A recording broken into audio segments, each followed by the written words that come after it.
Hi, welcome back guys. This is your friend, Lettuce Head Fanfics.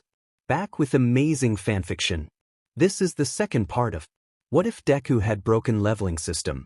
Now before starting, please give this video a like and subscribe to the channel if you want more videos like this. Now let's get into the fanfic. Level 27. Level 27. Chapter 27. Level 27. You know you're really cute when you're pouting. Itsuka gave a long cat-like stretch as she relaxed on the long couch that dominated the living room. The loose black tank top Itsuka was wearing moved slightly to show off her delectable-looking stomach and the point where her pants pinched against her waist. When Itsuka let her stretch come to an abrupt halt by dropping her arms, her breasts jiggled as though they were trying to steal attention from Itsuka's stomach.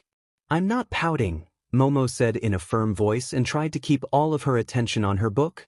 True, she was upset that Itsuka and Izuku had SEC without her, but that was largely out of jealousy. It made sense that they would be the first to have SE. Even if Momo had been there, Itsuka would have likely been first. It made sense. It made sense. But that didn't mean she had to be happy about it all. Maybe she was just destined to be the third wheel in this relationship? Or was it the fourth? Nijire and Izuku were out on their official first date. While Momo had gone on a date with Izuku, it hadn't been official, though she did treasure it immensely. But Nijire had asked before she did, and it just felt fair that Nijire have a chance. She was a part of this too. But that didn't mean she had to be happy about it. Maybe she should go fight? She hated being jealous. Hey! Itsuka moved closer again. Her brilliant orange hair was free from its usual ponytail, now falling to the side of her head as she smiled. Really? Tell me what's wrong. Nothing's wrong. I don't believe that for a second. Itsuka flopped down onto Momo's lap, half acting like an oversized cat. Maybe that cat skin was starting to affect how Itsuka acted when they were alone. That, or Itsuka was trying to be both annoying, CC, and cute all at the same time. Unfortunately, she was succeeding in that endeavor. As upset as she was, Momo was really tempted to give up the book and spend the rest of the night cuddling with Itsuka and watching whatever was on the TV. Itsuka brought her hand up to Momo's cheek and smiled at her. Great, now she was blushing. Why did it take a single smile to make her blush? Actually, it was pretty much anything that made her blush. She blushed a lot. Why was she so blushy? Momo, really, are you that upset that I had C with Izuku yesterday? No, that much was honest. But it wasn't the whole truth. I'm not mad that it happened. I'm just upset I wasn't included. I mean, I thought we were in this together or something. I'm sorry. Itsuka let her hand fall down onto the couch. Now Itsuka was the one pouting. I probably should have talked to you first, but I just wanted to be the first. Momo pursed her lips and brought her hand down to pat Itsuka's head. She understood what Itsuka wanted. Damn it. Why did she have to be so empathetic?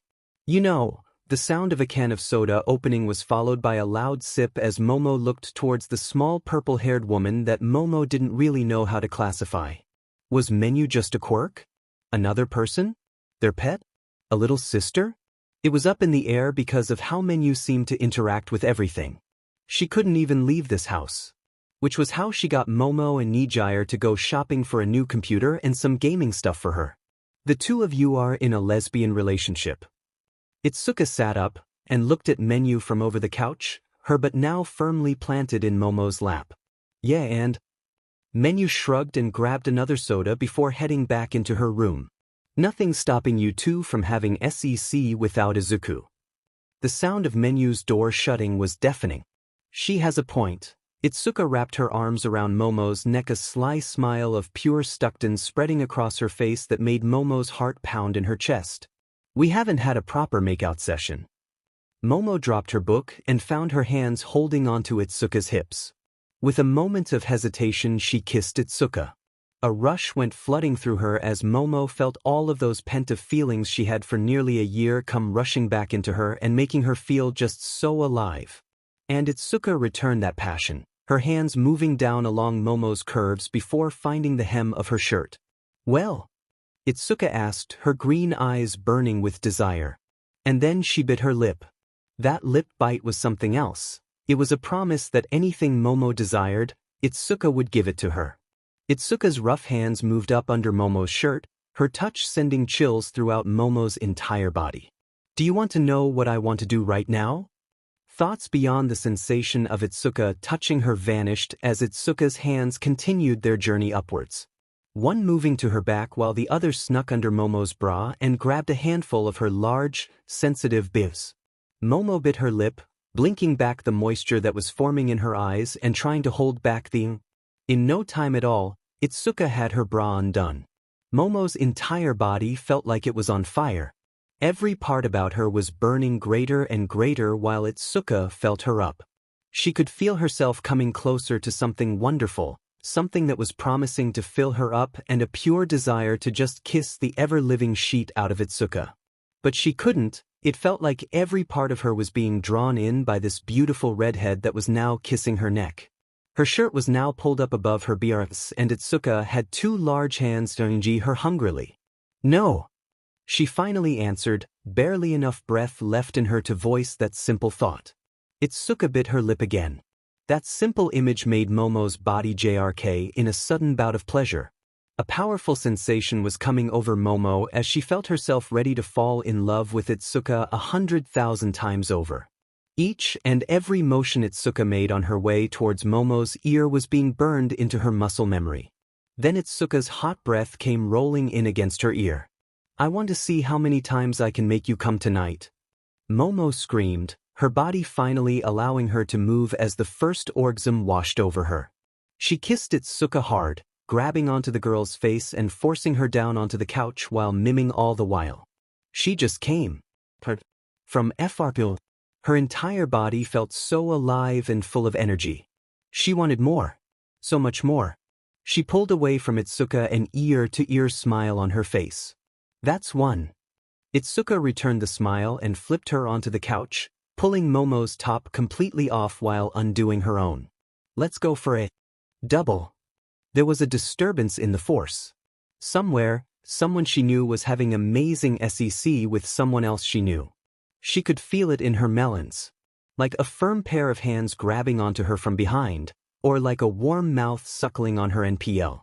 Also probably not the best time to be getting aroused. Her nipples might be overly obvious if she did, especially given her current outfit. Would Izuku like to SCK on her BRSTS? She felt like he would. He liked melons after all, that's why she was able to make hers so large. She should ask him. Nijire hummed and spun out of the changing room. Her light blue two-piece couldn't really be called a bikini, but at the same time, it did show a lot of skin, and it made her melons look great. And her tummy too. And her hips. Oh, and her thighs. Did Izuku like thighs? Why did she want to wrap her thighs around his head now? Because that would be or. Hey Izuku. You wanna SCK my melons later? Izuku, her date, best guy friend, not so secret crush, owner of the cutest, most amazing quirk ever, and her soon-to-be boyfriend, just looked at her, then her chest, blinked, and nodded. Yeah. For awesome. She bounced over to him and smiled up at him. He was just the slightest bit taller than her, not super tall but still tall. It was nice. He was just the right height that if she wanted to kiss him, her heels would have to leave the ground. And he looked really good in a swimsuit. All that working out he did really paid off because he went from cute and kinda scrawny to cute and really hot. He could probably pick her up and F her against the wall. That was something she shouldn't ask in public. Hey, what do you think of my swimsuit? She tugged on one of the blue straps and then spun around to show him everything. Well, not everything. She was dressed. Still, she really liked this swimsuit. It was blue, and the bottoms had a cute skirt thing with them, and the top was really comfy too and crossed over and around her neck so that her shoulders were free. It's cute, right? Yeah, it's super cute. Izuku smiled at her. He had a nice smile. Just like you are. Oh. She looked at him wide-eyed. So that's what it felt like getting complimented by him. It was really nice. She wanted to hear him say that some more. Also, she was blushing. That was neat. Normally that only happened after. She needed to save the CC thoughts for later. For now she needed to have a fun day with Izuku and help him realize that she was more than just a party member. She wanted to be in the cuddle pile too. especially with Momo and Itsuka there. Wait, she needed to go on a date with Momo too. Nijire reached over and grabbed Izuku's hand. Come on. We only have a few hours left before they close. So let's make the most out of our time here. Sure. Izuku smiled following her as they made their way out to the water park. The large indoor complex was pretty much the only place that Nijire could think to bring Izuku on such short notice. The water park accomplished everything she wanted. Have fun, give her a chance to show off, give Izuku a chance to show off his muscles, while giving them plenty of chances to get physical. Sure, she could have done training with him, but that wasn't really a date. Besides, that was how she was going to stuck Momo. Itsuka was easy, just take a bath. Wait, did she have those two backwards? Oh, let's grab one of the tube thingies. She bounced over with Izuku trailing behind and grabbed one of the large two-person tubes and smiled at Izuku. They hadn't even done anything fun yet and she was already having a lot of fun. Come on, come on. I'm coming. Izuku laughed, chasing after her as they ran towards one of the large water slides. Not yet, you're not. Nijire. Sorry. Despite having the ability to fly and go a lot faster than this, Nijire found herself laughing the moment they hit the water slide. Being engulfed by the long tube, water splashing around and Izuku right behind her laughing and screaming with her as they came out of the darkness and made a sharp turn was just amazing. She kept wanting to look back and see his smile, but instead she was forced to keep her grip on the floatai.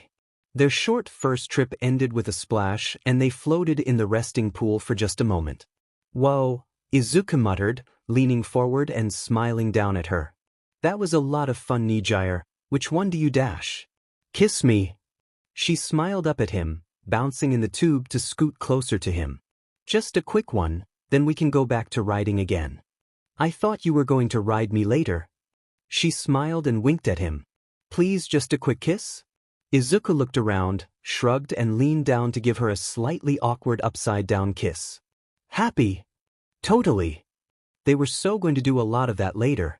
Now back to having fun in the water. Momo took a breath, still staring up at the fake night sky that made up the ceiling of the bath within the player housing. Why were there two moons? It looked so real, but it was a ceiling. One of the first things they did was try to break out of the place, but there just wasn't anything there. It wasn't solid, but they could only go so high. And why was she having this thought now? She smiled and glanced towards Itsuka, who was looking absolutely radiant. I don't think I'll ever walk again. The water shifted as Itsuka moved over to her, her large wonderful hands grabbing onto Momo's legs and pulling her closer again. That's a shame, Itsuka purred, placing her lips onto Momo's thigh once again. There were already a dozen or so hickeys around that area. And so many more elsewhere. You have such nice legs, and I really wanted to try some stuff standing up and dash. The door to the bath burst open and a half-naked Nijire came bouncing in, her top already over her head and her bottoms following soon after. I knew it. There was something CC going on. Level 28. Level 28. Chapter 28, Level 28. Apparently they made a bigger deal about SEC than they should have. Waiting for the weekend was actually rather pointless. For several reasons. The first being was that despite what happened in Pawn, or with Nijire's, DC was normally at most 20 minutes. In fact, they had gotten good at wake up, romp, bath and head to class. It wasn't exactly routine, but it was fairly regular. It felt like everything was going great. Not only did he have several friends, but his classes were going great as well. He was learning a lot of stuff from both Lunch Rush and Recovery Girl.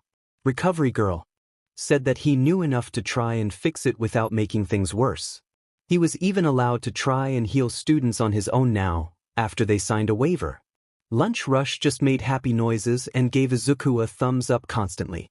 His more normal classes went well enough. As well as they could go, considering how he was the mediator between Aizawa-sensei and Menu-chan. For some reason, his sensei absolutely hated his quirk, and that reason was that his quirk was a defiant little gremlin that just loved to torment people. It was because of her sadistic side that he wasn't sure exposing her to the internet was a good idea. So far, Menu was a notorious troll on several forms, a really high-ranking player in at least one online game, and maybe a hacker. As to why she couldn't use the internet before, Despite their home being a part of her and it providing the internet, neither of them had the slightest idea. Nijire joked that it was for the plot. Menu having access to the internet was also a good thing. The updated minimap he had gotten was made possible because she learned how to use Google Maps. Having the ability to Google things whenever he wanted was actually a big help, even if it did go through Menu first. All things considered, things were going good. Unless he counted that recent natural typhoon that was hammering the coast of Indonesia. Really, really good. Too good. Way too good. Things were about to get worse. Weren't they? Itsuka's doom-foretold counter was still counting down, Menu still hadn't found anything out about it, and Night Eye still didn't have any leads on it either. Maybe he should hurry up and tell the girls about it. He wanted more information first. Just telling them to worry about something that was going to happen in over 2 years just felt wrong. But not telling them also SEKD. What on earth am I going to do? Izuku asked himself, placing his head against the cold hallway wall and taking a moment to gather himself. He should tell them soon. He'll talk to Night Eye and see what he had to say about the whole thing.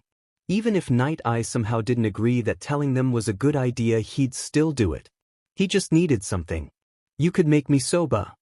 Shoto Todoroki appeared beside him. Her hair was quickly unrolling itself as he shifted from female to male because the effects of his last meal wore off.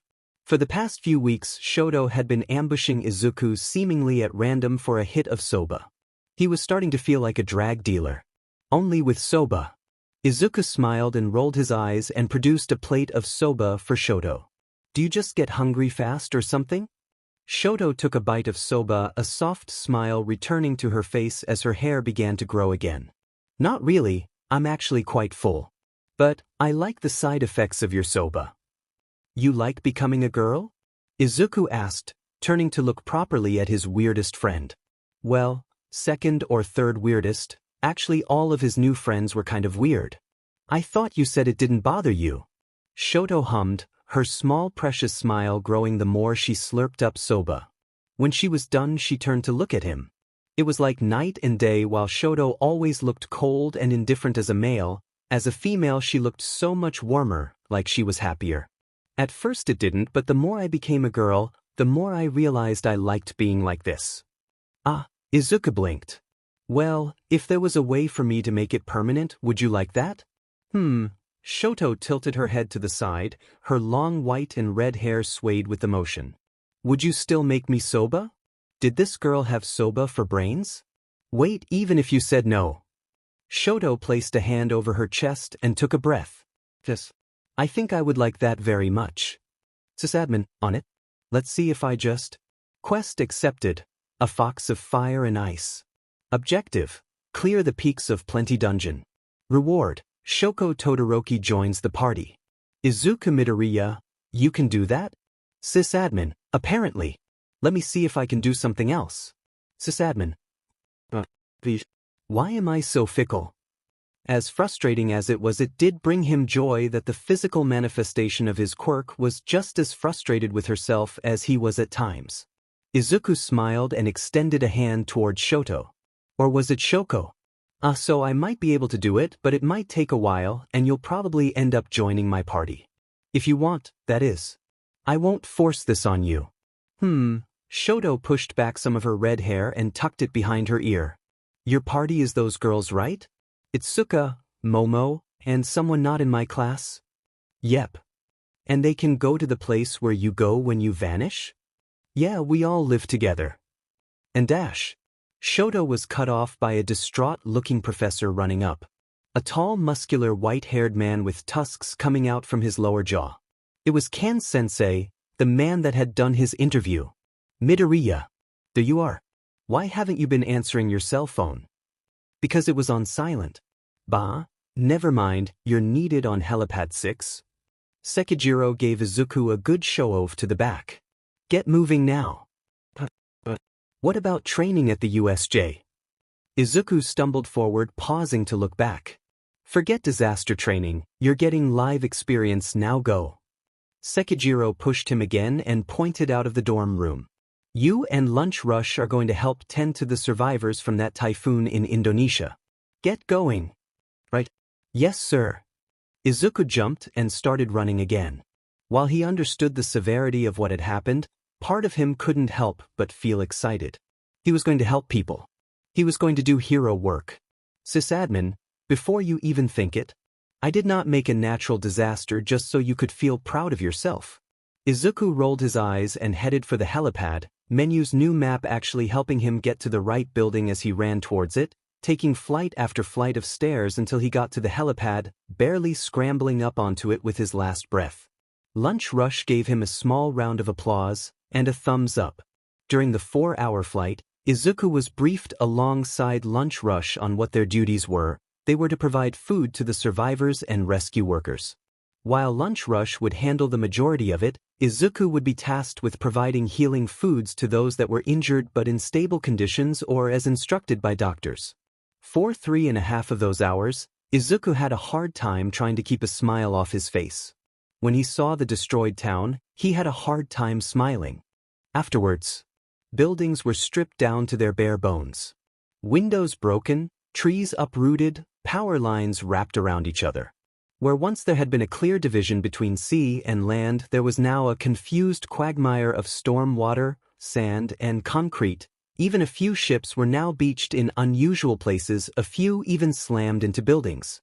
Was it really just a typhoon that hit them? Izuku barely had a moment to think once he landed. He was rushed from one place to the next, given a badge that had the Japanese flag on it, and was separated from Lunch Rush.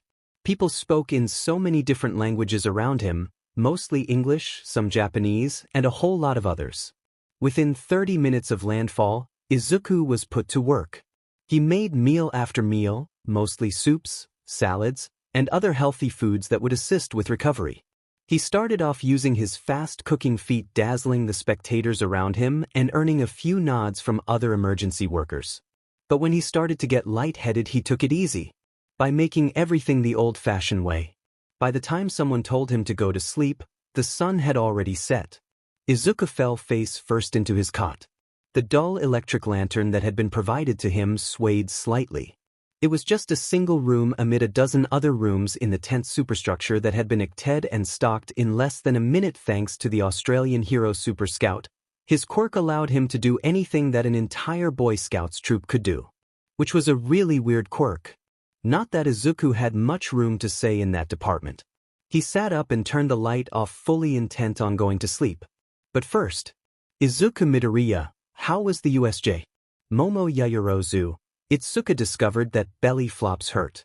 Izuku Midoriya, belly flops? Was there water? Momo Yaoyorozu, no, she just fell. She's fine, she's currently pouting at me for telling you all that. Itsuka Kendo, I blame Menu. Sysadmin, what? What did I do? Itsuka Kendo, when I tripped, I got a notification saying I failed my dexterity check. Sysadmin, you did. Don't blame me for your being clumsy. Besides, you hurt the concrete a lot more than it hurt you. Nijire Hado, there's an Itsuka-shaped pothole where she landed. Itsuka Kendo, you're all terrible people. Itsuka Kendo, but how are you doing, Izuku? They rushed you off kinda quick. Izuku took in a deep breath and smiled. He tried to push out the voices of those talking just outside his tent flap. The roaring engines of the jeeps were another story. How was he doing? He was in a constant state of work, don't think, since this morning. It felt nice, but it was also exhausting. Izuku Midoriya, I'm fine. Really tired, and I haven't showered, but I feel pretty good about myself. Itsuka Kendo, that's great. What do they have you doing? Izuku Midoriya, cooking. A lot of cooking.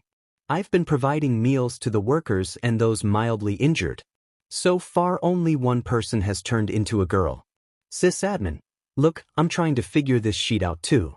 Izuku Midoriya, I know, but still a lot of people were a bit weirded out by their hair turning a different color or any of the other random effects, but most of them got used to it, especially once they realized it was temporary. Nijar Hado, what about melons? Momo Yaoyorozu, you're doing a great job over there, Izuku. Keep up the good work. Itsuka Kendo, what she said? Itsuka Kendo, it's so awesome that you're already doing hero work. We have to wait another month for work study. Momo Yaoyorozu, do you know how long you're going to be there? It feels silly, but we do miss you. Sysadmin, they miss your food. Me too. Izuku, feed me. Momo Yaoyorozu, I was being genuine menu. Izuku laughed and nuzzled deeper into his cot, finally feeling himself relaxing. He had gotten used to sleeping with the girls, even with Nijire somehow managing to squeeze into their pile while wearing her moon rabbit kimono. Izuku Midoriya, I miss you guys too. I think I got used to sleeping with someone holding on to me at night. Momo Yaoyorozu. Nijire Hato, I heard guys find it easier to sleep after they come, so it makes sense. Itsuka Kendo, it's the same with me. Sysadmin, I'm adding that to your stats sheet. Right next to your secret desire to put an extra point in charisma. Nijire Hato, do it. Sysadmin, Izuku. Nijire help. Itsuka is being mean to me. Izuku Midoriya, your suffering delights me. Izuku smiled and stretched out into a yawn. It was about time for him to try and fall asleep. No doubt tomorrow would be even more exhausting. He didn't even know how many days he'd have to be here. While he could get teleported to the girls, he wouldn't be able to get back without another helicopter ride. Summoning Momo Yaoyorozu. Izuku blinked when he felt someone squeeze in next to him on the cot, her arms already wrapped around him and her head on his chest. A pair of black dog ears twitched from atop her head and a thick black whacked against the ground. Momo's black eyes met his and a smile grew on her face. Hi. Momo said with a nearly comical amount of pep in her voice. Ugh, not that I'm complaining, but what are you doing here? Despite his question, he wrapped his arm around her and took in a deep breath, enjoying her flowery, clean scent. Well, you said that you might not be able to sleep without one of us, so we decided that one of us should go keep you company. I won. Momo nuzzled into him, a wide smile on her face. If you want, you can even go home for a bit and I can wait here. I wouldn't want to leave you alone. Izuku mumbled, his tiredness for the day returning as he held on to Momo. I know. Momo sounded so happy. So let's sleep. You can go wash in the morning. Don't worry about classes, I should be good for tomorrow. What if we stay longer? Izuku muttered. We'll swap girls. That sounded nice. Izuku let out a yawn and looked out towards his tent flap. Lunch Rush's head poked in for just a moment. Instead of a chef hat, he had on a blue nightcap that obscured his eyes. Lunch Rush's head slowly moved back out and a thumbs up appeared in its place for a few moments.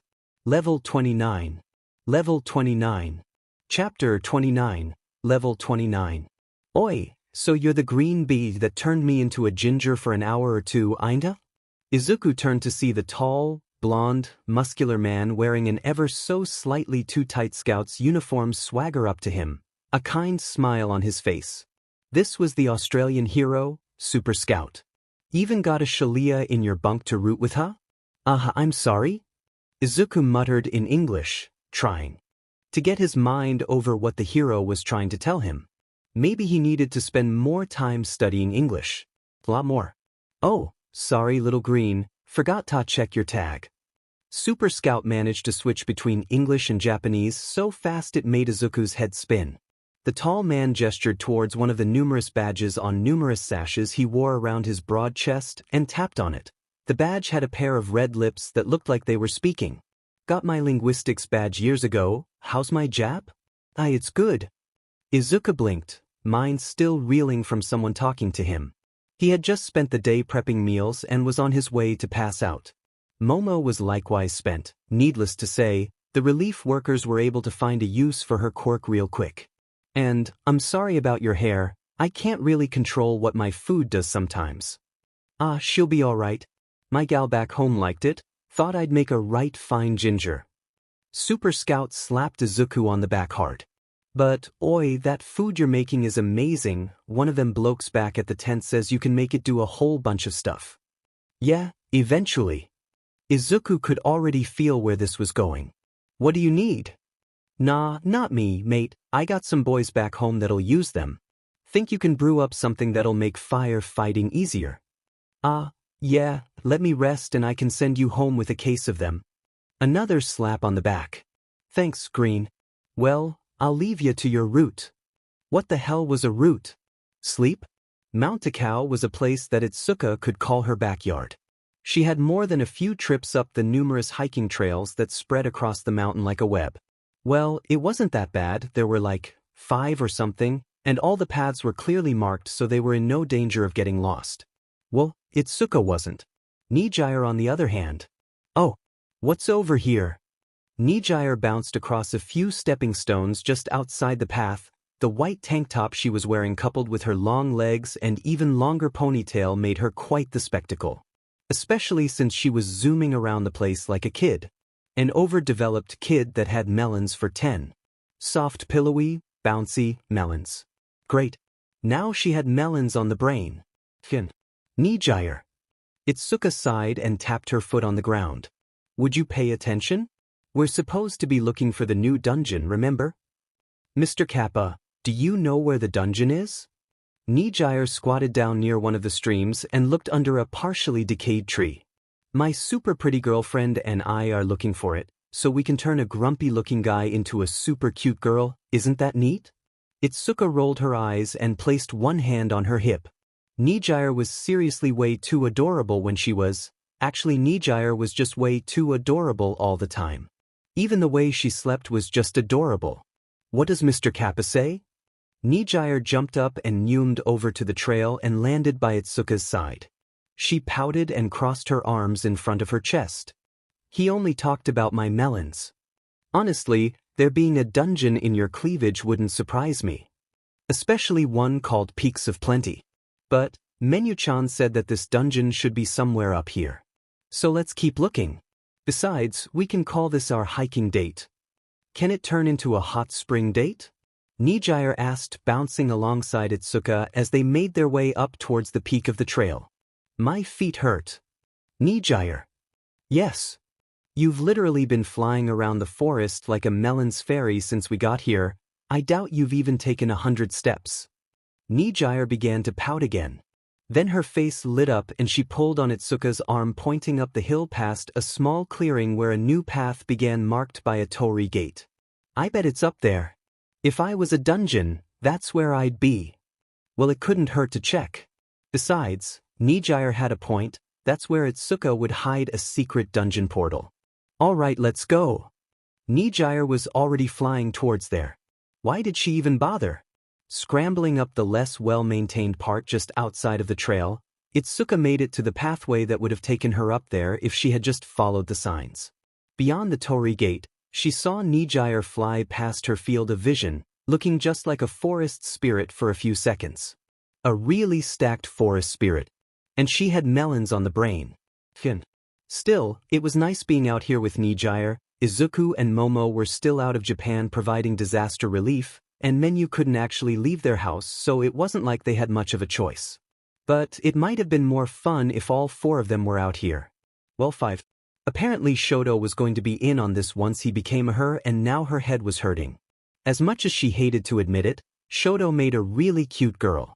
A cute girl that Nijire was oh so eager to corrupt. Was it wrong that she was kind of looking forward to seeing the results? Damn it, things were so much easier when she thought she was mostly straight with a bit of bi, not a lot of bi, with a strong leaning towards Izuku. Seriously, how the F did she end up with a boyfriend and 2 girlfriends, living in a house with some kind of small gremlin creature that was part of the house with another girlfriend on the way? And how did her melons get so big? She was a C-cup and was happy like that. Though, she was the least bust in the house. Alright, she needed to stop the melons' envy. If she wanted to play with larger BRs, she could just play with Nijire's. Itsuka! Itsuka! Hey, hey! Nijire whirled into her field of view and pointed up ahead the trail. There's a big swirly thing at a torii gate at the top. Come see! Before Itsuka could so much as nod, Nijire had grabbed her hand and was flying off, giving Itsuka barely enough space to touch the ground with her tippy toes, forcing her to make long awkward jumps to stay balanced. The dungeon portal was where Nijire said it was, perfectly placed inside a large red torii gate. Peaks of Plenty. Huh? Only a 2-star dungeon? Itsuka clicked her tongue when Nijire placed her on the ground. She remembered their first dungeon was only 1 star and it was easy, if a little bit frustrating. Now, she over-leveled the hell out of this one. Part of her wanted to see if she could solo it, Well, maybe solo it with Nijire in case there were icky things that needed long range. Itsuka Kendo, hey, we found the dungeon. Momo Yayorozu, excellent. It sounds like we're going to be here. Another day. Sorry. Izuku Midoriya, yeah, sorry. Nijire Hato, don't worry about it. Momo's quirk is useful for disasters as well. You're just going to have to make it up to us with a giant cuddle pile. Itsuka Kendo, the dungeon is only a 2-star. I think me and Nijire can solo handle it ourselves. Are you guys okay with that? Izuku Midoriya, if you're sure. But if things get dicey, have Menu teleport you to me. Sysadmin, got it. Itsuka Kendo, it'll be fine. The most dangerous thing to me in there is myself. Izuku Midoriya, uha. Nijire, you're in charge. Itsuka Kendo, hey. Nijire Hato, let's get naked then. That's an order. Izuku Midoriya, right? Well, I'm sure you two will be fine. Have fun. Itsuka clapped her hands and smiled. Between her own fighting ability, the flex-it-off feat from Izuku and One for All, she had no doubt that she could breeze right through this dungeon. All right, Nijire, why are you stripping? The black masher bra Nijire was wearing could barely contain her massive mammaries. Huh. Oh, whatever. Come on. Grabbing Nijire's arm, Itsuka leapt through the portal. You are entering the dungeon, Peaks of Plenty. Good luck. Tip, wear warm clothing and don't look down. The moment Itsuka entered the dungeon, she understood what the tip was talking about. Sheer cliffs were all that greeted them. The wind howled and blasted her with intense cold, and the snow blinded her for a moment. A few notifications of cold damage being negated due to her feet appeared before her. Holy crap! Nijire stuttered from beside her. Wait, Nijire didn't have the same resistance as Itsuka did, which meant she was talking about all the damage. It's effing cold. Apparently, cold made Nijire be more grumpy and not cute. Given her warm personality, it made sense. 1 second. A grumpy voice came from Itsuka's right and a short purple-haired girl stood right beside her. With a snap of her fingers, Menu stopped the storm, and the mountain went from being deadly cold to just slightly chilled, like she could put on a sweater and be fine. Alright, that should make things easier for you guys. Thanks, Itsuka muttered looking at the girl. Couldn't you have just made it not cold to begin with? Menu shrugged. It's complicated. The dungeon itself was made with the part of me that was asleep, but now that you guys are here, I can access and change it at dash. Cheat detected. Menu looked around, her eyes wide. A massive shadow flew overhead, the mountain shook, and a roar boomed like thunder. Rocks fell from the sky and a massive body flew downward from the mountain, its massive claws cutting deep valleys in the mountainside before it flew off. What?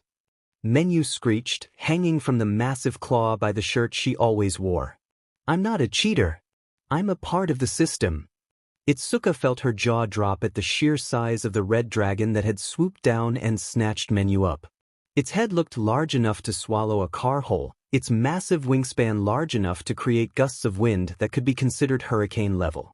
She wanted to punch it. Look. Nijire pointed across the ravine towards where the dragon was heading. Melons. Nijire, is now really the time for you to dash? Itsuka looked towards where Nijire was pointing. The largest mountain in the area was in the shape of a beautiful woman, with clouds for hair, and a gigantic pair of melons that had waterfalls where the nipples were. Huh, yep, those are melons. Why was Izuku's quirk like this? So, should we go and save Menu-chan? Nijire jumped up and down trying to keep herself warm. Or can we go get something warm first? Let's see if Izuku can bring us some warmer clothes. That function is disabled. What? Level 30. Level 30. Chapter 30, Level 30. Itsuka watched as Nijire went flying into the invisible wall that was preventing them from just flying across the valley and going to, as Nijire put it, Mountain of Mighty Mammaries. Which they both agreed was a better name than Peaks of Plenty. When Nijire crashed into the invisible wall, it made a sound akin to a bird crashing against a window, only instead of confused squawking it was simply frustrated Nijire noises. Let me through. Nijire pressed her face and BRS against the barrier, her legs flailing about like she was trying to swim through. Come on, Nijire. Itsuka scooped up some more snow in her bare hands. It really wasn't really that cold. Well, it was, but it didn't bother her. Really, snow was little more than just wet, slightly chilled mush to her. At least her feet didn't actually make it so that she couldn't enjoy a good warm bath and a cool drink. You won't be able to get past the wall, we should just go dash. Itsuka looked at the long, winding, snow-covered path and noted the 24 or so spots that were wide enough for a real fight in between all the rather treacherous terrain. They had already gone through a dozen or so fights. And honestly, there were only so many ice monsters they could fight until things got boring. Most of them weren't even that threatening. Sure, the winter wolves looked amazing and were actually really terrifying, up to the point where they started to wag their tails when Nijire had the great idea to try to play fetch with the puppies. The snowmen were annoying because if she didn't beat all of them at once they'd just rebuild themselves. Then there were the snow monkeys whose only attacks were to try and grab their melons. Overall, she was once again trying to figure out why she had been looking forward to going into this dungeon. It was just a long, boring, tedious hallway with annoying but easy fights that didn't even present a challenge. Really, the only reason why she was taking a break was out of sheer boredom. Maybe she should see if Nijire would give her head or something. But it was funny watching her overly busted blue-haired friend try to smush her face through an invisible wall. And with Nijire's current outfit of a Playboy bunny girl, she also had a good view to indulge in her newfound lesbian tendencies. Again, Orel would be welcome. Or Izuku's D-dash. Damn it. Now she was horny again, and there was no place good to relieve herself. Nijire couldn't touch the snow without complaining about how cold it was. Which meant if Itsuka wanted to get any kind of action, they either needed to find some kind of a resting place in the dungeon, or, better yet, beat it, save Menu-chan, go home, and make sure that Izuku was back. Damn it, Itsuka sighed and pressed her head against her knees. When did she become so crazed? Well, she wasn't, not really, but she could probably pinpoint her current horniness to when she was 13 and discovered that Emistar BTN was an amazing thing to do when she was bored and alone. If she had to guess, Momo's thirstiness came about from years of suppressing all of her urges and finally being able to let it all out. Nijire's was, well, Nijire was just Nijire. That girl's mind functioned in weird and interesting ways and she was always down to do whatever, especially if that whatever was section. Still, it was odd that she had never been with a guy before Izuku. Maybe? That wasn't too important right now. And really not what she should be thinking about. Itsuka! Nijire shouted, her butt stuck up in the air while her torso was hanging freely. It looked like she was being held up by something at her waist. Help! I'm too thick and got stuck. Did you find a hole in the wall? Itsuka jumped up and looked at where Nijire was stuck. It was a good 20 or so feet off the side of the mountain, and she looked completely ridiculous, but it looked like, much like real video games, there were ways around things like invisible walls. How did you manage to get your melons through but you're not hips? Too thick. Nijire kicked her legs and wiggled her butt. With 2 CS? I thought you had GS? Itsuka rolled her eyes and tried to figure out how she was supposed to get over to Nijire to help her. The only thing down there was a foggy pit that if she fell too far would just put her back at the last fight area. Thick doesn't sound as good. Nijire continued to flail her arms helplessly. It looked like she was easily able to re-enter the dungeon zone, so that was good. That meant they found an exploit. Oh man, that was great. Now then. Alright Nijire, forgive me if my aim is bad and you get a finger up your butt. Wait. Nijire struggled trying to look back. What are you planning on doing? My butt is a no-p-in zone. Itsuka didn't wait for permission and pushed off of the ice-covered rock wall and jumped towards Nijire, a large hand extended behind her. She would have to apologize to Nijire later. With one finger roughly as large as Nijire's leg she poked the blue-haired girl in the butt hard. There was a pop and Nijire popped through to the other side of the invisible wall while Itsuka hung on the other side by just her fingers. Itsuka! Nijire floated just on the other side of the wall, her reflexes stopping her from falling almost instantly. Even as she started to rub her butt. That hurt. A lot. Sorry. Itsuka shouted back and pulled herself back up into the narrow hole Nijire found. Once again she was grateful that out of the three of them, she had the slightest, most athletic profile. Even if the hole did pinch around her bust a bit, she was able to wiggle her hips and butt through the gap. Nijire flew over and grabbed her hand, helping to pull her through and stopping her from falling into the fog below. Before Itsuka could thank Nijire, the crazy girl pulled her up by the arm and then sunk her hands under Itsuka's shirt and grabbed onto her BRs. Ah, I knew it. Even if life is cold and hard, ties are soft and warm. Itsuka let out a half sigh, half and rolled her eyes at Nijire. Well, as long as the girl didn't drop her, they should be fine. All right, Nijire, take us to Mount Tio. I'm already there. Nijire purred, rubbing her head on the back of Itsuka's head. Hey, we're currently flying. Please focus on that. You can feel me up when we finish the dungeon. Oh? So when we finish the dungeon, I can do whatever I want to you? Nijire asked. You did hit me hard just now. Yes, fine. Wait, what happened if they fell out of bounds while wall hacking? That didn't sound like a good idea to test. When we clear the dungeon, I'll do whatever you want. Just start flying. A burst of speed overtook her senses as Nijire turned into a melons-powered rocket. The long, winding mountain trail flew past on one side, the enemies spawning in on each platform and looking rather confused by the whole thing. A few mobs even tried to charge at them only to crash into the wall and fall to their doom. In a matter of moments, Nijire cleared the distance, and they were at the giant woman-shaped mountain with melons even larger, proportionally, than Nijire's were. Do you think I would look good with melons that big? Nijire asked when they approached the trail leading up to one of the mountain's neeples where a warm, steaming waterfall was pouring out from it. It was about the area where they saw the dragon vanish, and the cavern itself was easily large enough for the dragon to enter. Ugh, are you really thinking about putting more points into your charisma? Itsuka asked and gestured towards her own chest and then towards Nijire's. Because I'm already busty, and you've got like twice my melons. And now she wanted a bit of charisma too. Damn it. Stupid melons envy. She didn't want to be Nijire's size, but maybe Momo's? Nijire hummed as they came in for a landing. Just to the side of the waterfall was a large worked path, lit by glowing torches, and numerous statues of busty women carrying water jugs lined both sides of the wall. Maybe not forever, but I think like something temporary would be fun. Especially for just like the night. I guess that would be fun for a bit. Itsuka stepped onto the ground and gave a slight stretch. Nijire's hands were still firmly pressed into her BRs though.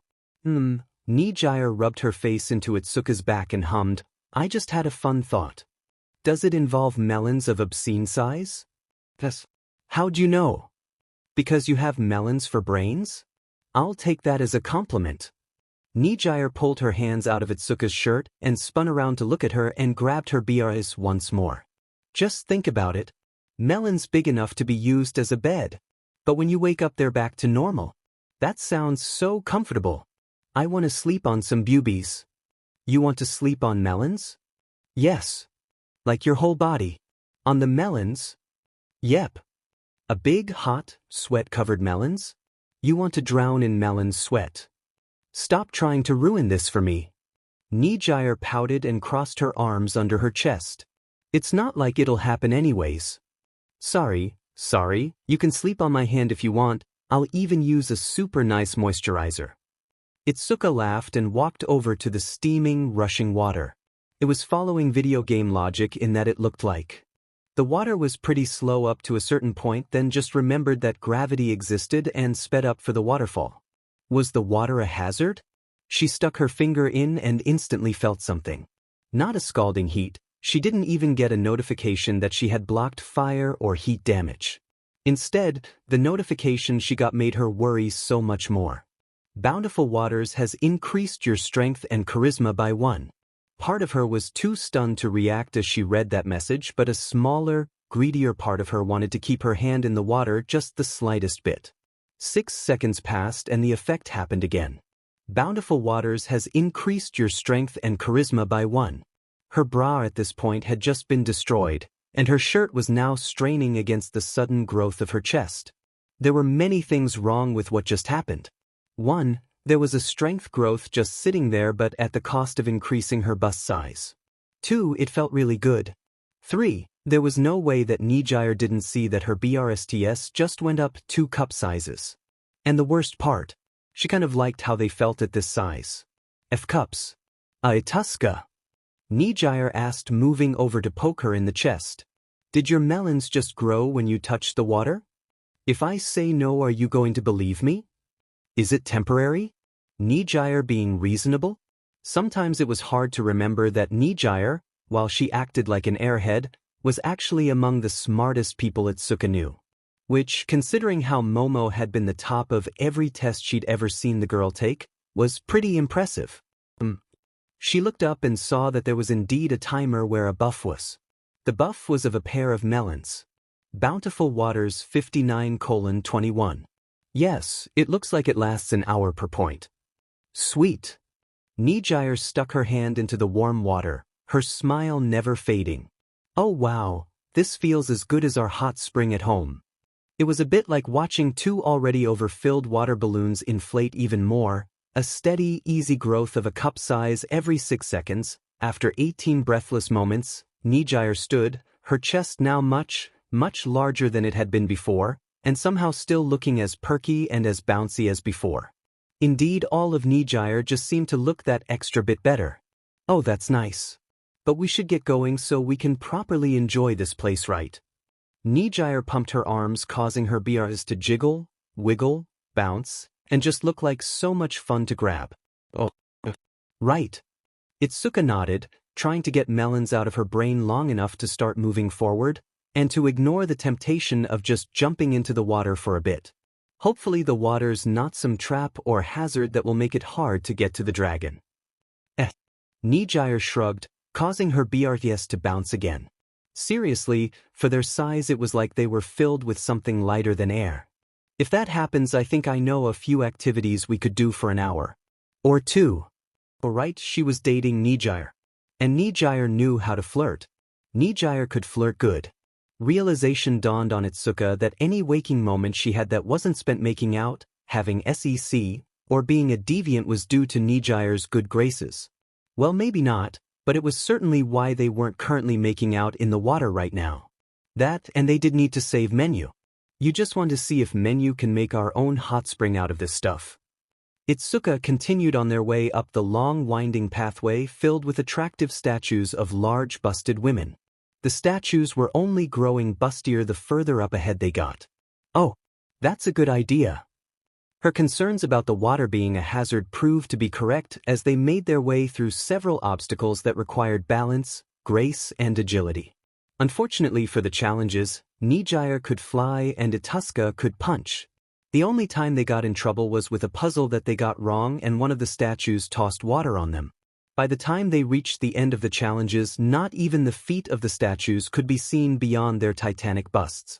And most of the buffs had vanished from both Itsuka and Nijire, returning their bust size to just slightly larger than normal, which was still a lot bigger than most people in Nijire's case. Wow, this place is amazing.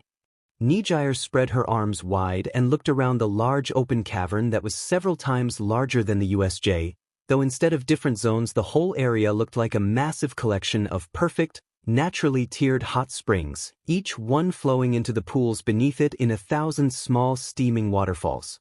Those busty women statues were scattered about the pools, more water pouring from jugs they carried on their shoulders. Why isn't the water coming out of their melons though? That would make more sense. You can ask Menu when we get her. Itsuka stepped into the area and looked around. On the far side of the cavern, at the highest and largest of the pools, a large red tail was swinging happily side to side. If a dragon was just bathing in a water that was doing nothing but increasing its strength and charisma, then she better hope that dragon didn't benefit from it. I think she's up there. You ready to fly? Nijire nodded. Let's go. They took but a single step and the dragon stirred. Its large frame stirring the water and sending a tidal wave of water towards them. Every single muscle visible beyond its red scales boiled with a bursting amount of power. Its large eyes narrowed at them and its roar shook the mountain. Beyond it, for just a moment, Ituska saw her. A glimpse of purple. Menu. She was tied up at the highest pool. She didn't look like a giant pair of melons, so she was probably out of the water. Nijire grabbed Itsuka and flew up, avoiding the water, and then flew towards the dragon at blazing speeds. The dragon likewise took off and charged at them, flames spewing from its mouth. Nijire looked around, and Itsuka felt her shrug. Yeet! Yeet! Itsuka didn't have time to ask as Nijire spun in the air and tossed Itsuka right towards that fire-filled maw of razor-sharp teeth. Yeet! Nijire had just thrown her at a fire-breathing dragon that was easily larger than Mount Lady and several times as destructive while shouting yeet. If she included the fact that all the water made her melons bigger, then it would be an apt description of her life since she met Izuku. And she wouldn't have it any other way. A smile spread on Itsuka's face as she felt a rush of heat from the fire coming from the beast. She pulled her hand back and made it as large as she could, and then some, maxing out everything about her next blow. One for all tore through her body, notifications of her flex-it-off feet reducing the damage she was taking from her quirk. Even if she wasn't taking damage, her entire body still hurt. It felt like her muscles were trying to pull themselves apart, especially in her hand as she popped her knuckles. The simple act of her knuckle popping sent a shockwave behind her that propelled her forward. Fire breath seared and burned her. The damage was there, but it was minimal. She always wanted to go all out. Her fist slammed into the dragon's mouth, knocking out several large white teeth and quenching the flames in its mouth. On the far side of the cavern, a fist-shaped indent appeared easily larger than a football field. All the water in the hot springs was pushed to one side and Nijire screamed at the sudden blast of air. Well, apparently that was it. So much for being a big scary. What the hell? Itsuka looked at the dragon. More specifically, its red eyes as it glared at her. A challenging spark in its eyes made Itsuka smile at the creature. Apparently, they were going to have a real fight. A massive clawed fist slammed into her, knocking her away, but doing almost no damage. Alright, you scaly bastard. Bring it the fun. Itsuka shouted, landing into one of the pools. Her BRSTS grew just a bit again and she got a bit of that strength buff. It even healed her wounds. The dragon was likewise submerged, the crack she had caused in its scales healing before her eyes. It roared, charging at her. And she roared right back. Just effing die. Itsuka shouted, her giant fists slamming down onto the creature's head once again. The ground continued to shake as she rained down blow after blow upon it. It just wasn't taking damage and they'd been going for minutes now. She'd been trying to avoid getting hit by the water, but now her BRSs were larger than her whole body, making fighting awkward. Mostly because the JRK of a dragon realized what the water did and started trying to splash her with it. The more water she got hit with, the harder it was to dodge. It was a unique but very annoying enrage mechanic. At some point she wasn't going to be able to dodge at all and her melons would just be too big to fight. Maybe at that point she could just smother the dragon in her cleavage. Like that would work. Still, as overpowered as she was, this dragon just wasn't taking any damage. She needed more strength. Or maybe something that let her ignore armor. Itsuka glared at the dragon. She wanted to punch it. But that was all she'd been doing for the past 20 minutes. There had to be some other way. Maybe she should get eaten? Or something else. Where was Nijire? Nijire? Itsuka looked around and didn't see her blue-haired partner. Damn it. She didn't see her. She hadn't seen her in a while actually. She'd been too distracted by the stupid dragon trying to splash her. It wasn't like Nijire's blasts were doing anything. Not that Itsuka's punches were doing anything either. This stupid dragon was just such a JRK. And it kept trying to splash her with water. Itsuka looked around and tried to find Nijire, but she couldn't see the girl. Mostly because the dragon was a JRK and her own giant melons. Damn it. She jumped and landed on something smooth and squishy. She looked down and saw that the water near her was still clear but really deep. But more importantly, she was standing on a large, soft, pale, and slightly artsy island. She poked the island out of curiosity. She knew this feeling well. It was melons. Why was there an island-sized melons? From behind her, and she answered two questions with one answer. Why was there a melons island, and where was Nijire? Nijire was the melons island. Nijire. Ituska turned and got splashed by the dragon again. Damn it. What are you doing? Huh. Nijire looked up and smiled. You were taking so long and I wasn't doing anything, so I decided to see how big I could make my melons. Turns out the more of me I soak, the bigger I get. This is so fun.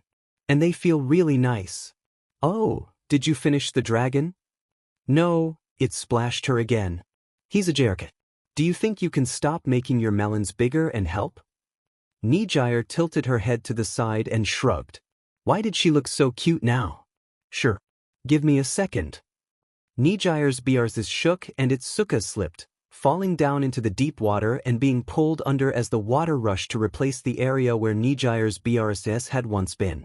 They were huge, and yet Nijire had no problem lifting them out of the water and even flying with them. All right, Mr. Dragon. It's my turn. Nijire gave a slight stretch and yawned, making sure to show off just how flexible she was by casually bringing her leg up behind her head. Itsuka could do nothing but look up in awe, despite the same thing currently happening to her bust. Nijire shot forward, using her quirk from her building-sized bust as giant turbine engines of spiral energy. 10-ton T2I tackle. Nijire's comically large bust slammed into the dragon with enough force to send Itsuka up and out of the water. No FNG way. Itsuka was speechless as she watched the dragon actually take damage from that attack. Apparently its weakness wasn't getting punched, but melons. God, she hated Izuku's quirks so much sometimes. Bountiful bosom bash. Majestic melon mangling. City-sized coconut crush. Perky power push. Sweater puppy slap. I'm out of melon's attack, so just take this. With one last mighty memory, maiming Nijire brought her BRs and slapped the dragon's head between her BRs. You have cleared peaks of plenty. Congratulations. Dungeon exit in 1H. You have been awarded Elixir of the CC Fox Girl. Deliver this to Shoto Todoroki to complete the quest. It doesn't taste like soba. Woo! Nijire cheered and bounced on her melons. You heard that, Itsuka. We won. Now I think you owe me a favor or two of the CC kind. Itsuka looked at Nijire's still giant melons, her own obnoxiously large bursts, and then towards the still bound and gagged menu. Why do I feel like I need bigger hands? Level 31. Level 31. Chapter 31. Level 31. So. Izuki did on his lip for a moment and looked down at Menu, who was sitting on the couch, looking like a puppy that knew exactly what it did wrong. Was it wrong that he still delighted in watching her F up as much he did? Probably. It did lend credit that she wasn't difficult for the sake of being difficult, but rather, she was just incompetent. Wanna tell me exactly what happened? Menu glared up at him, pushing her red frame glasses up and pouting, her cheeks stained red. She crossed her arms and looked away from him. It's not like you're a ray of competence either, you know. She got kidnapped by a dragon. Nijire answered, jumping onto the couch chest first and landing right beside Menu. Nijire spun, one of her long light blue bunny ears moving to poke Menu in the nose. Ever since Nijire had gotten a skin that turned her into a real bunny girl, it had been all she wore around the house, even if the light blue and yellow kimono would constantly let at least one NPL out. If anything, Nijire was enjoying it more because of that minor inconvenience. And then we fought a lot of stuff, Itsuka swore a lot, and then we fought the dragon, and my melons got huge. Like bigger than this. Like super big. And then we beat the dragon and Itsuka made me orgasm a lot. Momo, from her spot at the kitchen table, made a disgruntled and annoyed noise. Izuku took in a breath and pinched the bridge of his nose. I know, Nijire, you've been talking about it non-stop and you even sent photos. A lot of photos. But I wanted to know what happened with Menu. I thought that she was my quirk. Part of your quirk, Menu corrected, glaring up at him with a frown on her face. She swatted Nijire's ear out of the way and made an annoyed noise. Well, almost all of her noises were either annoyed, smug, or distressed. I've said it a dozen times by now that I'm not in control of everything. I didn't even know what was in that dungeon until we went into it. I don't even know what that dash, she pointed towards the elixir Shoto was supposed to drink, actually does. Menu pulled at her purple hair and then rubbed her head. What even am I? An NPC? Itsuka asked, taking a large bite of an apple. She was sitting opposite of Momo. Both of them were wearing what he could only call casual CC clothing, loose PJs that hugged their hips, looser tops that exposed their stomachs with the slightest motion. It was the weekend again, and their first day in a while where they could all relax. I mean, you're the one that talks to us, you give us quests, and you're even how we can get new feats and stuff. Now if only you could sell stuff. I wonder if there's an achievement for that. What could she even sell us? Momo asked, sitting back in her chair and taking a nice long stretch. More skins. Nijire stood and bounced. Ooh, like one that makes my hair a different color. Or one that makes me look like Itsuka or Momo.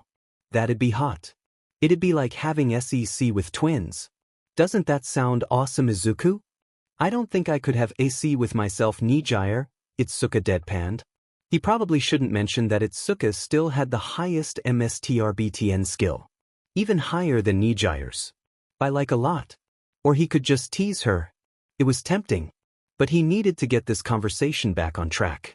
So, when it comes to dungeons, you won't be able to really help us? He asked, looking down at the purple-haired, girl-shaped headache. And how do we get more dungeons to begin with? I don't want to experience that again, so I won't be showing up in dungeons anymore. Menu stood up. Huh, did she get taller? No, she'd probably be bragging about it. But as for making dungeons, I think you just need to want one or have a reason for one to appear and it'll appear. So, if I wanted a dungeon that would give me more information, I might be able to get one? Izuku asked, rubbing his chin. Menu's eyes went wide.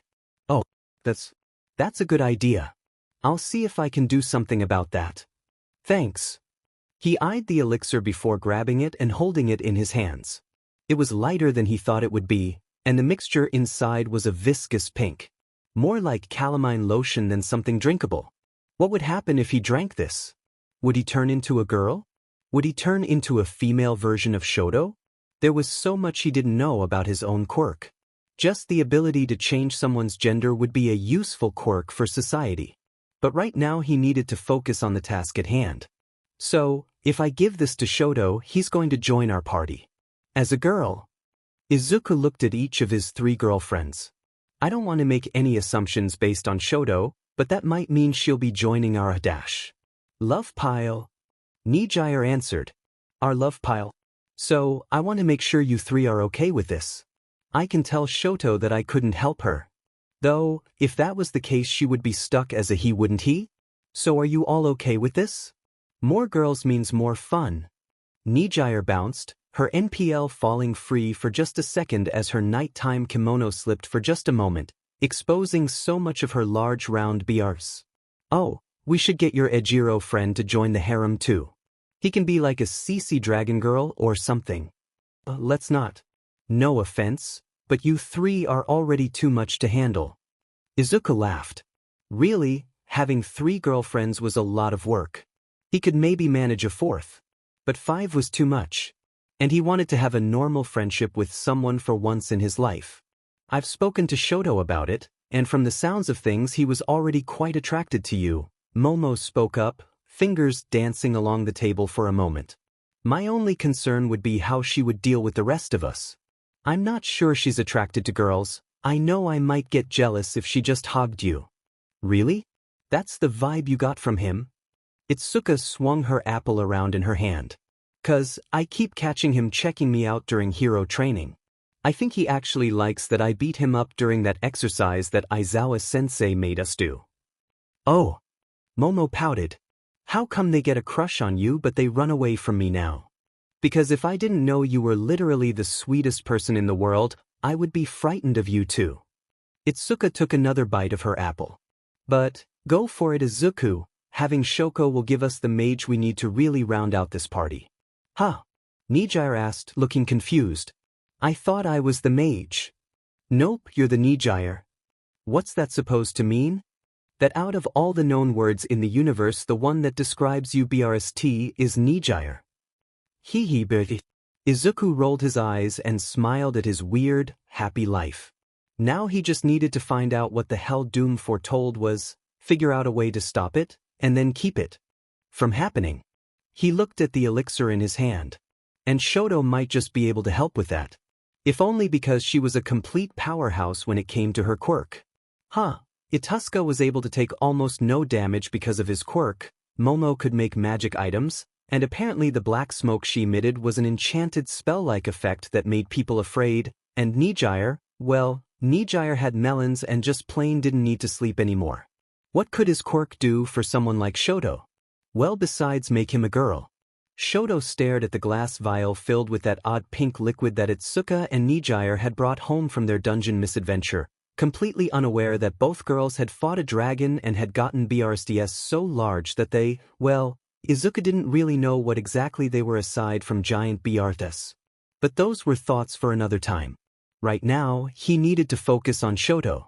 They were standing in one of the nurses' offices scattered about the campus. Technically Izuku was here to restock it with stamina juice. But it was a private room for Shoto to become Shoko. Momo was on standby for an emergency set of clothing, and then a shopping trip almost immediately after for bonding and actually making sure that Shoto had clothing for her new female-shaped body. So, I think you just drink it? Izuku shrugged.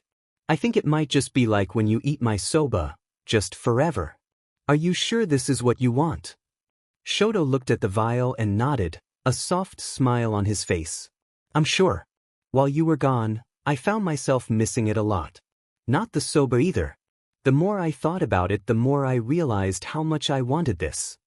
Alright, and you're sure you want to join my, party? It means you'll probably be living with us and that we're all kind of in a romantic relationship. It wasn't that they were exactly hiding it. Nijire certainly wasn't, but this was one of the few times Izuku had actually admitted it to anyone that didn't know about how weird his quirk was. I just don't want you to feel dash. Shoto popped open the glass stopper and downed the elixir in 2 large gulps. That tasted like strawberries. Spicy strawberries. I guess you were more sure about this than I thought. Izuku let his arms drop and he took a seat in the computer chair near the bed Shoto was sitting. Shoto nodded and placed a hand over his chest. I've been observing the members of your party. And you all seem so happy with each other. I'm not sure if I can share that happiness with all of you. But I want to try. And I feel like this is a good place to start. Character customization of Shoto Todoroki has begun. Izuku blinked and found himself sitting in a black void with Shoto standing in front of him. A pure colorless light illuminated him and a small patch of the featureless ground underneath him. Shoto was breathing, but other than that simple task he remained relatively motionless. Though his eyes were flickering around wildly. Shoto was probably aware of everything going on. Menus began to appear on both sides of his vision, sliders, bars, options, coloration, and pigments all scrolled past him. It was like those role-playing video games Itsuka tried to get him to play, and what his quirk would randomly binge for an entire day, completely immersed in them and only speaking in grunts. Alright, maybe there was an option in here to enable Shoto to move? He scrolled to the bottom with a flick of his fingers. Set background, blank. Animations, off. He enabled both the sound and animations. Shoto instantly took a deep breath and relaxed a bit. Thank you, Izuku. Forgive me for ever doubting your quirk when you said it was strange. Yeah, well, I get that a lot. So, he started to scroll back towards the top where he saw the desired option. Apparently we get to do a lot more than just change your gender. We get to change how you look as well. Well, almost some options are grayed out. Like your hair color and your scar. Sorry. Shoto touched his scar for a moment and shrugged. I wasn't expecting to get rid of it, so it's not a bother. But can we start with changing my gender first? Then we can work out the rest. Right. Izuku changed the symbol from male to female with a light tap. Why did he have to touch these? Normally it was just by thought. Maybe it was because this was a special event. Shoto instantly changed from her male to female form. But this time it was different. Her hair didn't change, and while her hips grew a bit, her chest stayed the same. Her face was still on the cute side, however. Guess he'd have to take care of those other bits separately. Shoto Todoroki is now Shoko Todoroki. The option to change her gender grayed out. All right, Shoko. Strange, why did it feel like this was always her name? He knew it wasn't, but he just couldn't think of her as anything other than Shoko. Was it changing her past? If that was the case, then that was convenient. And also really scary. It's your body, why don't you tell me what you want? What would you dash? Shoko stopped herself and shook her head, her cheeks glowing red for a moment. Shoko Todoroki is currently heavily embarrassed.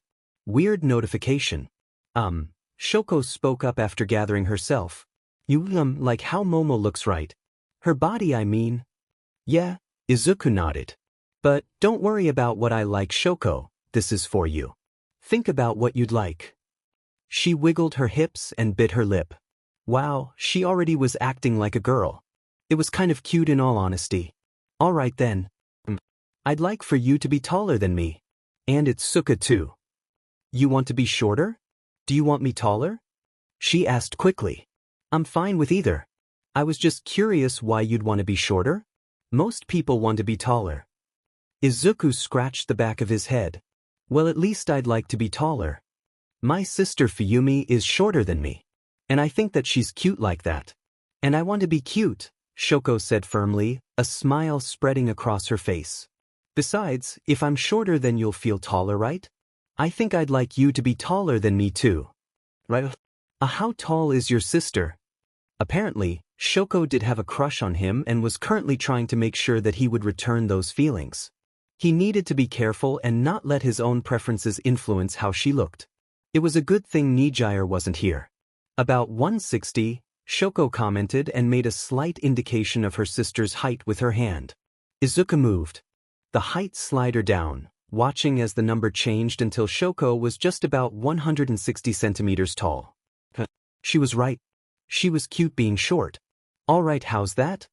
Shoko inspected her body, moving her arms and jumping a bit. Can you stand up for a second? Sure. He did so. Shoko walked over to him and hugged him, resting her head on his chest. It was nice. But at the same time, wasn't this too drastic of a personality change? Or maybe just being a girl made Shoko this happy. She took a step back and nodded. Yep. This is good. Right. He stuttered and nearly fell over his seat. He hadn't been expecting that hug.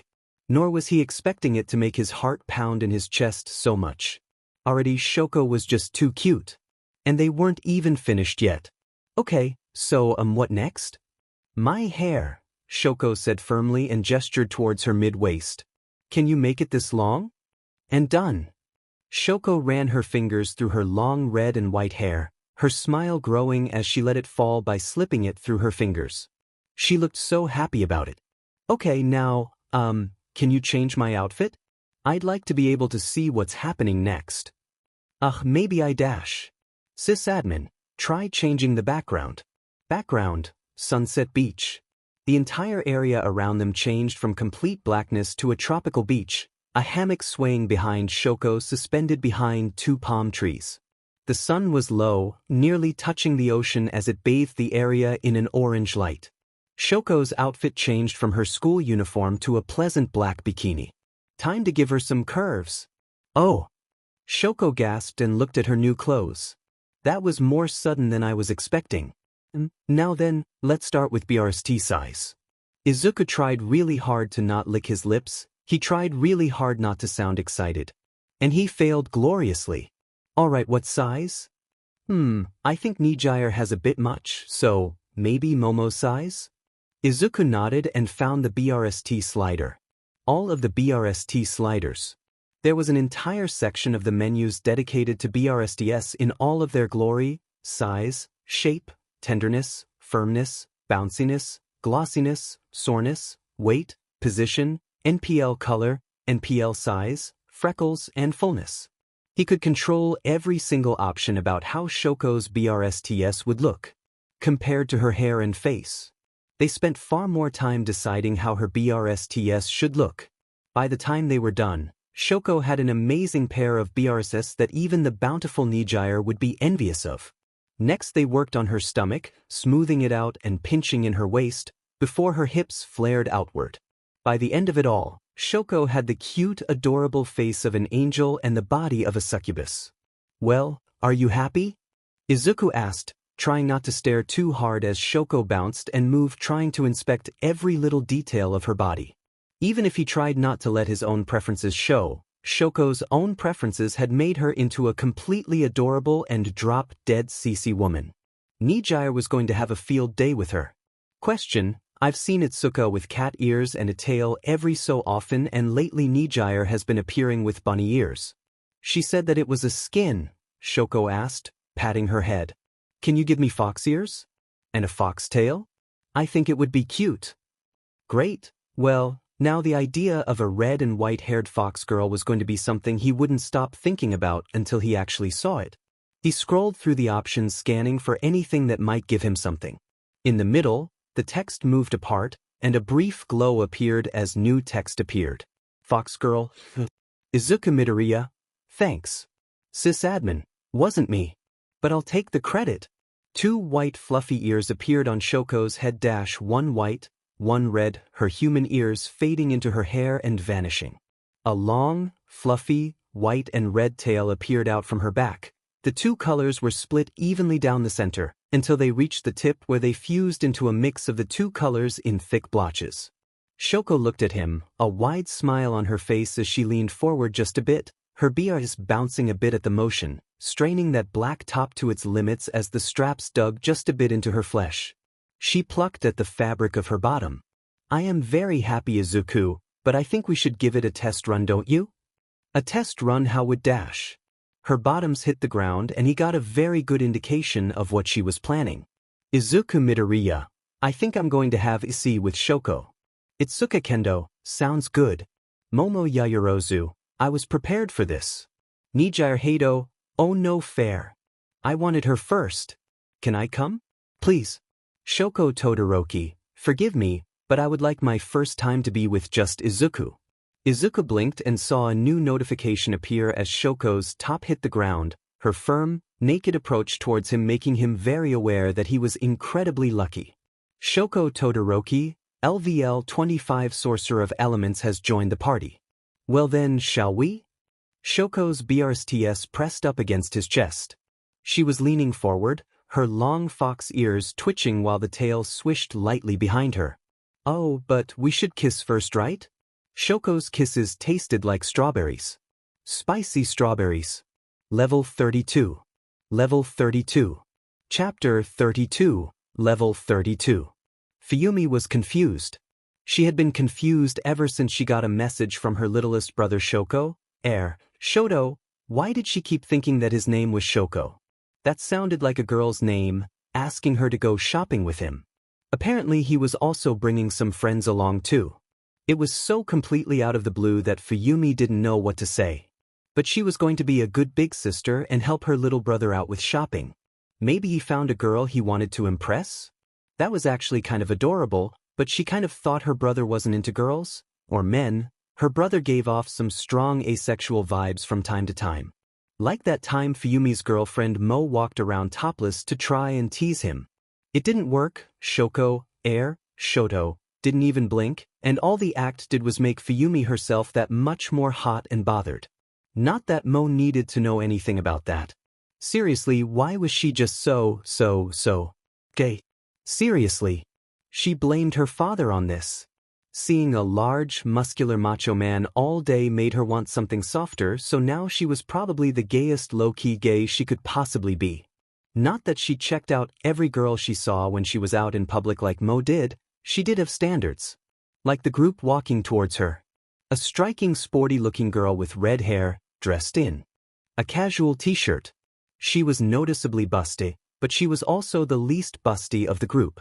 Wearing a tank top that was somehow tight around both her gigantic BRSTS and slender stomach was a blue-haired girl that was bouncing around like it was nothing. She looked just kind of super cute. Then there was the shortest of the three, a girl with hair like her little brother's, half white and half red. She even had his eyes. Not the melons though. Those BRSTS and that dainty figure were far too girly to ever belong to her little brother. And then there was the one red and one white fox ear poking out from the girl's head and a swaying fox tail. Seriously, why were all of these girls so busty? It just didn't seem fair. Like they made Fuyumi feel flat. And she was not flat. While she wasn't as large as Mo was, Mo might be able to compete with the redhead actually. She had a respectable pair. And why did she have melons on the brain? Oh, right, because the three walking towards her had more melons between them than her graduating class did. And why were they walking towards her? And why was the short-busted version of her brother smiling at her? Fuyumi, the fox girl said with a soft smile on her face. Come to think of it, they were just about the same height, weren't they? More evidence that this wasn't Shoko or Shoto. Really, what was with that name? Thanks for coming. I know it came out of the blue, but I really don't know anything about being a girl, and while Itsuka, Nijire, and Momo have been a big help, I wanted your advice too. Fuyumi blinked and stared at the girl for a few seconds. Oh, right, this is Nijire Hado, she's an upperclassman, and this is Itsuka Kendo, she's strong, really strong. And pretty. I think they're my girlfriends.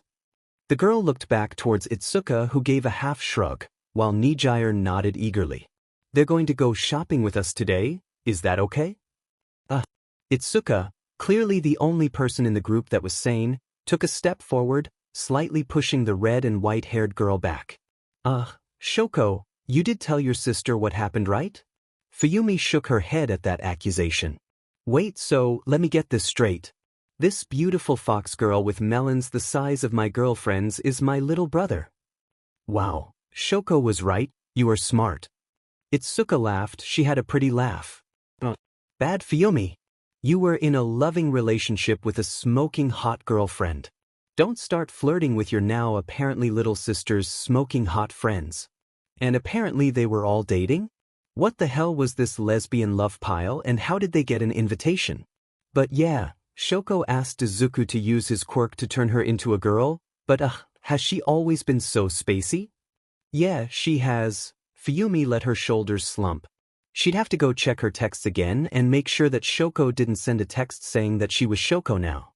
And who's Izuku, and does his quirk let people change gender? Kinda. Itsuka shook her hand back and forth. His quirk is a bit unique, but Izuku is Dash. Our boyfriend. Shoko said bluntly. Oh, and we have another girlfriend called Momo, and then there's Menu-chan. I don't know what to think about her. Also, do you like my ears? Yes, Fuyumi gave a nervous chuckle. Your ears are very cute. So, let me get this straight, you went from having zero interest in girls, to having 3 girlfriends and a boyfriend. Shoko nodded. What the hell happened? Shoko placed a hand on her stomach and gave a smile that was way too cute for the line that followed it. I had good soba. Fuyumi sighed, Itsuka doing the exact same thing.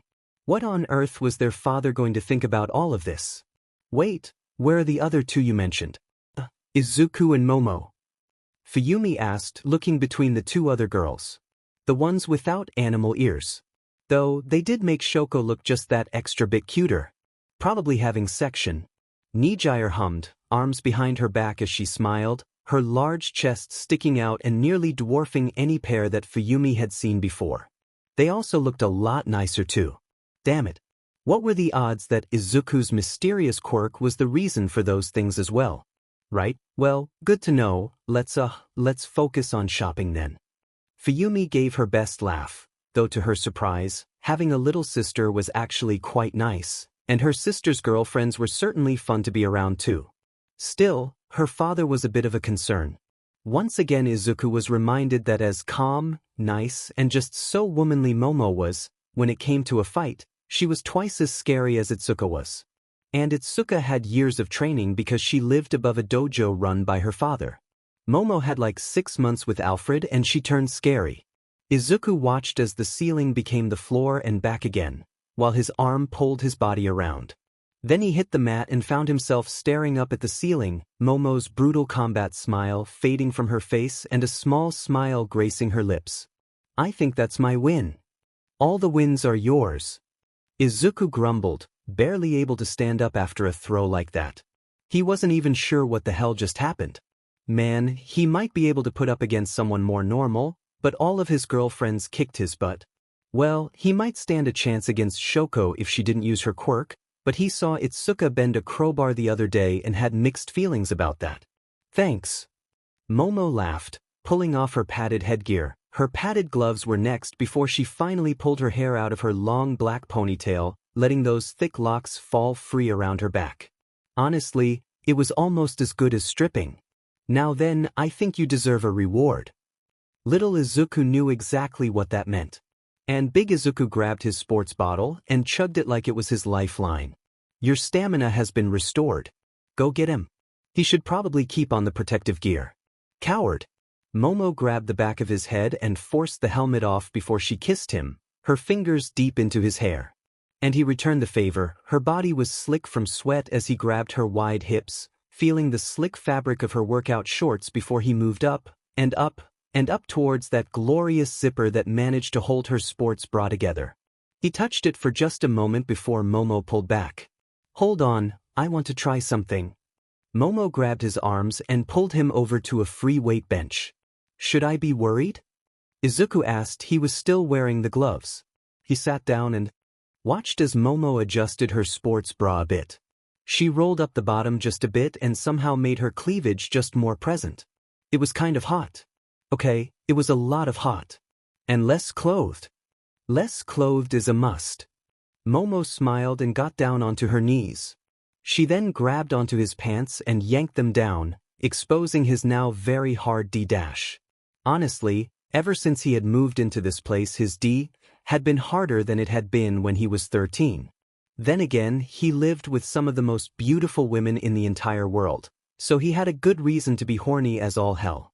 Plus, those girls were equally horny. And Momo was really hot. Really, really hot. Like, even when she was covered in sweat, she just looked divine. She grabbed his D-dash, carefully moving her tongue to his tip and locking eyes with him. A blowjob? While they were still so sweaty. He wasn't going to say no. She swallowed him carefully, just taking the tip into her mouth, her tongue still swirling inside and driving him absolutely crazy. Momo, that feels good, he half said breathlessly, moving his hand to push her hair out of her face. She redoubled her efforts and zigged on the top just the slightest bit harder, and then let it all out with a satisfying pop. Well then, tell me how this feels. Momo brought her BRTHs up, her tight sports bra straining to contain them. Just sit back and relax, Izuku. I've been wanting to do this for a while now. Hearing that felt almost as good as his D, sliding between Momo's tightly packed melons. It was completely different from SEC or a blowjob. A melon's F was something new. Something amazing. And no doubt Momo's BRTHs were some of the best for something like this, their fullness, size, and texture all squeezing his D to capacity. Momo began to move her BRTHs, both hands on her sports bra as she bounced up and down, his D head barely managing to appear in the shadows of her cleavage. Well, Izuku? How's this feel? It feels good, right? He swallowed, feeling a shiver go through his body. Wait, already? Was he seriously going to come already? I think I'm going to dash. He exploded, his thick white goo shooting up and covering Momo's face. Sorry, he said, rubbing the back of his head, and watching as Momo sat there blinking at the sudden explosion of cum. Yeah, that felt pretty good. Really good actually. Sorry, Momo. Don't worry about it. She stood with a smile on her face, then unzipped her bra, finally letting those large BRTHs of hers free. A thick layer of cum was resting between them. Did he really cum that much? That felt like a lot. You'll just have to make up for it by eating me clean in the shower, right? And just like that, his D was ready for round 2, and 3 and 4. On the plus side, his stamina was really going through the roof with 4 crazy horny girlfriends. Shoko considered this to be inevitable. It was only a matter of time before her father found out about her new gender and demanded to see her. So now, she was standing in her father's office, completely bored out of her mind, dealing with this purely so she wouldn't have to deal with it later. She wanted to go back and eat Izuku's soba. Or maybe more of that green mushroom thing he made last night. She was mostly just hungry. And horny. And bored. Are you done glaring at me? She asked, crossing her arms in front of her chest and making sure to flick her tail in annoyance. Having a tail was fun. Can I go now? Will this affect your training? Her father growled, her flames glowing brighter by the second. You're still going to surpass All Might like this. Correct. Shoko rolled her eyes, considering how Itsuka had All Might's quirk now, and there was no way in hell that Shoko was going to get through that girl's absurd defense anytime soon. Surpassing All Might felt kind of moot. That, and she was really happy with her life right now. Actually, she blinked and started to use both her ice and fire. She created a turning pit of ice right, and a similar pattern of fire to her left. Time to show off her new feat. It's actually made me a lot stronger. Bounding out from the fire and the ice emerged two vulpine constructs, each the size of a car, glistening with the power of the element that created them. Seeing her father's eyes go wide was worth the trip over here. Level 33. Level 33. Chapter 33. Level 33. Status: Izuku Midoriya. LVL 15 Harem Protagonist, Chef of Love. Strength: once motorboat Nijire and lived. Dexterity: 18-year champion of hint dodging. Constitution: survives Entaris with Momo Yaoyorozu. Intelligence: is the smartest person in the room. When he's alone. Wisdom: tried to Google this, still have no idea. Charisma: can cook a steak. Feats: quick cooking, double skill growth, cooking doctor. Items: golden spatula plus 15% cooking skill, dragon scale stethoscope plus 10% doctor skill. Status: Itsuka Kendo. LVL 27 Frenzied Monk of Punch. Strength: when she does push-ups she's actually pushing the world down. Dexterity: somehow the least flexible member of the party despite years of kung fu. Constitution: got tired once, then she blinked. Intelligence: in her case the answer really is just punch stuff. Wisdom: min-maxing IRL. Charisma, D, is now the smallest of the group. And it's weighing her down. Feats: flex it off, battle endurance, fighting restores endurance, battle regeneration, fighting restores health. Items: CC underwear. Status: Momo Yaoyorozu. LVL 21 Arsenal Angel. Strength: trained by Alfred. Dexterity: can pole dance. Constitution: is powered by a sadistic glee. Intelligence: finding out that Nijire Hato scored higher than her in 6 subjects has made her question everything in life. Wisdom: wiser than Shoko, which isn't saying much.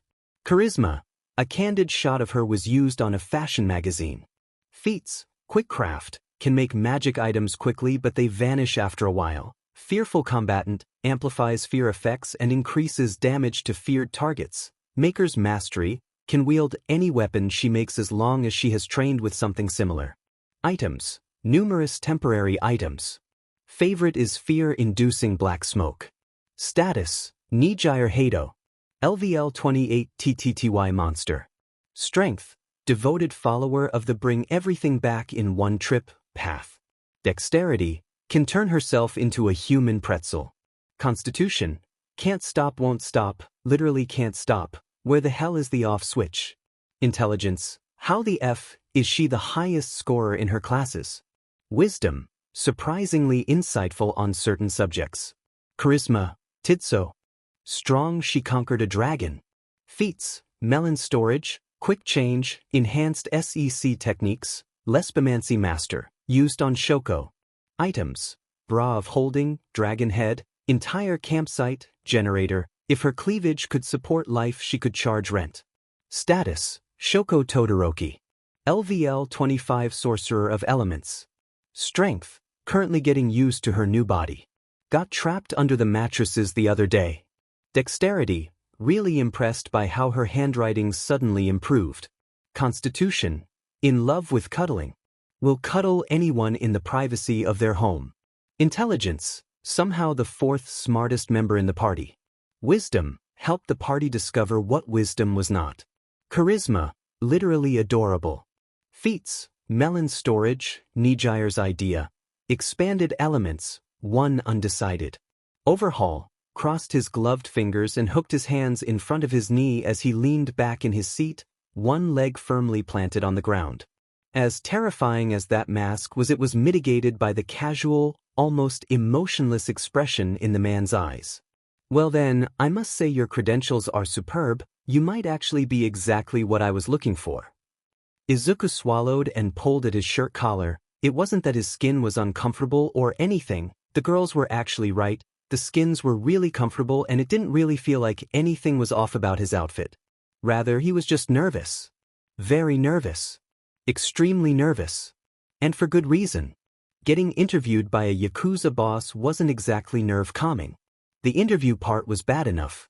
Still, he hadn't blabbed his entire reason for being here, so he had that going for him. Which is not a good thing. Overhaul leaned forward, darkness coming over his eyes. The skinny, nearly unremarkable man had a dreadful aura that could not be matched by any foe Izuku had faced. Though, it was only half as scary as Momo was with her gas. Maybe a third. Izuku swallowed. Why? The only difference was that he could probably die here if he wasn't careful. Sis admin, don't be such a baby, I'm ready to teleport you out in a moment's notice. That only kind of helped. It's just too perfect, Overhaul continued. My cook gets arrested for being a drag-addicted idiot, then a few weeks later when I start looking for a new one, someone with a cooking quirk just so happens to bump into one of my underlings and then, well, here you are. That just sounds like luck? Izuku half shrugged, looking from Overhaul to the tall lanky-looking man wearing a plague doctor's mask and a wide hat. After I got kicked out of UA because my quirk wasn't heroic enough, I was looking for a place where I could use it. But I don't have it in me to be a villain. Not on my own. I need something with more structure. Izuku bowed further, a difficult task while sitting and keeping both hands on his knees. Hopefully the liar's ring that Momo had made for him would keep up the good work. That's why when I heard about the Shai Hasaikai I knew that I wanted to try and join. And what if I refuse you? Then I go back to trying to find my way in life. I can respect that. Now then, if your desire is true, then you will be willing to answer a few questions. Izuku looked up. I thought that's what we were doing?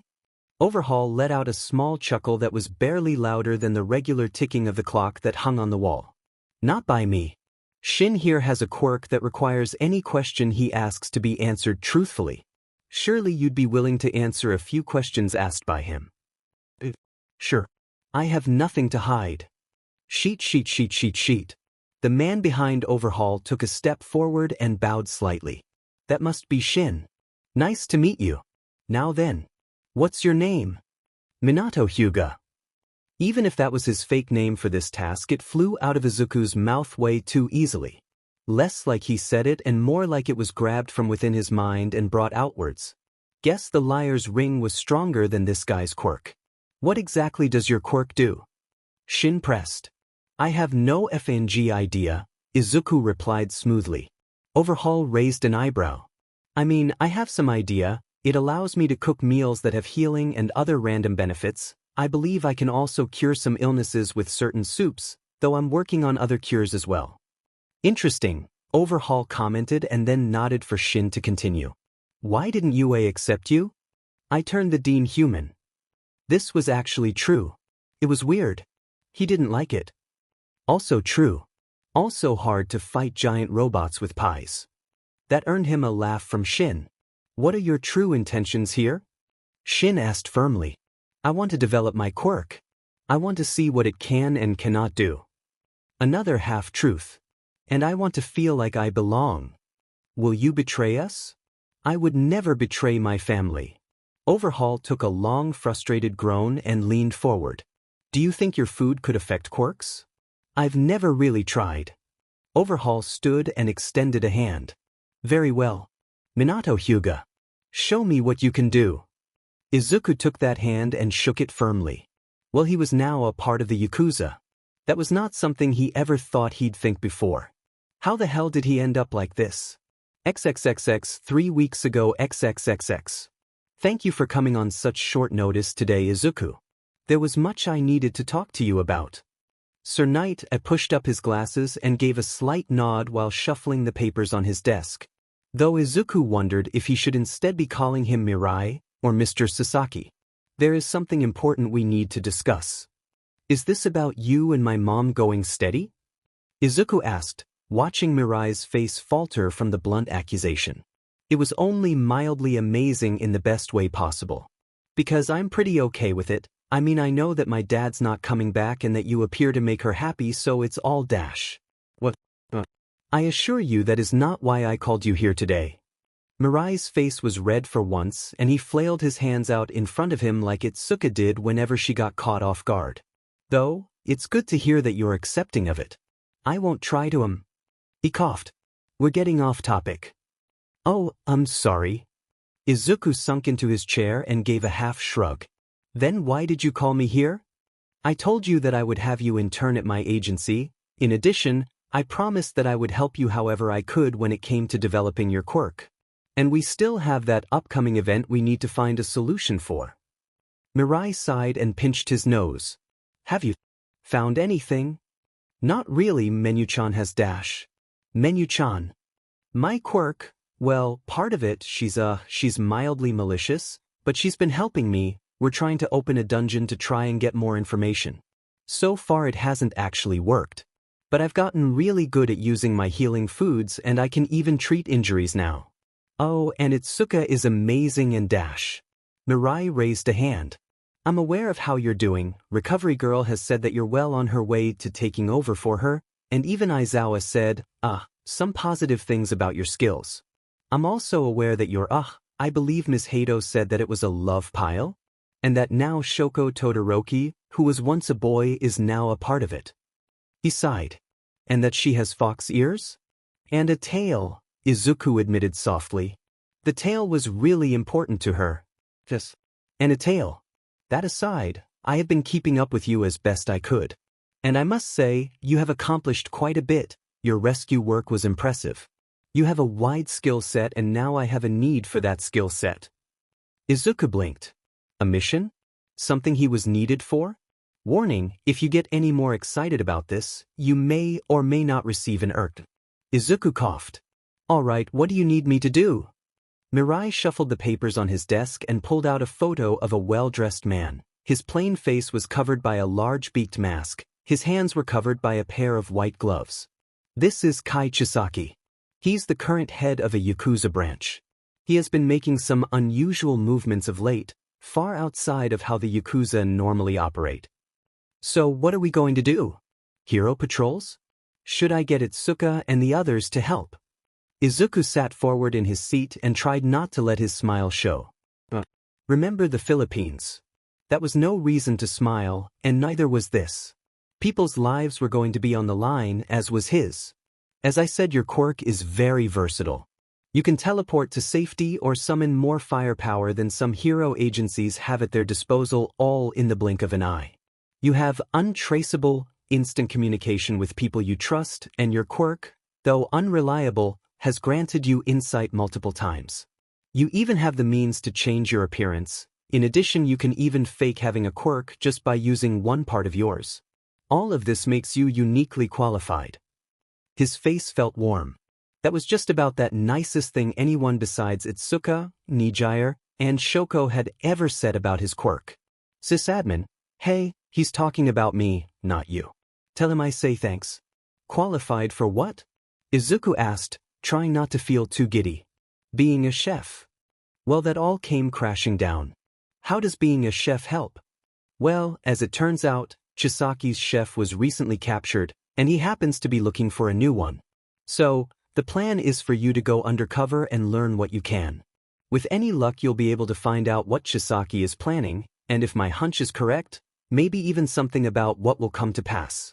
Though that may just be hopeful thinking. Mirai took his glasses off and pinched his nose for a brief moment before folding his hands in front of his face. I believe that this is the safest option for us. Another breath and Mirai opened his eyes. Ideally, I wouldn't put you in harm's way. But I believe you are capable of this, Izuku. So the choice is yours. Do you accept? An infiltration mission into the heart of the Yakuza. Quest accepted. Machinations of the Yakuza. Reward? He didn't even get the chance to say yes yet. Sure. Just tell me what I need to do. First, we need to create a disguise for you and help you get around a few potential roadblocks. Do you have any ideas? Izuku nodded. I think I might be able to work some things out. Level 34. Level 34. Chapter 34. Level 34. His bed was lumpy. Izuku gave a long half-glare at his rather annoying alarm before he pulled himself to his feet, letting the alarm blast for a few more seconds before he finally silenced it.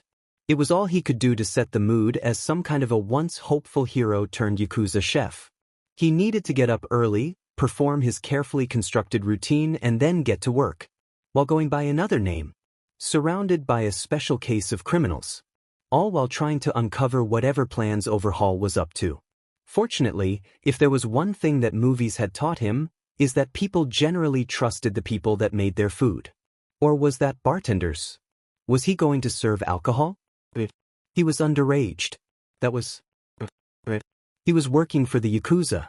Still, they hadn't asked him to do that yet, but the first 2 days were more about accepting him into the family and going over what was expected of him, an extensive background check, and being introduced to a few members of the family. So far, he had only been in the underground portion of the base once. But part of him knew that was where he needed to be. That was where he would find something. At least where he thought that he'd find something. There was just no way he was going to find anything in the top half of the house. At least nothing that Overhaul didn't want him to find. But as far as criminals went, it was kind of hard to say that these guys really were. They had this sense of honor about them, they were going to protect their family. They were still criminals, though. Izuku stood from his bed and examined the small extra small apartment he was staying at. The TV sat on a milk crate, the kitchen and bathroom were basically fused into one slightly awkward living space. He missed walls. He missed his girlfriends. Whenever this mission was done, he was totally going to find some way to spoil them and cuddle them and, wait, he was the one risking his life. He should be the one being spoiled. And now he was pouting. Still, he wondered what they were up to right now. Oh yeah, he muttered, looking at himself in the mirror. The blonde-haired, blue-eyed man that stared back at him looked like such a foreigner to him. There was almost no trace of Izuku on the outside. Even though his hair was still a bit on the messy, long side, Minato's wasn't as curly, bone structure was different as well, making his face less round, even his freckles were completely gone. They really did a great job with it. He brushed his teeth and checked the date on his phone. The sports festival is soon. XXXX 3 weeks ago XXXX. So, you're going undercover as a Yakuza chef, and you need me to make you a disguise?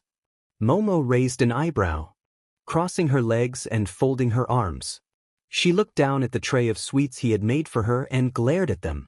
I knew you were trying to bribe me. Hey! Menu reached for one of the sweets, only for Momo to smack her hand away. Don't act like you won't do it just because Izuku asked you to. Momo took a sweet and smiled. I know, I just wanted to make it clear. But, why can't you just make him the skin, Menu-chan? His quirk just shrugged. The stuff I generate would mostly just be clothing and probably, like, an animal part, maybe. But I think that you'll be able to make a more drastic skin by using your quirk. I mean, you did make that white-haired catgirl skin for Dash. Momo reached across the table, slapped her hand over Menu's mouth and looked around the dining room. Itsuka was currently reading a book on the couch, her headphones in while she was topless. Shoko was shamelessly staring at Itsuka's chest and didn't seem to even be aware of anything around her. Nijire was somewhere else. Don't spoil her present, Momo hissed in Menu's ear before letting her go. Present? Izuku asked. Technically his birthday was the closest one while Itsuka's was just 2 months after his. Then after a few days it was Momo's turn. Was she really planning their birthdays out so far out in advance? Did she already have his present? Wait, he was getting distracted. But anyways, do you think you can do this? Momo blinked, her lips slightly and then nodded. Yeah, but I need to have a good idea of what you'll look like when I start making it. With Nijire's requests it's pretty easy, she just already has the clothes or even a picture and we go from there. Even a small change like hair or eye color has been challenging for me. I don't think a change of clothes or a different hair color will really work for this. Izuku sunk into his chair and hummed. He wanted to avoid spawning another dungeon, largely because he just didn't feel like going through that right now but also because the dungeon reward might be something more permanent, and while Shoko might have wanted to be a girl, He couldn't say that he really wanted to change his body permanently. Besides, he worked hard for his muscles.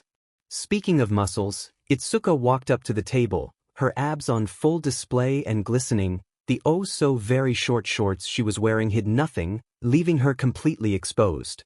And her cute perky Bearthus jiggled when she grabbed one of Momo's sweets and plopped it into her mouth. She had taken to just remaining topless after her post-workout showers, not that Izuku could complain, and from how Momo was looking, it was only a matter of time before it began to spread. Why don't we give Izuku a makeover to help you? I mean, it's mostly visual that's stopping you from making a new skin, right? Like with lipstick? Shoko asked, moving to lean on his shoulder. Her long tail wrapping around his arm and pulled it up towards her head. With a roll of his eyes, Izuku did his boyfriend duties and rubbed his cute fox girlfriend's ears. I still don't know how to put that stuff on. Can I practice? I don't think we want Izuku looking like a clown. Momo gave a soft laugh. Menu bounced up and finally snagged a sweet. The small plate was rapidly depleting. Speak for yourself. It'd finally make his outside match his insides. Itsuka snickered. She only smiled and rolled her eyes when he gave her a light glare. I don't think looking like a clown would help at all. I need to look like someone that would want to join the Yakuza, someone down on their luck, maybe a bit thuggish and, not like me. He gestured towards himself. Well, not that they know what I look like, just in case they go digging. Shoko mewled under the unrelenting ear rubs, her tail slapping the side of his chair. Really, she was starting to look a bit lewd with how she was smiling. Wait, were ear rubs FRPOY? We could turn you into a girl. What? He moved his hand away only for her to grab it and keep on her head. You're not serious, right? I don't know. Momo leaned on the table, smiling ear to ear. There was a sultry, almost predatory look on her face as she drummed her fingers on the table. Who knew an attractive, busty woman wearing a pink shirt could look so sexually intimidating? I think you'd make a cute girl, and I bet we could have a lot of fun with you. I know Nijire would. I'm with Izuku on this. As much as I like you girls as girls, I prefer Izuku with his D-. Itsuka nodded and walked over to the side opposite of Shoko. I mean, Menu pushed up her red-framed glasses and gave him a smile that was as messy and tangled as her purple hair. Every part of this pantsless gremlin just felt so twisted right then. But then again, she was the literal manifestation of the thing that had nearly driven him insane. Fudonaris are a thing. What's a fudanari? Nijire came through the entranceway, carrying her school bag. It took her 2 steps before her regular school clothing changed into whatever skin she wanted. Today, she was a CC tennis player. Menu was the first to answer. Oh, it's where a girl has a D-. Oh, that sounds like dash. Can we please not give Nijire any ideas? Izuku slapped his free hand onto the table and pointed at Menu. I'm not turning into a girl, end of discussion. Now then, can we please get back on dash? CC catgirl skin. Itsuka muttered and then grabbed his free hand, moving it towards her freshly sprouted orange cat ears. She began to purr immediately. It was at times like this that he wondered if he had actual girlfriends or just pets. He glanced at her chest. Yeah, they were his girlfriends. Oh. Itsuka's face went red. Go on, just yeah, keep scratching, I can still, oh yeah, that's the spot, I can still listen like this. Right, Shoko? Izuku rolled his eyes and smiled. Alright, so, a makeover, right? Then you'll be able to make a new skin. Momo shrugged and grabbed onto her arm, materializing a blonde wig. It's worth a shot. XXXX current time. XXXX. Hey, chef man, you got anything that'll cure a hangover? A tall, lanky-looking man with pale skin and dark black hair with sporadic clumps of gray and white stumbled into the kitchen Izuku was operating out of. He reeked of alcohol and looked to still be feeling the effects of whatever he drank last night. Or this morning. The man was old, one that Izuku didn't recognize from the impromptu tour he was given of the main house, but from the way he wore the suit he seemed like an older member of the family. The old chef could wipe something up that stunk like hell and could sober me up something quick. The man half fell onto the counter as he went to sit down, The few other members that had came in for an early lunch were happily munching on the breakfast he made them. Basic stats that he could control, just pure stamina and health recovery weaker, but they weren't going to get a random die job. He slumped against the counter and let out a long, tired groan. Ah, sure, give me a second. Izuku almost went to use his quick cooking ability, something he had nearly done a dozen times already, but that wasn't one of Minato's quirks, so instead, he started to make it the old-fashioned way. He scrolled through his now vast library of recipes and found 2 recipes that might do what he asked for. You want liquid or solid? The liquid, chef, liquid. What kind of hangover cure is solid?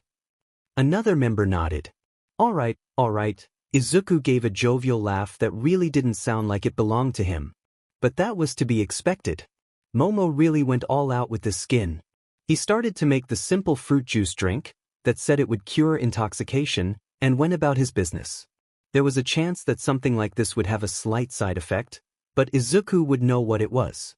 Hopefully, if there was anything, it was just a different tongue color. Item: Scurvy Dog Defucker. Category: Drink. Weight: Are smoothies drink or food? It's a funk. Effects: plus 10 HP. Plus 10 stamina. Minor energy boost 1 hour. Cures headaches and stomach aches. Random effect: Speaker of Truth 10 minutes. Speaker of Truth? Did he just accidentally make a truth serum in the middle of an infiltration mission in the form of a fruit smoothie? Well, that was convenient. Even if it was currently fizzing. Still, he looked over to the other members and the 2 more than came in as well. There was no way that he was going to be able to ask about anything suspicious with everyone else around. He placed the smoothie in front of the older member and smiled. 1 Minato hangover cure, for your drinking pleasure. The old man pulled his face up off the countertop and looked at the drink, blinking at it like it was some strange creature before sniffing it, his tongue popping out like a child being told to eat something they didn't want. That's fruity as F, kid. A good hangover cure makes you want to barf it all up just by looking at it. Trust me. Izuku folded his hands in front of his chest and put on his best thug face. It'll work. The man groaned and took a sip. Life instantly returned to his eyes and he looked like he was bursting with energy. Whoa, kid. He took the time to lick his lip. That's good, but are you trying to give me cavities? Because that is way too sweet. Where the hell did you even put the chocolate in it? That's part of my quirk. My food can heal a bit and give you a boost, but it might end up tasting strange and there could be random effects. But hey, it worked, didn't it? Yeah, I'll say. That's got some good kick to it too. The man took another sip and smiled, his posture getting more relaxed like he wasn't in complete agony. You said your name was Minato, right? I'm Tora Tanaka. I'm one of the old members of our family. Glad to see Kai's improving our recruitment.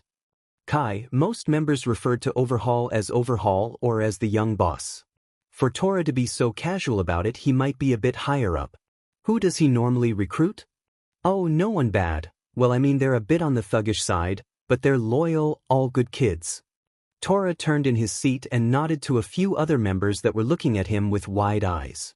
Hey, don't act so surprised. This is how I normally act when I'm not drunk. Or hungover. Or set off that I'm not drunk. Actually, this might be the first good mood I've been in since the boss got sick. The boss? Izuku raised an eyebrow. I didn't know that Overhaul was sick. Oh, the only sickness that he has is his germophobia, but that's just how he's always been. Tora waved his hand about. But it's not him I'm talking about. I'm talking about our old boss. He's still alive, taken by some sickness. Kai watches over his granddaughter, but she's dash. A loud cough came from the other side of the room, silencing Tora. Right, well, you probably shouldn't get too deep into all that, muck. Tora smiled up at him, still nursing his smoothie. Glad to have you on board, Minato. You got one hell of a quirk and dash. Hey. Tora stood from his stool, a wide smile on his face. Hey. You said your food can heal, right? Like you made this smoothie and I feel great. My hip isn't even bothering me either. Do you think you can pull someone out of a coma? Tora. The small creature that was barely up to Izuku's thigh stood in the doorway. His body was entirely black save for the white sewed-on mask that served as his face. This was the manager of the family. Mimic. sorry, just got a little ahead of myself. Tora placed the smoothie down and headed for the door.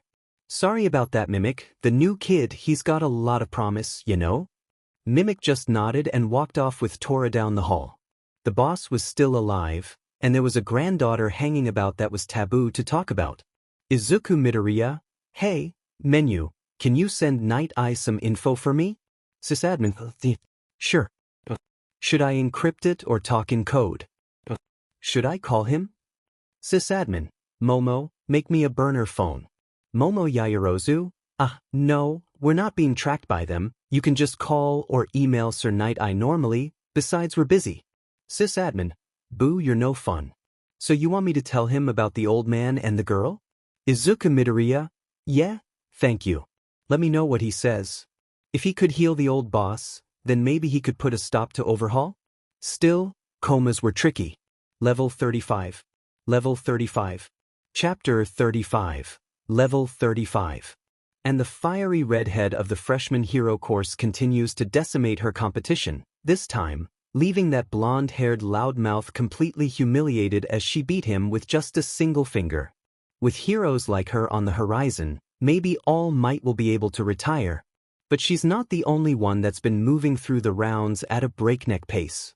The icy hot daughter, though I could have sworn he was a boy, has been decimating her own ring, blasting her foes out with both fire and ice, leaving her father weeping flames of joy. But now it's time for the underdog of the event.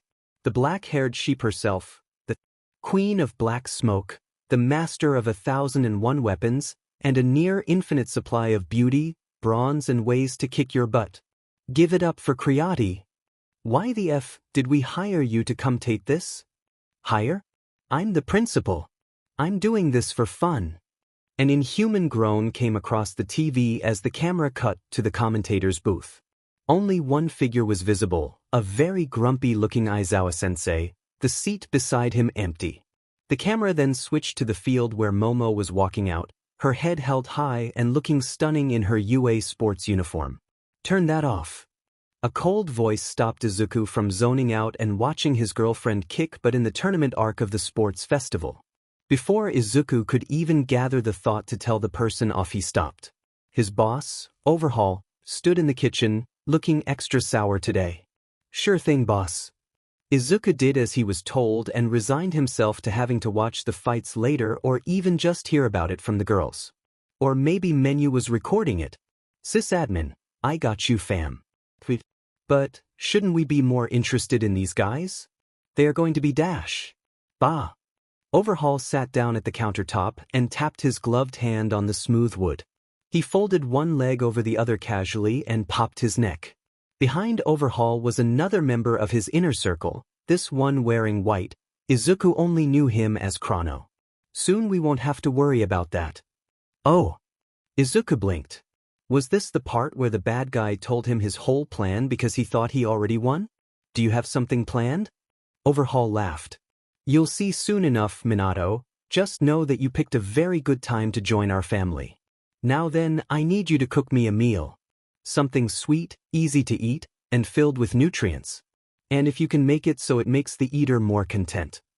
Sure, but I didn't take you for the kind of person that likes sweets, sir. Izuku gave a chuckle and started to gather ingredients, while he looked through his recipes.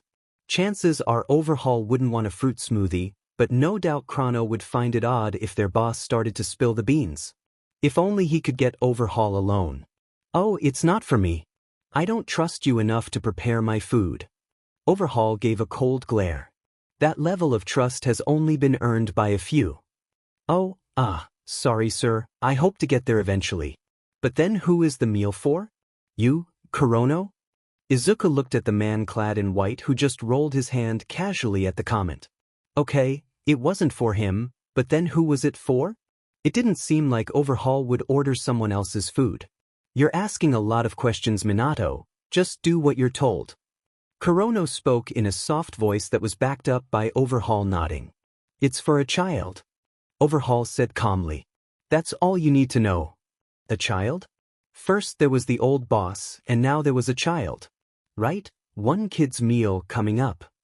Izuku started to make a meal fit for a child. He didn't know why there was a child in a place like this, or why Overhaul was taking an interest in them, but he was going to get that child just a small taste of happiness if he could help it. Before long, Izuku had whipped up a dinner plate that had him wishing he was 10 again. "All right, boss, is there anything else I can do for you today? Don't make it sound like you're working at a fast food restaurant." Overhaul groaned and stood onto his feet, eyes never once leaving the plate.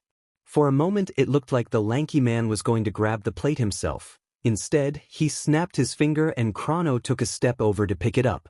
"If she likes it and eats it, you may just end up in charge of her meals from now on, Minato." "Right, yes sir." Izuku gave a proper Yakuza bow and smiled, watching as the two men left his kitchen. So, it was for a little girl. It was a shame he didn't have any food that let him check on the status of the person that ate it, or hell even one that let him know where they were. One that could teleport would also be very useful. Still, it would be harder to test a teleportation food here. But the other two might be doable. He was missing his kitchen back home, and his girlfriends, and his bath. Back there he had no problem finding someone to test his food. Nijire would do it without a thought, and Itsuka and Momo were generally open to anything. Shoko would ask if it was soba and then eat it and say it was good for not being soba, and Menu would demand seconds. Since when did his life become so centered around food? Probably when Ituska forced him into taking that cooking class. He really needed to thank her properly for that. He did. Besides, they were in a relationship, so he really didn't need a reason to go out of his way to spoil her, or any of them. Oh, right, he needed to report to Sir Night Eye. "Izuku Midoriya, who's on Night Eye duty?" "Nijire Hato, he's here at the sports festival watching Mirio do his tang, but I can totally talk to him if you want." "Izuku Midoriya? Oh, cool, ask him if he can find out if Overhaul has a daughter or something like that. It might be nothing but it was mentioned." "Nijire Hato, right?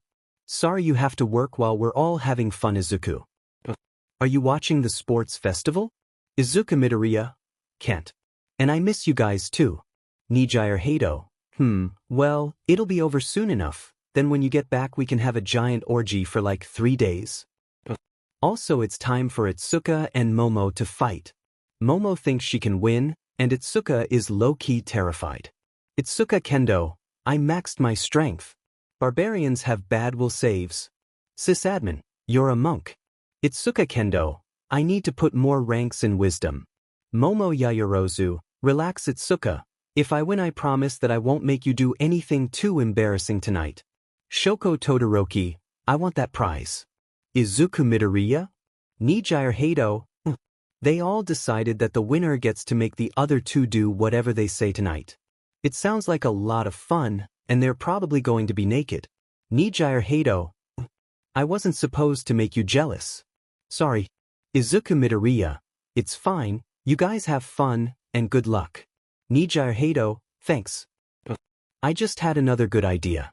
"Izuku Midoriya? Do I want to know?" "Nijire Hato, it's a surprise." Well, at least he had a warning that Nijire was going to surprise him. "Hey, chef, what you smiling about, huh?"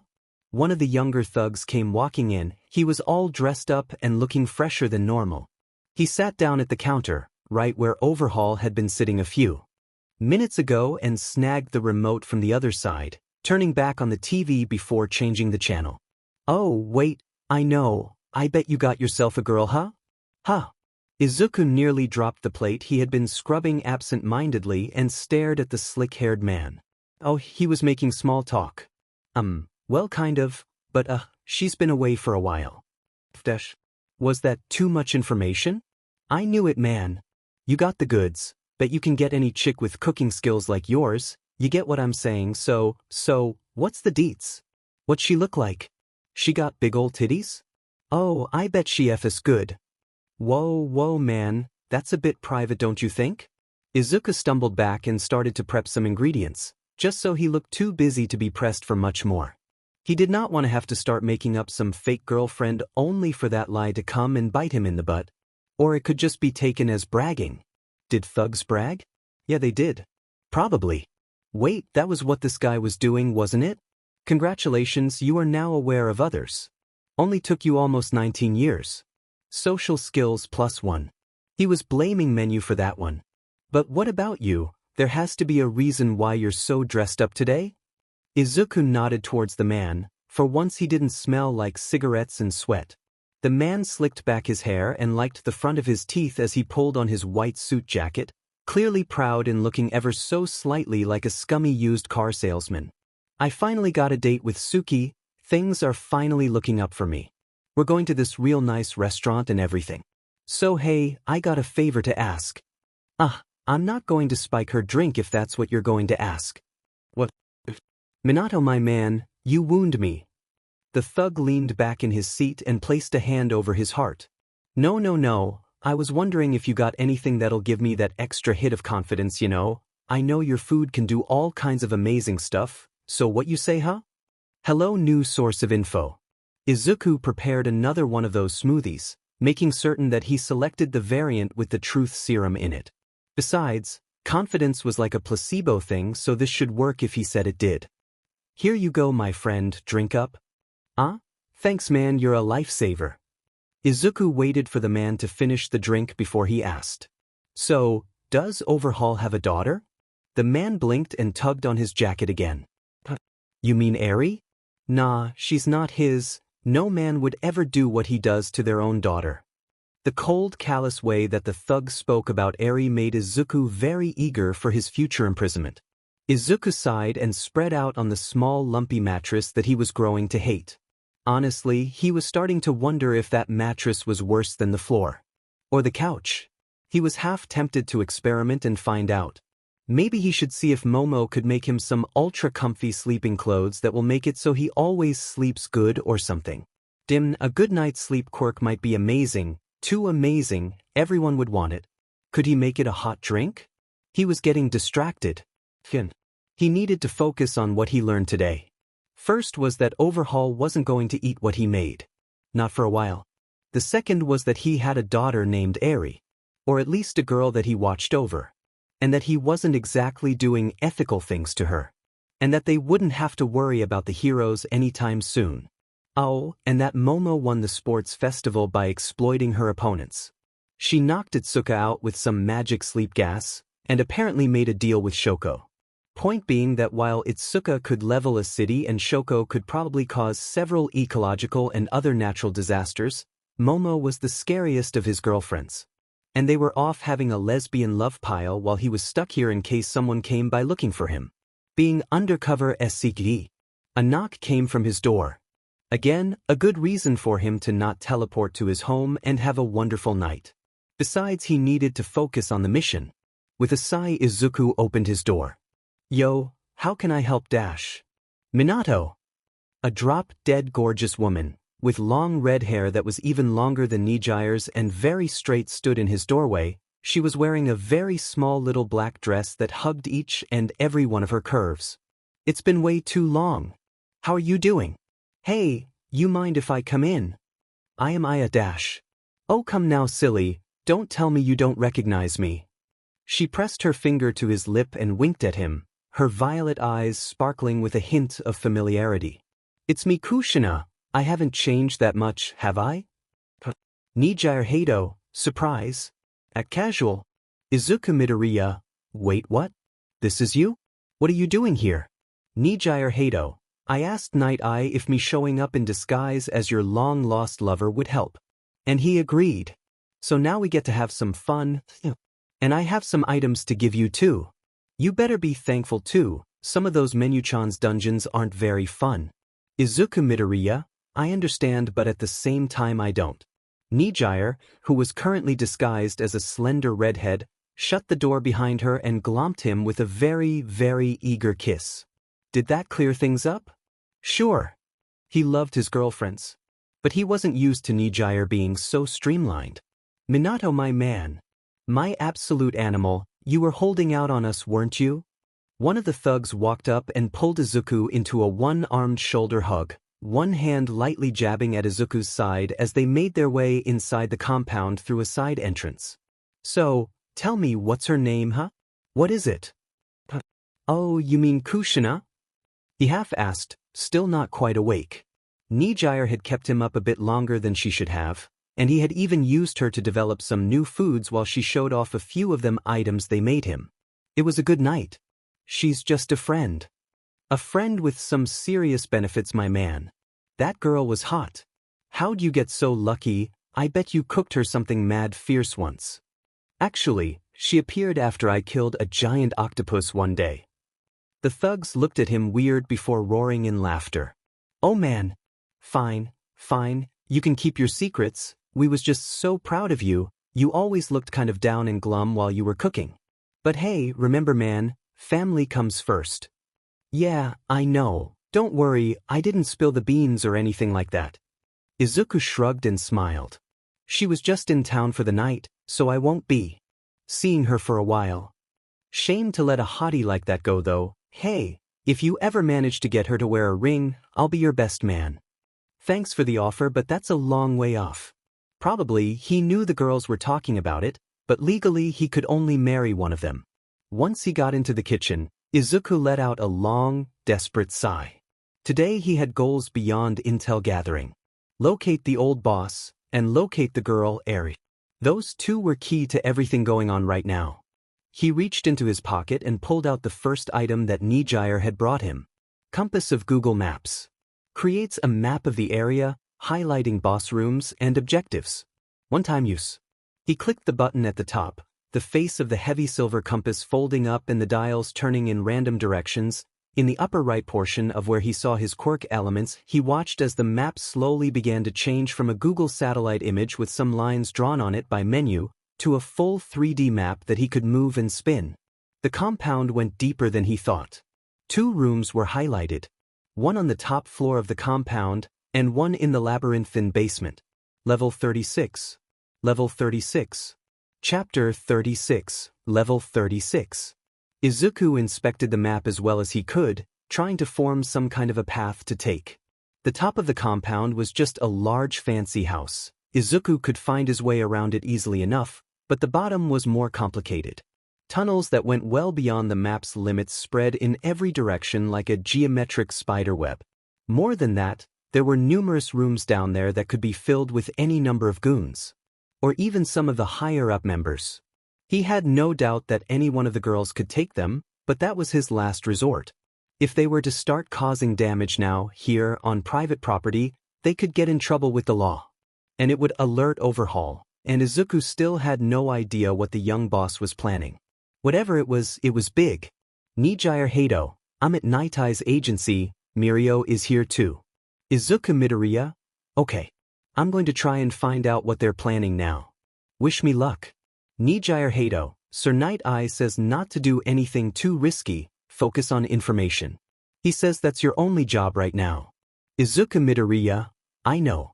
Izuku grit his teeth and closed his eyes for a moment. If he was going to risk his cover like this, then he should get more than information out of it. At least he'd like to.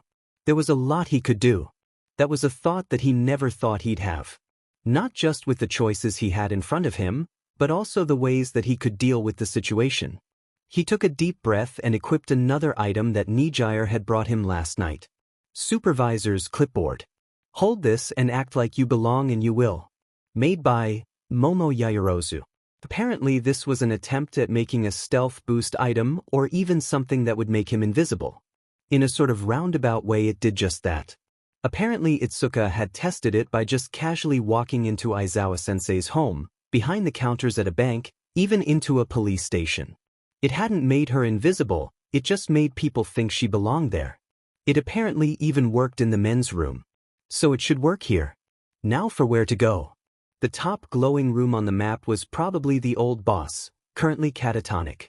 It might be possible to make something to wake him up, but that might not be a good thing. Even if what the other guys said about the old boss was true, he was still a criminal, and he might not be able to stop Overhaul. It might have even been Overhaul that put him in that state to begin with. But then there was the child, Eri. She was important, but the question was how important. Night Eye thought that it might have something to do with her quirk. She was probably in the underground section of the compound. Izuku let out another sigh and made up his mind. The top room was closer, and Izuku could even go there and head towards the lower sections without ever entering the same room twice. It was probably worth the risk to check and see. Nijire Hato, Sir Night Eye wants to know what you're doing. He says you should keep him posted. Izuku Midoriya, I'm going to check on the old boss before I make my way down. I might be able to heal him. Izuku Midoriya? Tell him that it might cause a power struggle in the Yakuza we can abuse. Nijire Hato, he says okay, but don't act yet. Good luck. Itsuka Kendo, I'm worried. Call me if you get in trouble. Momo Yaoyorozu, no, you should come back home if you're in any trouble. I know it might feel bad, but you're just gathering information. Right, Izuku? Izuku Midoriya, I'll try to do what's best, Momo. Don't worry, I'll be fine. Without another word, Izuku squared his shoulders, head held high, and walked back out into the house, making sure to leave a very special meal out for some of the members. Nothing special, just some muffins that made people sleepy. He walked through the first narrow hallway, nodding to a couple of thugs that were sitting in another room, cleaning some equipment. They nodded his way. So far so good. But then again, he was already allowed in this area of the house. The top floor was off-limits to most, though. Heading up the steps, he almost froze when he saw one of the old guards walking down the stairs, a grim look on his face. But that grim look vanished when he made eye contact with Izuku. Instead, he smiled. Yoshida was, in a word, the classic Yakuza member: tattoos, bald head, an affinity for knives, and loyal. Loyal to the old boss and loyal to overhaul. And very into rules. Minato, what's on the menu tonight? Yoshida asked, nodding, showing off his 2 golden teeth. I actually haven't gotten that far, but I'll be open to requests. That's good, I'll think about something good. Yoshida's smile widened as he rubbed his chin, humming to himself. Maybe some yakisoba? No. Izuku left the man to his food-based musings and continued up the stairs. Half sweating bullets and half ready to scream that the clipboard worked. Honestly, this might be the first time a clipboard had ever been so useful. With no one else in his way, Izuku headed towards the top room, the light glow that highlighted it on his map growing with each step. The room was dark, save for the natural light coming through the window, but even that light was contained, almost as though it was too scared to venture out of the box-shaped prism it cast on the hardwood floor. The heart monitor, feeding tube, and a dozen other pieces of medical equipment were spread around the bed where an old man rested. His breath was steady and his face pale, but healthy. That looked like a Yakuza boss alright. Izuku moved to the bed, checking over his shoulder for a moment. He saw no one follow him into the room. With his free hand he summoned another magic item. This one was a stethoscope made of dragon scale. Much like his spatula and cooking, this one increased his skill as a doctor. While being a chef granted him a long list of foods to cook, this one was much more impressive but much harder to learn. It wasn't until just a few weeks ago that he unlocked this skill perk. With the stethoscope around his neck, he grabbed the old boss's wrist and felt for a pulse. Metrics began to appear. His cholesterol was a bit high, but overall he was healthy, especially for a man his age. Maybe. Izuku didn't really know what qualified as healthy for a man in his 60s, but he appeared fine. And there was only one injury. A small gap had appeared between the brain and the skull. Izuku muttered and took a step back. I might be able to fix that. He bit his lip and sighed. Information gathering. He could heal the old boss. That was good enough for now.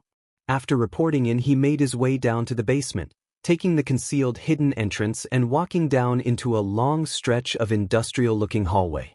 Everything about this area felt off, artificial, and just way too clean. Why build such an area underground? Why make the hallways so long?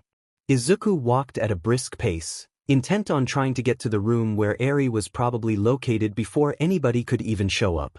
That hope was quickly dashed as he saw Mimic waddling down the hallway. The short black creature with a white face always gave Izuku a weird vibe. It didn't help that Izuku had witnessed the large man crawl out of that suit to devour a meal once. Minato? Mimic asked, looking up at him. Crap. Was he in trouble? Where's your mask? You should know better than to be down here without a mask. Holy crap, this clipboard was amazing. I'm actually on my way to get it.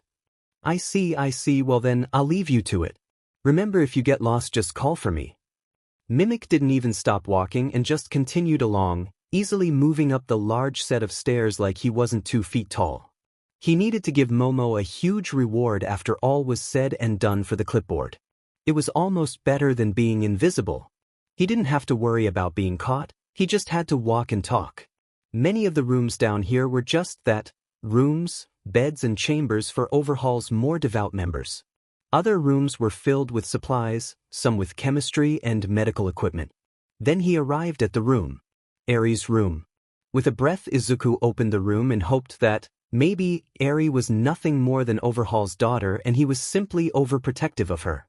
The room was well lit by an overhead light, and the walls were painted with clouds, rainbows, pretty hills, trees, and all kinds of kid stuff.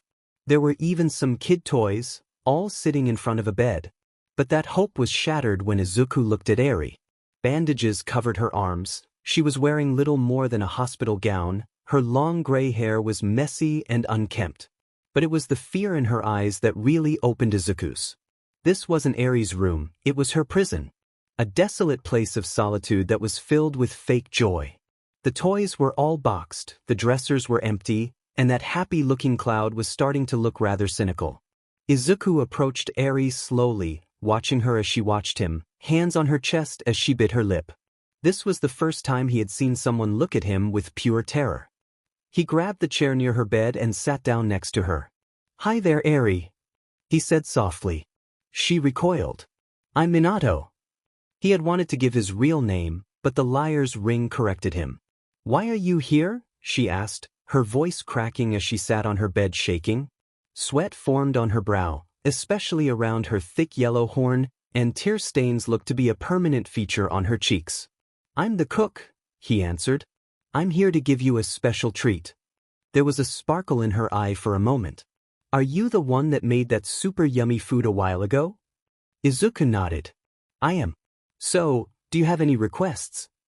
I don't know. Am I allowed?" "Of course." Izuku laughed. Though he didn't find anything about this humorous. "I'm also here to talk.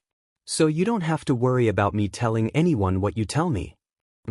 "Can I have something sweet?" Eri asked, leaning forward just a bit. "Sure."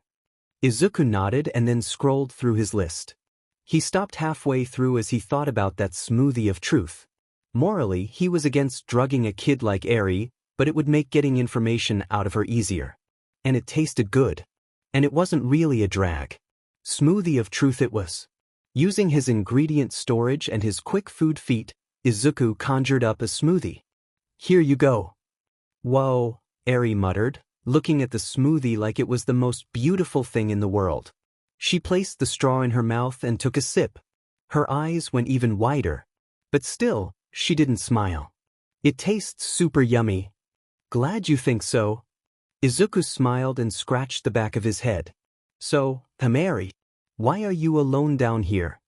"My quirk," she muttered, stopping her smoothie worshipping for a moment to touch her horn. "It's dangerous." "How?" "I don't know. Overhaul says that I hurt people because I can't control it. And that's why no one wants me." Eri stared at the smoothie. Quest updated. Machinations of the Yakuza. Get Eri out of there. Reward. Actually being someone's hero. "Is Overhaul the one that hurts you?" Izuku asked, placing a hand on the bed as he moved forward. "Is he why your arms are covered in bandages?" Eri's hair fell in front of her face, her body trembling as though she was struggling against herself.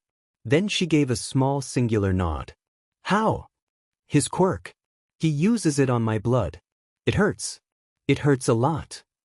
Overhaul went from creepy villain to irredeemable evil BSD in a matter of 4 words. Izuku wanted to go out of his way to find that skinny BSRD and punch him in the face, and then summon Itsuka and watch her do it. "Izuka Midoriya, I'm going to get Eri out of here now. He's using her for experiments. Nijire Hato." Night Eye says to be careful, we'll be heading to the extraction point. But remember, if anything happens you get out of there first. He won't kill Eri. But Overhaul might kill Izuku. With a breath, Izuku extended his hand out towards Eri. "Do you want to come with me? We can run away together.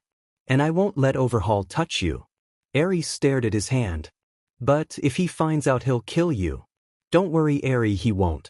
Even if I disappear, I'll come back and save you. I promise. I'm going to save you. Izuku extended his hand out even further. So please, Eri, let me save you. Eri blinked, then took his hand. "K. This was good. All right, let's go." He headed towards the exit of her room with Eri holding his hand tight. It didn't matter if Overhaul was her father, there was no way that she was going to be happy here with him. Besides, what sick F would use their own daughter for experiments? Izuku took a step out of Eri's room and Dash. He felt something touch his cheek. He saw Overhaul for just a second. "You have died." Level 37. Level 37. Chapter 37. Level 37. Continue? Yes, no. Continue? Continue what? What was he supposed to continue? Existing?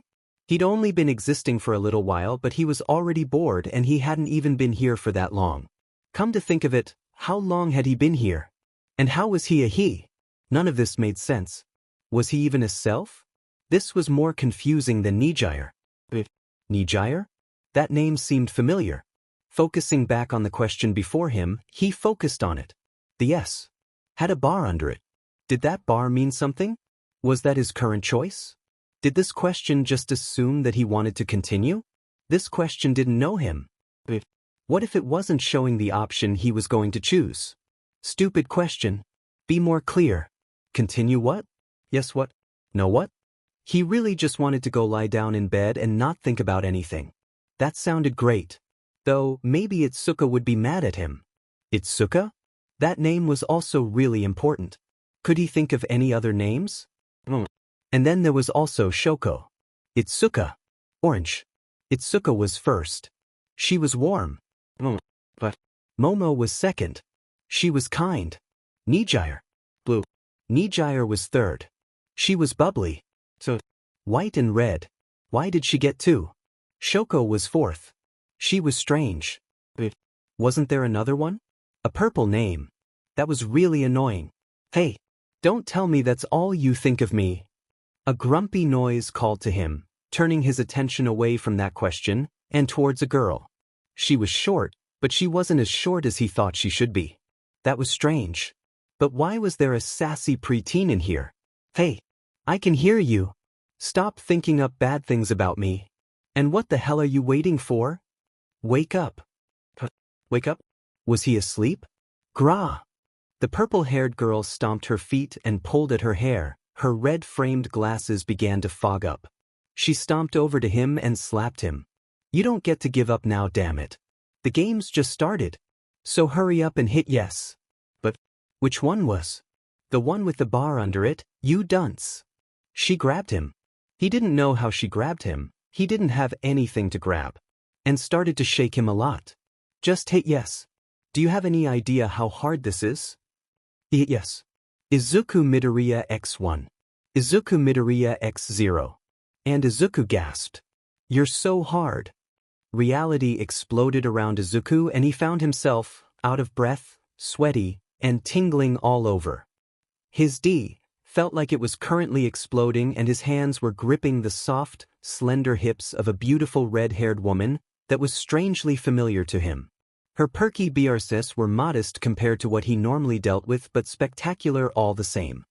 His D twitched as he felt her pee-pee pulse around his D dash, the hottest one coming out from his D making him groan. F dash, the redhead all but collapsed around him, falling forward, her hot, sticky body grinding against his as she made her way up to kiss him. You really saved up for me, Haminato? I know it's been a few weeks but that was amazing. I feel so full. She kissed him and recognition kicked in. This was Nijire in disguise. And this was exactly what happened last night. And he had died tomorrow. So either he was getting good enough at SEC or Nijire was that whenever he came he could see into the future, or, the more likely option given how his quirk seemed to be based around being perverted, whenever he came he made a checkpoint or save point or whatever it was called. Izuku Midoriya, so I think I just died. Nijire Hado, what? I didn't even go that hard on you. I was on top most of the time. Itsuka Kendo, damn it. Juch, I demand a good ifing when you get back. Shoko Todoroki, aren't you currently being fed by Momo? Momo Yaoyorozu? What was it I'm supposed to say again? Era? Itsuka Kendo, you guys are mean. Shoko Todoroki, it's cute when you though. Nijire, or rather Kushina, shifted and pulled herself off of him just long enough for her purple eyes to gaze into his. He could see Nijire in there, the curiosity and kindness in her every movement, the way she smiled. No matter how complex the skin, Nijire would still be Nijire. Are you okay, Izuminato? Yeah, I'm fine. He wrapped a hand around her waist and kissed her softly, pulling her in tight. Just let me hold you for a while, okay? You don't have to ask. Izuku Midoriya, I'm serious. I literally died tomorrow. Momo Yaoyorozu, what? What happened? Are you okay? Itsuka Kendo, so we have a checkpoint system? That's OP. Itsuka Kendo, wait. If you were having SEC just now with Nijire, does that mean that you make a checkpoint when we F-dash? Shoko Todoroki, I'll make a checkpoint whenever you want. Nijire Hado, that's convenient. Izuku Midoriya, kind of. I'm a bit out of it when I'm selecting to continue. But also, when I selected yes, I got a notification of a 1 going down to a, so I think that might be the number of lives I have left. Itsuka Kendo, so it's a checkpoint in a life system. That's a bit peculiar and less convenient. But it means we might be able to get extra lives. Itsuka Kendo, hey menu. When did Izuku get the first extra life? Itsuka Kendo menu? Itsuka Kendo, that's concerning. Shoko Todoroki, I'll go check on her. Izuku Midoriya, so what are some things that can give you extra lives? Itsuka Kendo, that depends on the game. Most of the time they're just ahead of the character, sometimes they're just a 1-up, but in Mario they're a green mushroom. Momo Yaoyorozu, also, are you okay Izuku? I feel like we're taking you dying rather casually. Nijire squeezed him tighter and kissed him lightly on the neck. That small silent gesture that Momo would never know about vanquished much of the remaining panic he still had. Izuku Midoriya, it happened so suddenly, it doesn't feel like I actually died.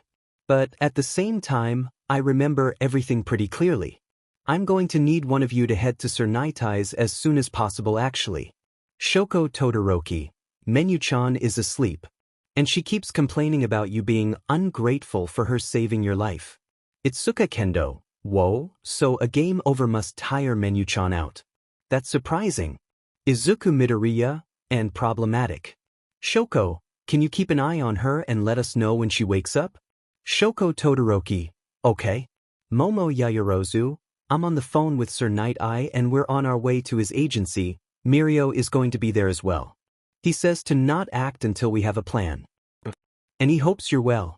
Izuku Midoriya, alright, when you get there, I'll tell you guys everything that happened. Izuku let out a breath and stared at the subpar kitchen in his temporary apartment. He really shouldn't be such a snob, but having a crappy kitchen just made him feel bad for using his cooking skills in it. He nudged Nijire and smiled at her. Hey, you want to try some cooking? The smile on her face told him all he needed to know. This time, he already knew where he needed to go. And where that sad little girl was likely crying even now. He was going to save Eri. But this time, he wasn't going to die trying. Hopefully. But for that he needed a better plan. And he was starting to think about that old boss and his minor spine problem. Mirai took a deep, long breath as he went over all available information again. Being able to see the future was supposed to be his quirk, something to use sparingly lest he view the death of a person. But Izuku had experienced death to gain his own glimpse of the future, which was very problematic because if Inko found out that he let her son die, that would be bad for their res-parked high school romance. It was a good thing that Izuku wasn't the type to make his mother needlessly worry. But that didn't mean Mirai wasn't concerned. He looked over his prep room and couldn't help but smile at the excellent heroes that were ready and eager to aid Izuku when everything was set. Mirio had placed first in the sports festivals for the upperclassmen and was only partially NDE through most of it. Then there was Momo Yaoyorozu and Itsuka Kendo, the top 2 finishers of the lower classmen, as well as Izuku's girlfriends. Both of them. They were also incredibly talented heroes with a wide range of quirks and other skills bolstered by Izuku's own quirk, which just so happened to take the form of a little girl with purple hair. And apparently Shoko Todoroki was now a girl and also one of Izuku's girlfriends. Mirai sighed and pinched his nose. Thinking about Izuku's quirk gave him a headache. Oh, and Itsuka Kendo had one for all. And because of Izuku's quirk, she basically didn't take damage from like anything. A functionally immortal carrier for one for all backed by a perverted quirk that treated reality like it was a plaything was probably about the best outcome he could think of. Status report, he said, looking towards Momo, who minus her glee at causing people various degrees of terror, was easily the most respectable and sane member of Izuku's harem. Well, Itsuka was saying she was just, on a hero aptitude test she could put punch for every answer and in her case would be right. Very right. Momo hummed and flipped her goggles up off her eyes. He's entered the compound. Some of the guards were concerned, but the promise of the big meal he was planning seemed to put them at ease. Nijire is nearby, and Menu-chan has partially woken up. She's still out of it, but says she can teleport us whenever we want. As bad as it is to say, I'm actually grateful that Izuku's quirk appears to have a limit, even if that limit is defying death. Mirai pushed his glasses up and smiled.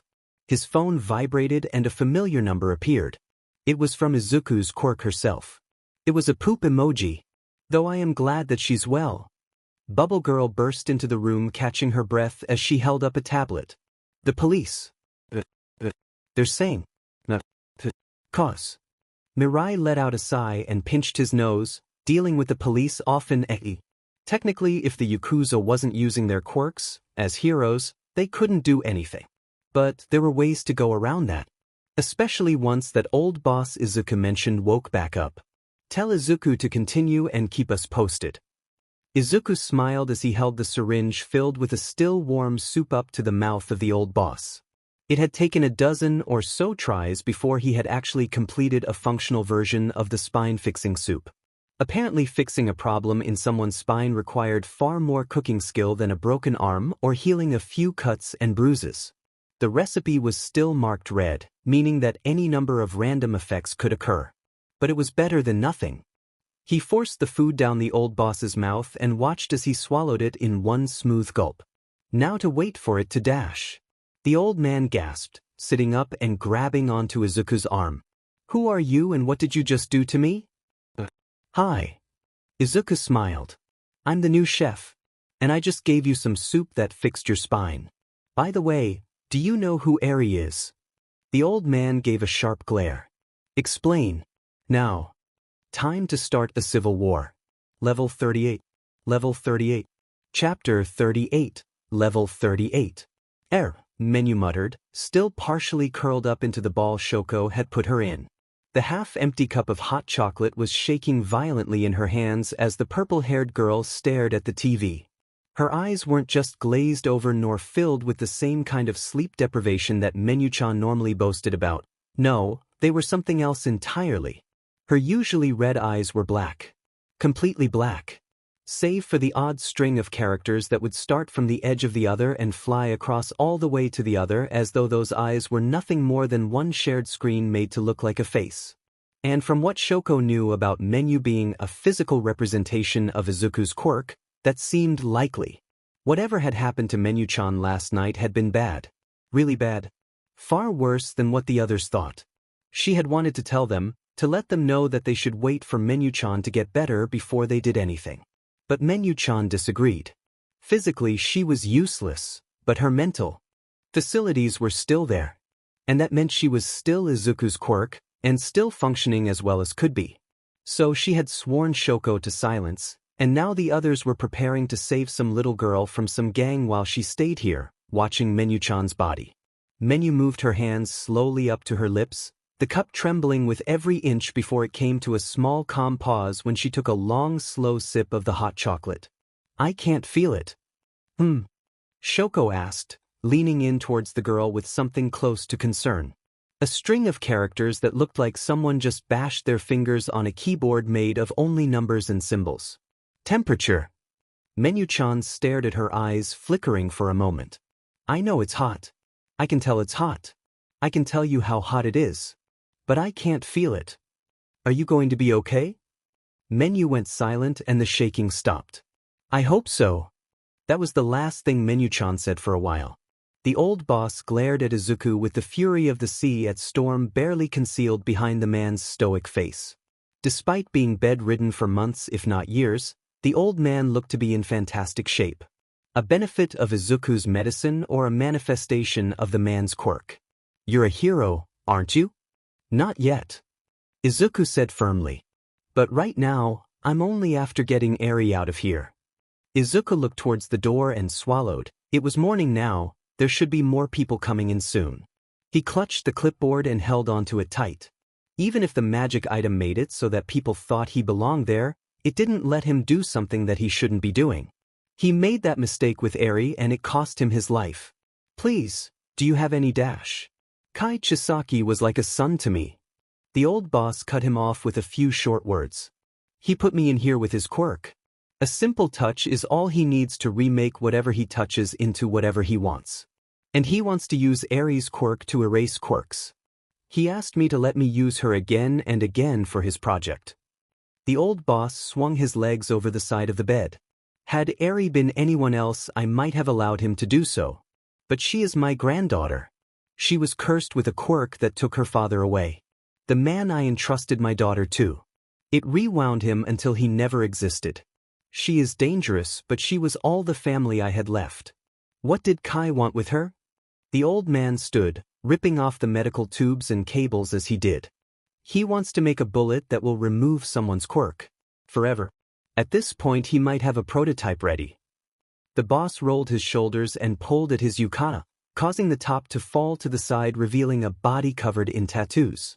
Tigers, sharks, dragons, phoenixes, and a wide range of other creatures seemed so alive that they might very well have leapt out at Izuku.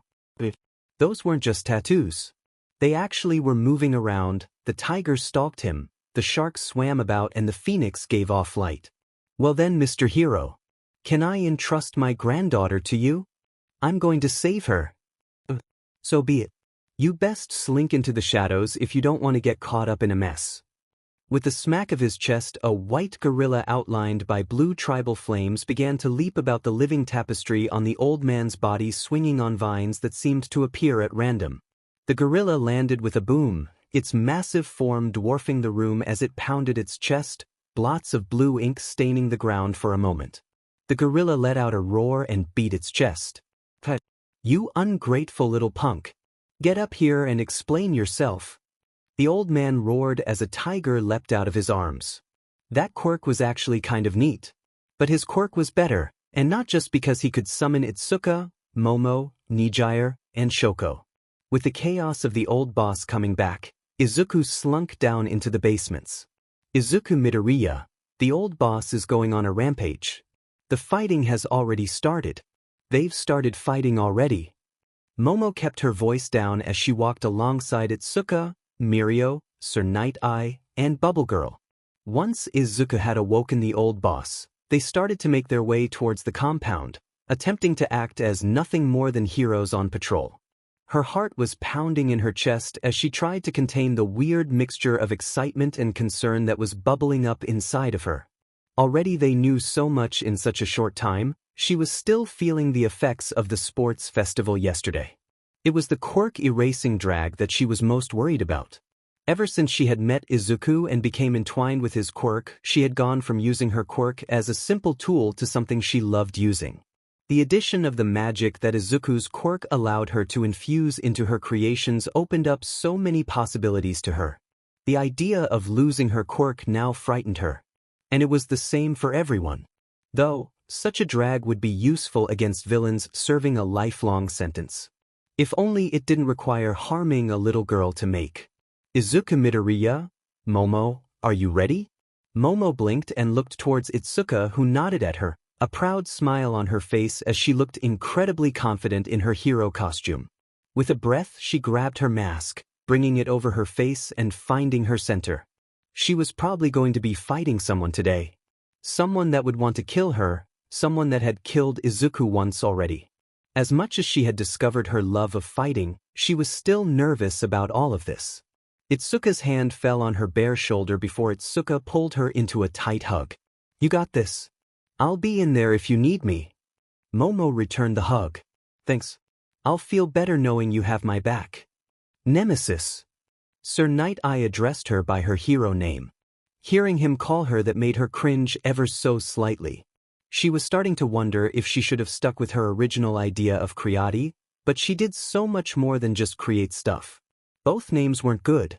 But maybe she shouldn't have let Menu-chan name her. The potential of that drag is frightening. Destroy everything you can. Right. Momo Yaoyorozu, I'm ready. She felt a familiar shift as she found herself standing somewhere completely else. The halls were clean, metallic, and depressing. In front of her was a tall blonde-haired man with blue eyes. "Momo Yaoyorozu, I prefer the normal you." "Izuku Midoriya, thanks. But have you seen Nijire as a redhead?" "Momo Yaoyorozu, I know right?" "Itsuka Kendo, how come you two never talk about my red hair?" "Shoko Todoroki, what she said." "Nijire Hado, flirt later." "Nijire Hado, well, I can't believe I just thought that." Izuku nodded and started to continue down the hallway, leaving Momo before one of several large rooms filled with lab equipment. Her mission was discussed well before the operation began. While Izuku was ideal for infiltration, and Itsuka could take down large threats with greater ease, Momo was amazing at sabotage. It was easy for her to create the exact item she needed to mess something up. She moved through the room, checking the neatly labeled containers for what might be inside there.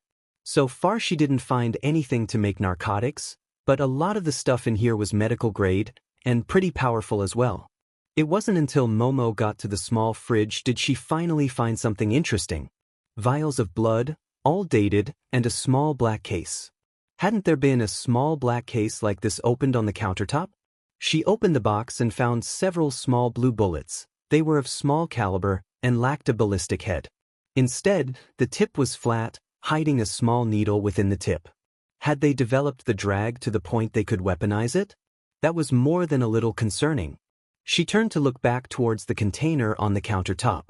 Was it empty waiting to be filled, or empty because the bullets had been taken? She stopped when she saw a man wearing white standing in the corner. His hair extended out from beneath his hood, stabbing her in the leg before she could dodge out of the way. And then, everything seemed to slow. Not good. She couldn't move. Her breaths were shallow. Even her eyes couldn't budge from where she had been looking moments ago. His quirk? Probably. Did it affect hers? She conjured a small drop of water on her top lip and felt it fall down easily enough. It felt like her quirk was still functioning at normal time. That was good. Oddly convenient. The man spoke in a soft voice that betrayed the menacing look of his plague doctor mask. What were the odds that it was an actual gas mask? The same day that the old boss gets miraculously healed and starts causing a commotion, I find a rat rummaging through our research. He approached her with a knife in his hand. Not a gun? He didn't have the bullets. Maybe. Momo Yaoyorozu, I've been caught. Izuku Midoriya, do you need to be teleported? Momo Yaoyorozu, maybe. But right now I have a plan. I want to see if he'll monologue. Izuku Midoriya, I'll trust you. I'll just have to use my hour hand on you and then we can take you in for questioning.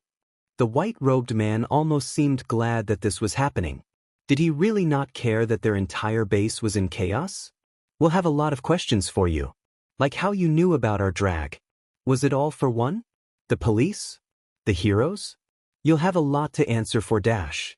And she heard enough. If Momo could have smiled she would have, but instead she just felt proud of herself as her trademark black smoke erupted from her body, quickly engulfing the room and causing her ever so slightly magical mask to switch into its thermal view, showing her a clear outline of the man as he stumbled backwards, hand pulling at his mask to cover his mouth. So it was just for show.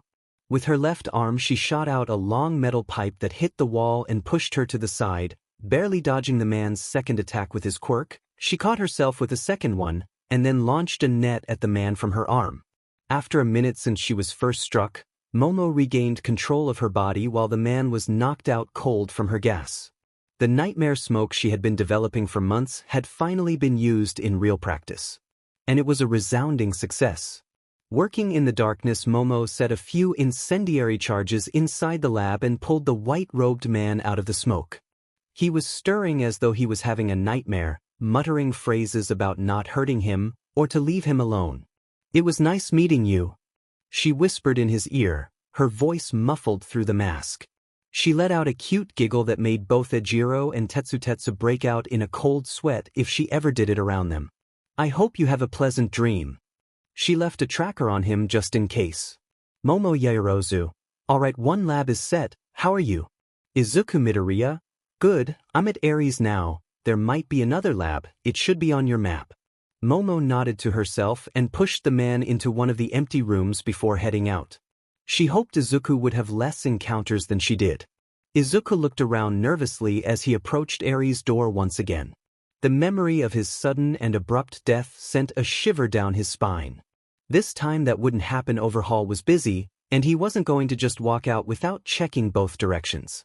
If anything, he'd be out before Overhaul even knew Eri was gone. Which would be perfect. When he opened the door, he saw Eri sitting on her bed just like before, but this time there was raw fear spreading across her face. Far more than normal. She let out a meek, almost pitiful scream and tried to scoot away from him. "Eri?" he asked, walking over towards her. "Are you okay? What's dash? You died." She muttered, her red eyes wide with fear and her entire body is shaking. "I saw him kill you for trying to take me. And then I woke up. But you... I saw it." Did the reset not affect her? Was it because of her quirk? Or was it because she was so close? There was no way to know. Nobody else knew he died besides Menu-chan after all. And Overhaul didn't even blink when they passed each other earlier. "That's right, Eri." He kneeled down in front of her. "I did die. But I came back, didn't I? And I'll keep coming back until I get you out of here. So, what do you say, shall we dash?" Eri latched onto him. Tears streamed down her eyes. "Don't die anymore. Izuku Midoriya, I have Eri, I'm heading out the back entrance." "Itsuka Kendo, good. We're almost inside, we should be able to keep them busy." Izuku headed down the hall, holding Eri over his shoulder as he did so, but stopped when Eri screamed. "Itsuka Kendo, Izuku, this is bad. There's so much blood." A gunshot echoed through the halls and a piercing pain in his shoulder made him stumble. He turned back and saw Overhaul, blood covering his jacket and a deranged look in his eye as he advanced towards Izuku. "You traitor! So much for not being careless. No extra lives this time. Izuku Midoriya, can you?" The UI of his quirk began to crumble before his eyes, falling out of vision and vanishing. He heard another scream. This one not from Eri, but from Menu. He ran, holding Eri tight. This time not heading for the back entrance, but towards the way he came. Towards Momo and Itsuka. It felt strange. Not seeing the world with those elements. Was that it? Was his quirk gone? Not entirely. He still had that clipboard and his hair was still blonde. Did his carelessness get Menu killed? Damn it. Damn it, damn it, damn it. Level 39. Level 39. Chapter 39. Level 39. It started with that scream.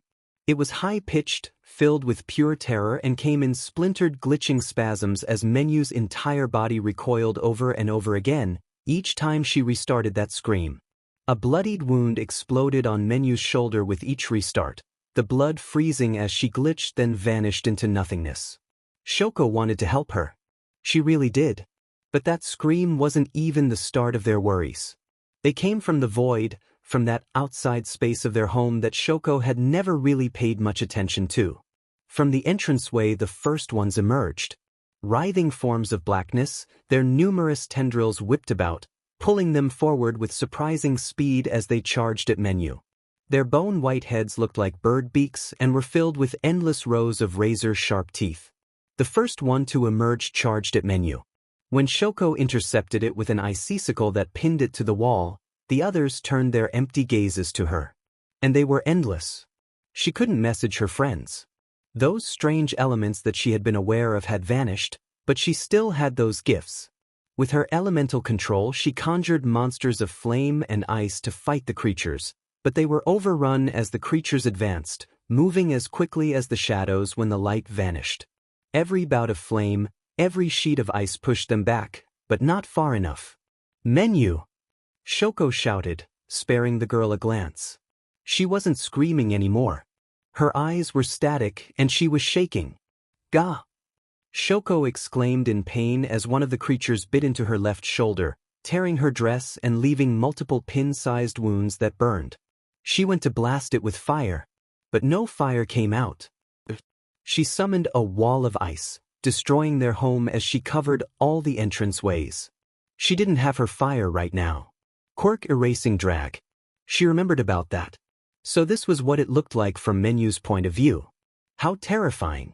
Summoning more and more ice around them, Shoko encased both her and Menu in a sphere of ice, the creatures assaulting it in a frenzy, and it took all her strength to keep that ice barrier up.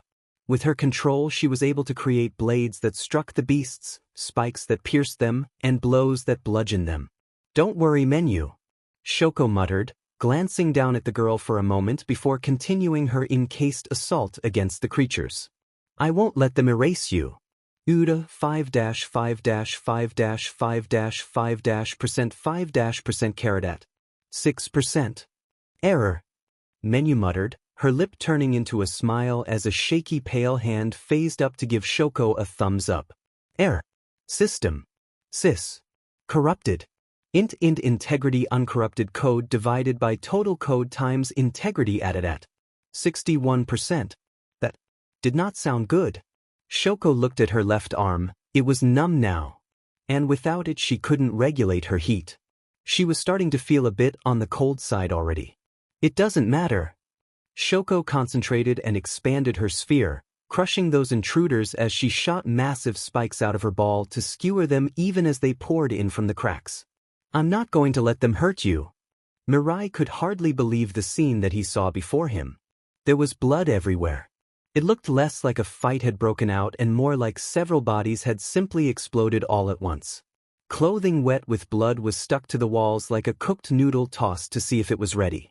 He never thought that a scene would horrify him more than when he had seen the aftermath of All Might's fight with All for One. But this surpassed that gruesome scene.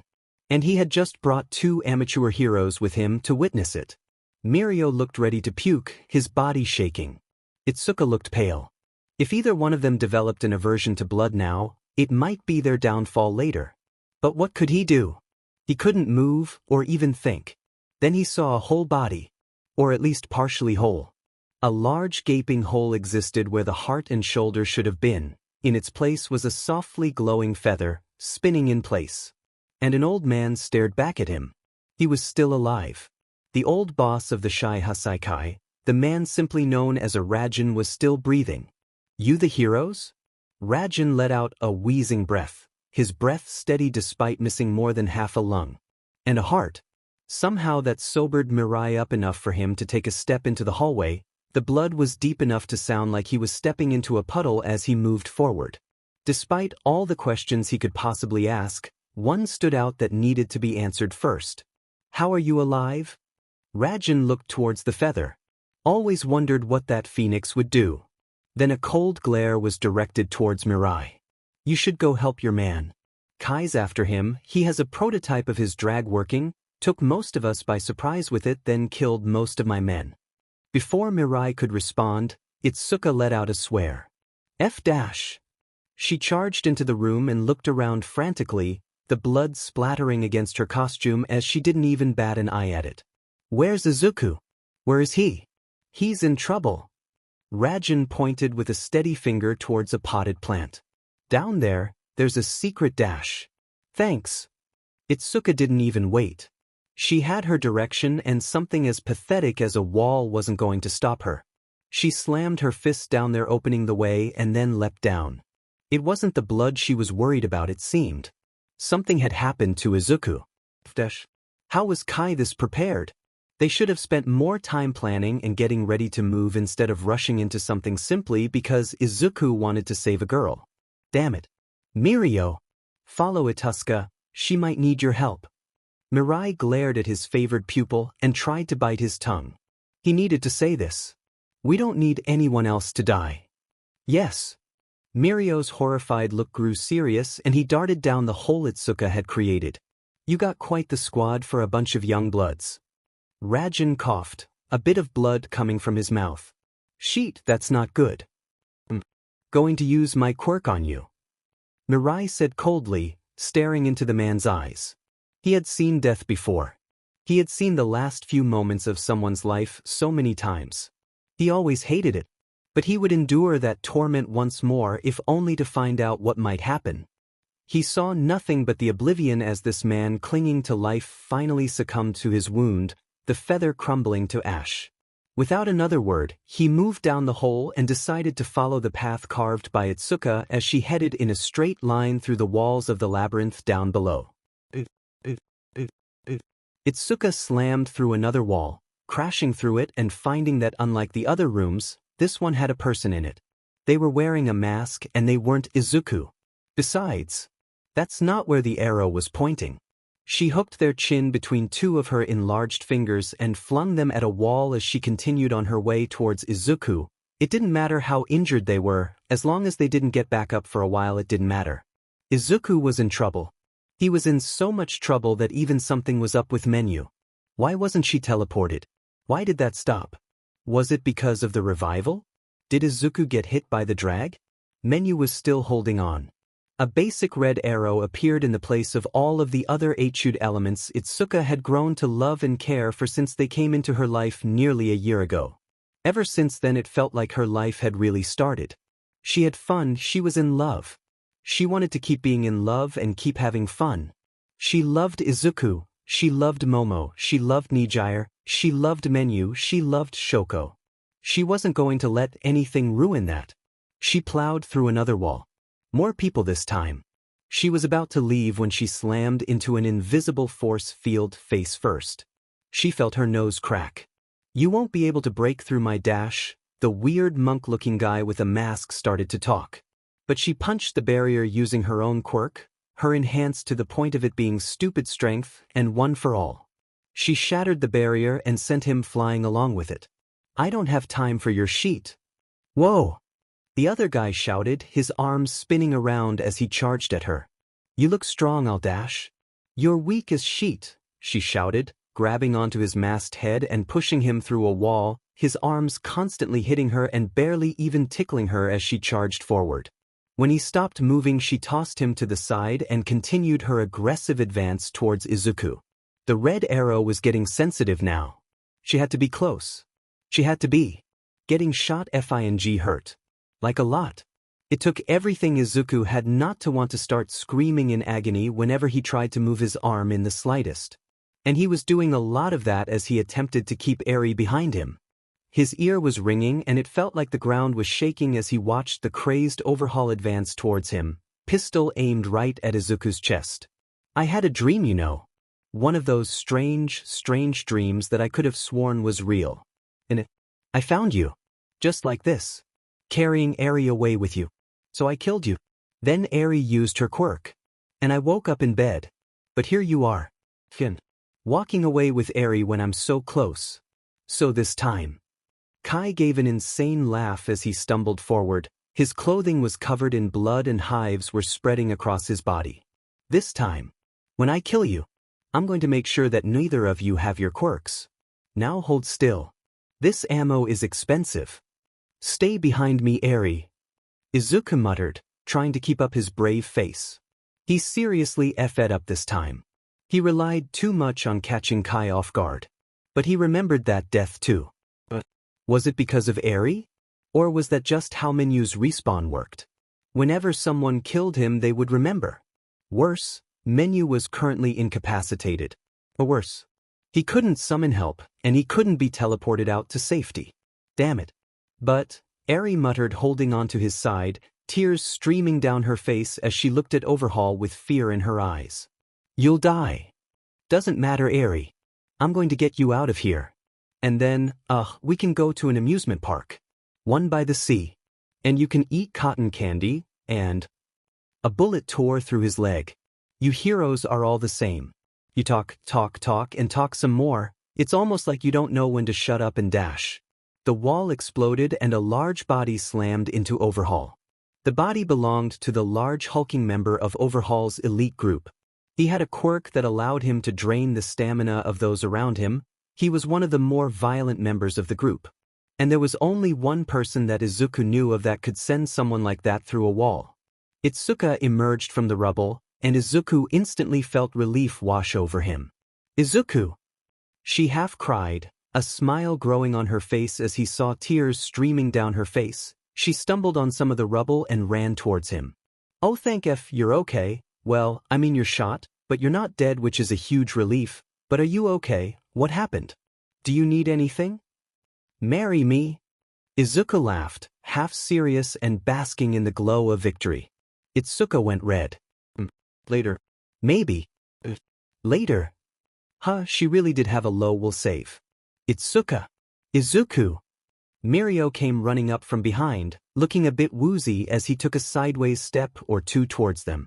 I'm glad you're okay, so was worried about you. Izuku, about menu. Itsuka asked, drawing his attention towards her once more. Blood was splattered across her costume and it was torn in several places as well. What happened with her? I got shot by a quirk erasing bullet. But I don't think it was complete. And besides, it's like Aizawa-sensei, I think she might be a bit resistant to it. That's why all the other things are still working. Maybe. I just hope she's fighting back against it. The large body shifted, its bone, muscle and sinew all blending and twisting around as it reformed into a horrific beast of pure muscle. Riding at its head was Overhaul. They should have checked to make sure he was out. Oh, what the F dash? Why the F? Do bosses have multiple phases in real life? Itsuka swore, her fists enlarging, and she punched the ground, sending a shockwave towards Overhaul. It vanished when Overhaul touched the ground, instead sending spikes towards Itsuka. Spikes that bounced off of her like they were nothing. Don't let him touch you. Mirio warned. Izuku, take Eri. And get out of here. Me and Itsuka should be able to handle this guy. Right. It'll be nice having backup. Itsuka nodded. What makes you think I'm going to let you go that easily? Overhaul shouted, his upper torso flailing as he got used to his new form. He touched the ground again with a hand and the room exploded, pushing away and around from them, the exits sealing off completely. You're all going to pay for this. When she could feel pain, everything hurt. Menu tried to breathe, but her body couldn't. Instead, it happened with a hiccup. Her chest was contracted one moment and then the next it was filled with the cold air inside of Shoko's icy fortress. Awareness came and went. It took all of her mental power just to help guide Itsuka towards Izuku. Itsuka could save him. She was the strongest. She was the first person that Menu actually liked. She had to save him. Not just because Menu didn't want to die, but because she didn't want Izuku to die. There was nothing selfish about that desire. She wanted Izuku to live. She wanted to watch him grow, to watch him continue on this awkward and seemingly random path that she had put him on. She wanted to find both his limits and her own. She wanted to have fun with them. She wanted to laugh with them. She wanted to keep being with them. Izuku. Itsuka. Nijire. So, they made her feel like she wasn't just some F-up. They made her feel like she wasn't just some evil, useless voice inside of Izuku's head. She wanted to prove them right. She wanted them to know that she could do all those amazing things that they thought she could. She wanted them to know. She loved them. She hissed, looking at Shoko as the girl continued to fight, her right side nearly completely blue as the girl continued to fight. Cracks were forming in the prison, and Shoko's movements were sluggish. Every attack was a desperate, wide, sweeping attack that was only to push them away. Error. Shoko looked at her. A tired, weary look on her face. She was so drained. It was only a matter of time before Shoko fell. I'll protect you. That was wrong.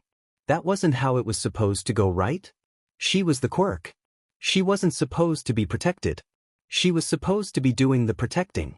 Awareness slapped her in the face and she drew a sharp breath, her body functioning for just a moment. Itsuka. She found Izuku. That last visage of her concentration flowing back into her. Izuku safe. Good.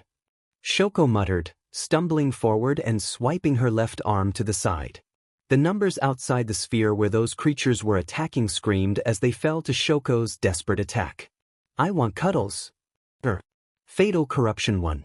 Integrity at 30%. Corruption. System. Fatal. Fatal. Exit. CPP. 9%. 9.5%. 23. Awareness began to slip from menu. She could feel it. The who she was now. It was slipping. It was dying. The quirk. The larger part of herself. To us. What would happen to it? What would happen to the rest of her? She wanted to know. Integrity at 5%. Integrity at 3%. Integrity at 1%. Update 100%.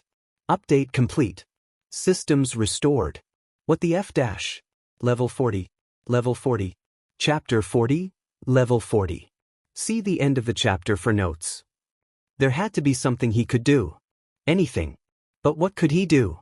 The battle was currently at a stalemate. Mirio was too evasive for Overhaul to so much as touch, but the damage Mirio could do was limited against such a massive creature. Itsuka was having the opposite problem. What few blows she could land were quickly healed by Overhaul's quirk, while she also had to spend much of her time dodging. Just let me hit you! Itsuka shouted, punching the air in front of her with enough force that Izuku could feel the blowback all the way from where he stood. Quit hiding behind your bullshit instant death. You're annoying. Overhaul returned, sweeping a line of spiked ground towards Itsuka that she just kind of ignored. If it wasn't for Overhaul's quirk, he would have been defeated a while ago. Izuka didn't know how Overhaul's quirk would work with Itsuka's Flex-It-Off feat that reduced damage based on her strength, her really, really high strength, but it was a risk none of them wanted to take. Izuku held Eri behind him, his back towards the smooth sealed-off wall that Overhaul had made at the start of the fight. After finally getting a bit of strength, after years of being powerless, it was beyond frustrating that he couldn't do anything right now. All he could do was summon his spatula, but beyond that he didn't have any of the other systems he relied on. It honestly felt like such a large part of him had been ripped out of his mind when that bullet hit him. Wait, that was it. The gun. Where was it? It didn't look like Overhaul still had it. It might be over where Itsuka had thrown him before the fight really started. Eri, Izuku pressed his hand against the girl's back. I need to go help my friends, okay? Here. He handed her the clipboard. If you hold on to this, Overhaul won't think it's strange that you're here. He probably should have given her that the first time. It might have done more good if they were both holding it though. Eri looked at the clipboard, her entire body shaking. I don't want you to get hurt. Eri. He patted her head for a moment. We're going to be fine. Once we're out of here, I'll take you out for ice cream, okay? Ice cream? It's really good. You'll love it, all right? She nodded and he headed for that rubble. He had confidence in Momo's magic item skills, but with any luck Itsuka and Mirio would keep Overhaul distracted enough for both of them. Though Itsuka was making sure that he had his hands full. The ground was uneven, twisted, and splintered, making it difficult to walk, much less find anything. It was on one uneven part of ground where Izuku slipped, cutting his hand along the edge of the stone that he found the pistol. He'd never shot a gun before. Not a real gun at any rate. But the basic idea of it was simple: aim and shoot. That was all. And with a target the size of Overhaul, he should be fine. But how did the drag work? Was that all Overhaul's body? If he hit him with the bullet in the fleshy mass of muscle and bone that he was currently operating as and not the actual person at the head, would that still affect him? If he was lucky, he'd have a few shots before Overhaul could stop him. Izuku gripped the gun in his hand, blood seeping down the handle as he did so. It was so strange not seeing a damage notification for this. It didn't hurt as much as he thought it would. The still bleeding wound where he got shot hurt more, but even that felt much less painful than he thought.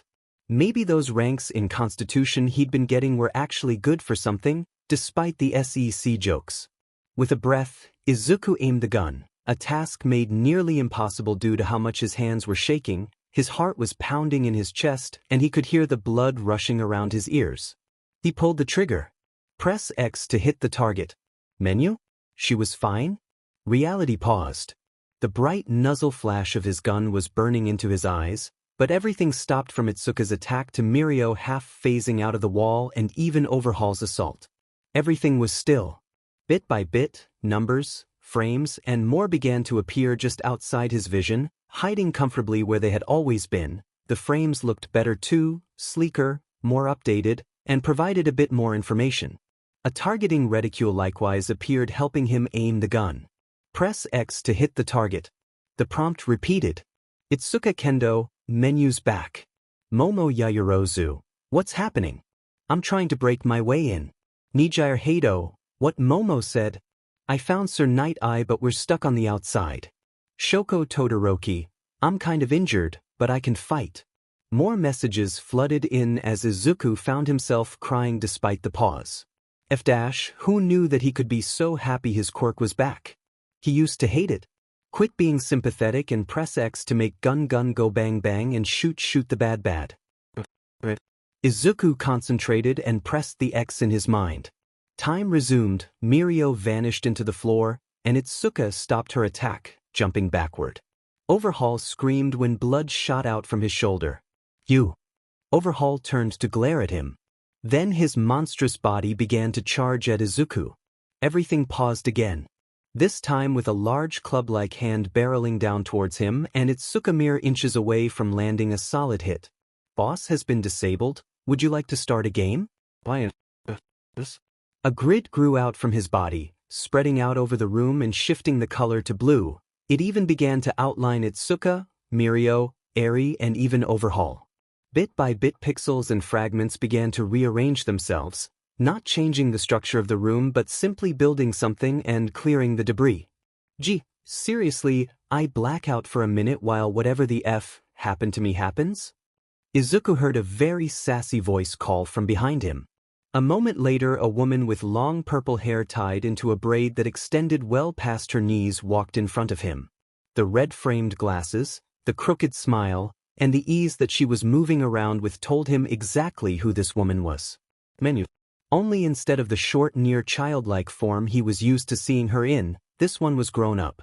And while she was still slender, she actually had BRSS. That or she was stuffing her bra. The businesslike attire she was in was something right out of a fashion magazine. Black heels, matching black slacks, a light blue top that hugged her body tightly complete with red trim, and a black jacket that was tossed over her shoulders. Honestly, she looked kind of cool. The adult menu rolled her eyes and smiled. Seriously, I get an update and the first thing you think about is melons? Well, whatever, they are kind of awesome.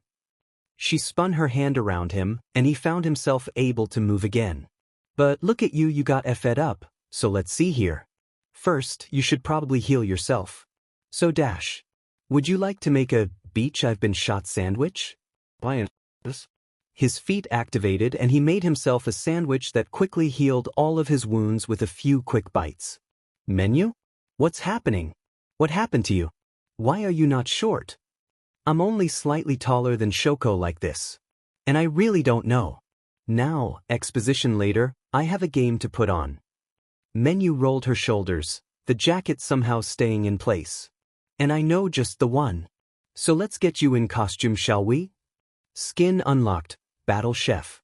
Izuku watched as his Minato skin vanished, revealing his normal self, but now wearing a chef's outfit, complete with the really tall hat, and he even had 2 pans strapped to his back.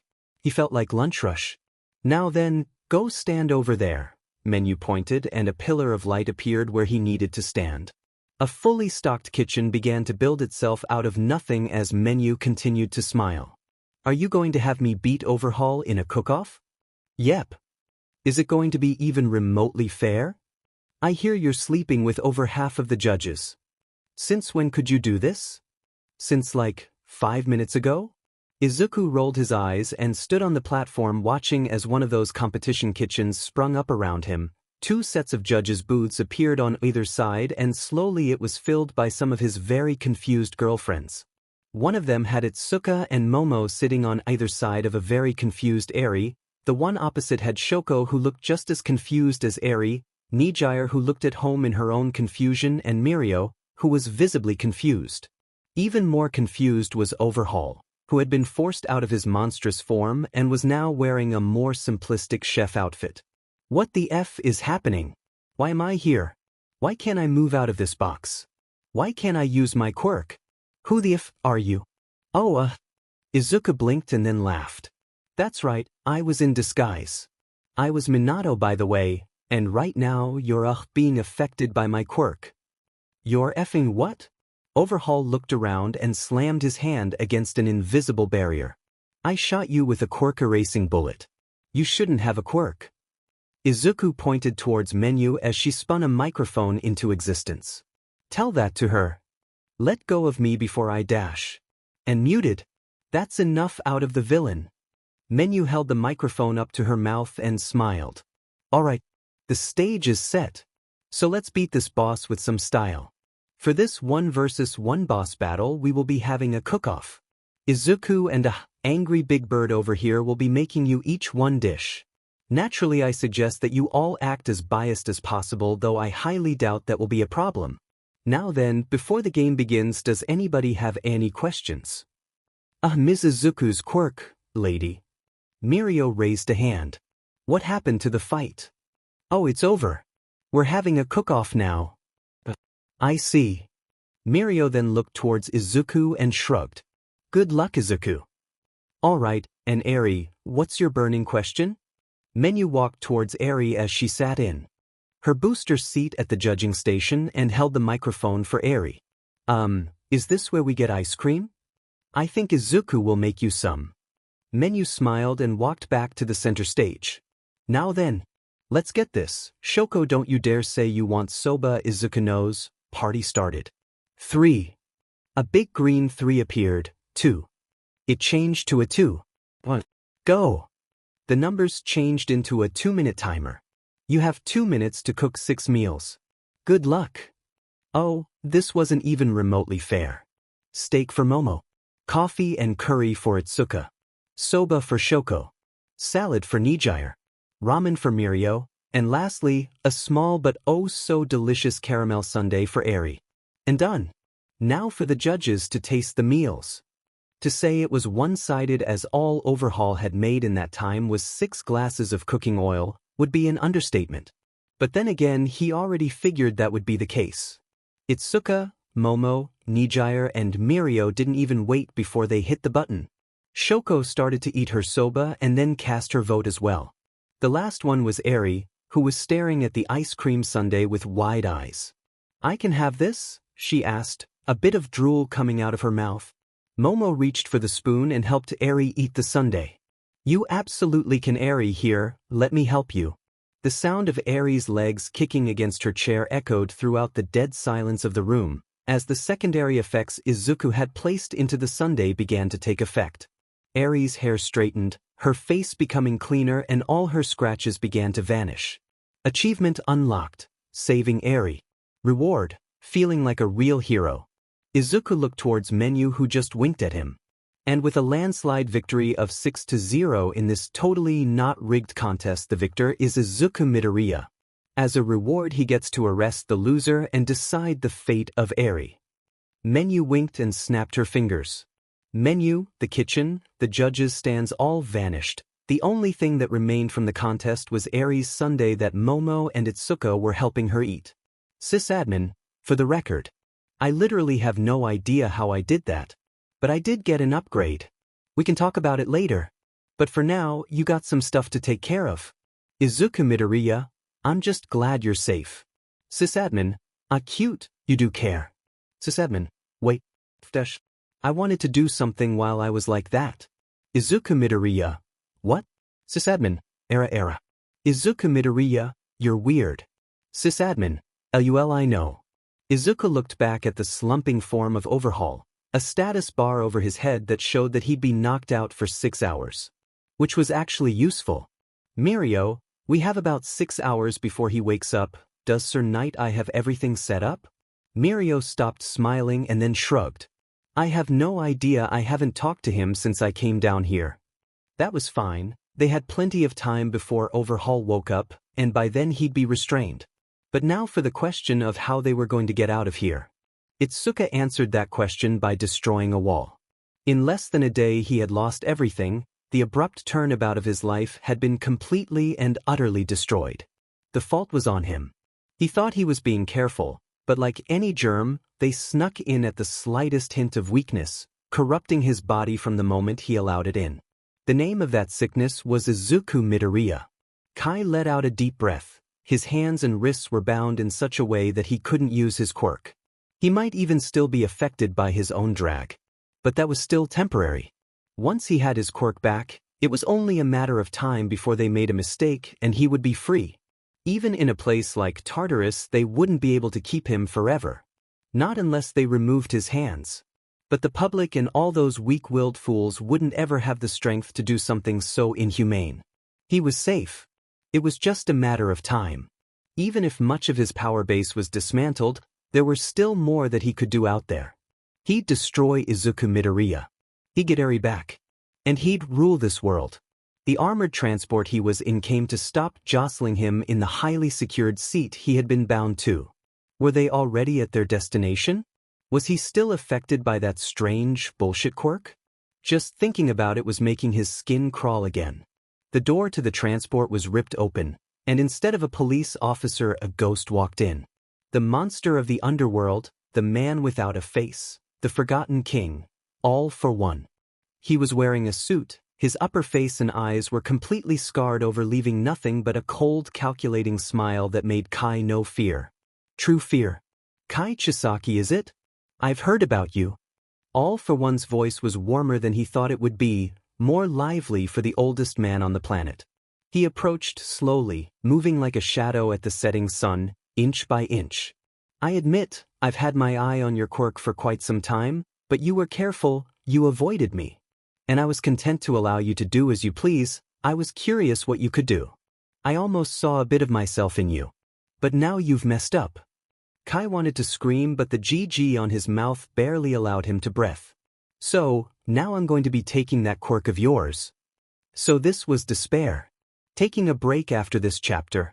There's lots of stuff I still want to write, and this has been my longest FIC by far. Level 41. Level 41. Chapter 41, Level 41. We back, baby. This hot spring was full of thickness. Everywhere Izuku looked he saw sights that other men only dreamed of, the titanic bust of Shoko and Nijire slamming into each other as they wrestled in the healing waters like two massive, squishy kaiju going at it for no real reason. Momo stood in the open shower that jutted out from her rock face. Her long black hair was pressed against her back as she slowly scrubbed herself clean before entering the waters. Even Menyu's new, much more adult form was on full display as she floated about on an inflatable chair like this was a pool. Itsuka though, Itsuka walked straight towards him. Her vibrant teal eyes sparkled with the raw strength she possessed and all the love in the world for him. Her hips swayed with confidence. The curves of her well-defined stomach danced with every step as her perky biers bounced. She moved through the water like it was barely there. The steam wafting around her form made her look like some fae emerging from the waters to grant his every wish. Which wasn't far off from what Itsuka was to him. It felt like everything that happened started when she was randomly brought into his party and teleported to him. If Menyu, or rather what part of his quirk was in charge at the time, had summoned someone else, his entire life would have been different, and all these wonderful experiences he had wouldn't have happened. He might not have even ended up with 4 girlfriends and whatever the hell Menyu was. A CC desktop AI. He caught Menyu smiling at him, lifting up her drink to him and nodding. Izuku looked up and saw Itsuka standing in front of him. This was supposed to be their celebration. Their party for a job well done. So why was she crying? Itsuka? She fell on top of him, wrapping her arms around his neck, kissing his cheeks several times as the warm water swirled between them. She was warm, soft, comforting. The entire hot spring seemed to vanish from view as he felt Itsuka grip onto him.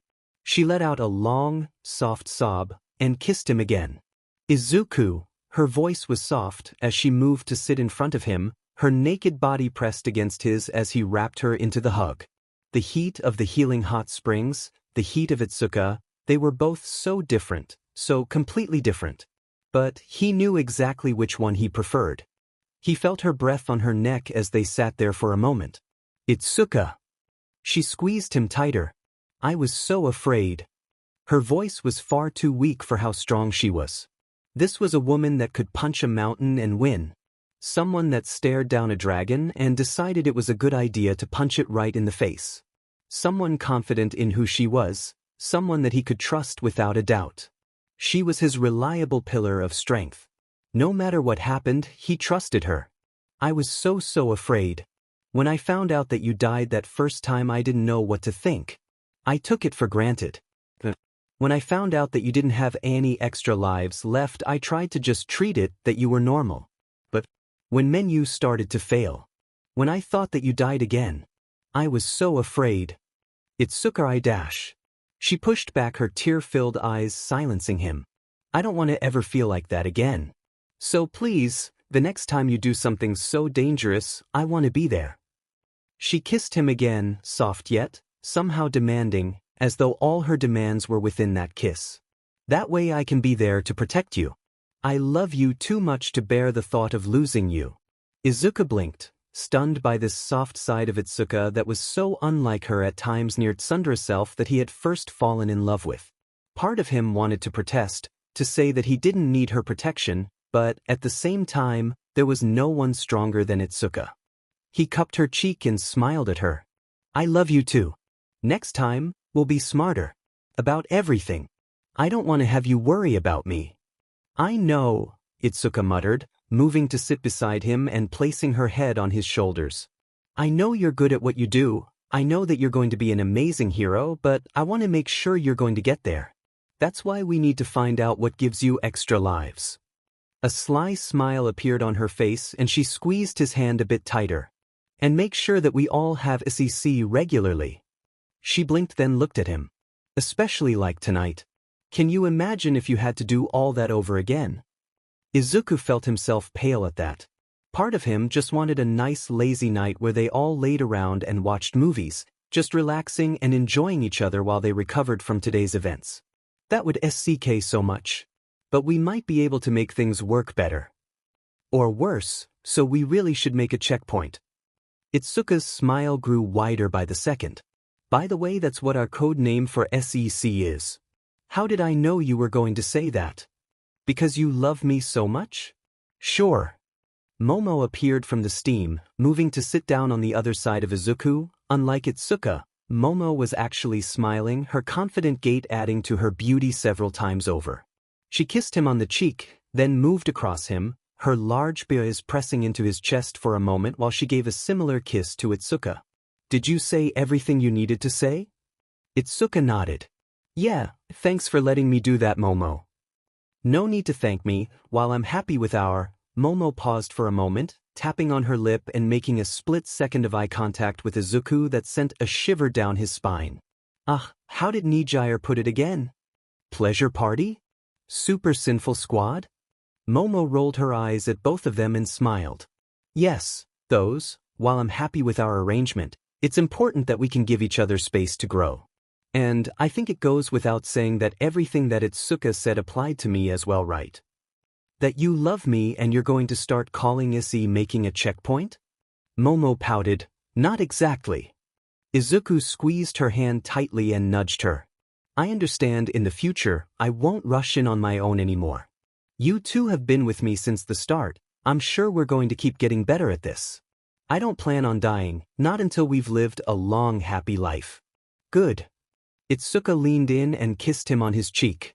But just in case, I'll make sure I'm strong enough that I can punch death in the nuts and bring you back to life myself. I wonder if I can make an item that will stop you from dying. Momo tapped her chin. You guys should worry more about yourselves. We know that I can be brought back somehow already, but we don't know about you guys. Izuku let out a long sigh and rolled his head back.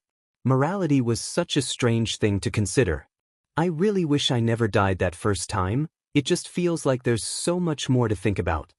We're just happy you're still alive, Izuku. Momo stroked his cheek softly, then her smile grew wide and dark. But if you die again, I'll kill you. Right? Momo was basically a Yandere at this point. Is it just me? Itsuka whispered in his ear and kissed him on the earlobe. Or is it kind of hot when she talks like that? You know, Izuku let out a long sigh and smiled at both of them. I should have known better than to expect the hot springs to stay PG-13 with you two around. His first two girlfriends laughed and hugged onto him tighter. It felt so good to finally be back home. Though, their home had been forcefully renovated by whatever that quirk-destroying drag had done to it, and Menu. As it stood, everything was currently being rebuilt by Menu save for their new temporary abode. He's making his move. Need to hurry. He's getting stronger. You won't be able to stop him now. It might be too late. You need to act. Itsuka spun, desperately looking around the swirling black mists that were covering everything. She wanted to talk, she wanted to scream, she wanted to shout, but couldn't, her mouth wouldn't move. She scrambled, trying to claw at her mouth, but found that it simply wasn't there. That black mist had swallowed, her giving her just enough of herself to see and hear. Was it intentional? What was happening? What was going on? Where was she? Who was speaking? All for one. You need to stop him. He must be stopped. Stop him. They came into view. Shadows at first, then forms. Slowly growing solid as 8 of them began to form. Was it 8? It wasn't, there were only 7. The 8th wasn't really there. But there were 7. 7 people. 7 wills. 7 voices. A pale man stood out the clearest. One for all. Quirk. It was made. Made by him. He gave me a quirk to gather strength. To hoard it so he could make his brother live. But he didn't know I had my own quirk. A quirk that allowed me to pass it on. And so One for All was born. Our sole purpose is to defeat All for One. You can do that. You can beat him. Before it's too late. It's your destiny. The time has come. Master our quirks. There are 7 of us. Master us. Itsuka stared for a moment, her eyes going wide. Menu was right. In part. One for All was alive, but it didn't look like a zombie, or however she had described it at the time. The shadows shifted. For just a moment, a glimpse of what was beneath the figures made Itsuka feel faint. It was her. Shackled. A part of her was bound to this quirk. Was so entangled in it that she had no chance of escaping. It was just a moment, but Itsuka realized what that was. That was her quirk as it became fused with One for All. Itsuka understood why Menu was so afraid now. Destroy him. Destroy All for One. That is your destiny. You are the one. Stop him. Use us. Itsuka. Izuku's voice brought Itsuka out of that nightmare and into abrupt chaos. Black tendrils of energy were lashing out of her arm, destroying the walls and tearing up their beds.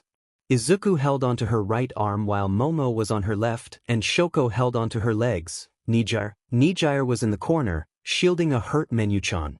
It all came to a stop. And Itsuka felt her body fall a few inches as her head pounded in her skull. Itsuka, Momo said with panic in her voice and moved to grab her cheek. Are you okay? Itsuka couldn't speak, her entire body felt numb as she looked around the room. At the destruction she had caused. She let out a few steady breaths. I'm fine, how's Menu? I'll be fine. Menu held up her hand and stood, one hand was covering her eye, and there were hints of blood on her cheek. She must have gotten hit hard. It made sense. One for All probably wanted to absorb her. With Izuku's quirk, a quirk that could create free will, there was no stopping something like One for All. Itsuka understood Menu's choice back then crystal clear now. She could feel its intent roiling underneath her skin now. She could feel those wills inside of her desperately trying to influence her. It was kind of scary now. But at the same time, it was trying to warn her, wasn't it? What do we know about All for One? She asked, looking at the group. Izuku answered first, still not letting go of her arm. I think I remember Overhaul talking about him. One for All. It was telling me that I need to stop them. Itsuka blinked and swallowed. I think I need to go and talk to All Might about this. Shoko blinked. I have no idea what's going on. Oh, right. You don't know. Nijire bounced over and glomped onto Itsuka from behind. You weren't there for it, but basically Itsuka has All Might's quirk called One for All because it was supposed to go to Izuku, But Menu-chan got super duper jealous and said no and forced it onto Itsuka instead. But wasn't All Might supposed to like train your or something? What? Shoko just looked more confused, which given how she had fox ears made her all the more adorable with how they were pressed flat against her head whenever she was confused. It's a long story, Shoko. Sorry, Itsuka shrugged. But, because of Izuku I didn't really need to train for it, so I actually haven't spent much time with him. But if anyone knows about All for One, he might. Sysadmin, Izuku, do you see that? Izuku looked from Itsuka to Menu, who was still holding her eye from the wound she had received from those black tentacles that had been particularly violent towards her. He blinked and then looked back towards Itsuka. See what? Sysadmin, her debuff. Debuff? The only debuff Itsuka had was that one she got from getting One for All, and that one, Izuka felt his heart drop. The debuff duration was dropping. Months vanishing in seconds as the time seemed to set itself to some new much shorter time. When it stopped, Izuku felt like puking. Instead of the years they thought they had, that timer was now reduced to a few mere months. Izuku Midoriya, what should we do?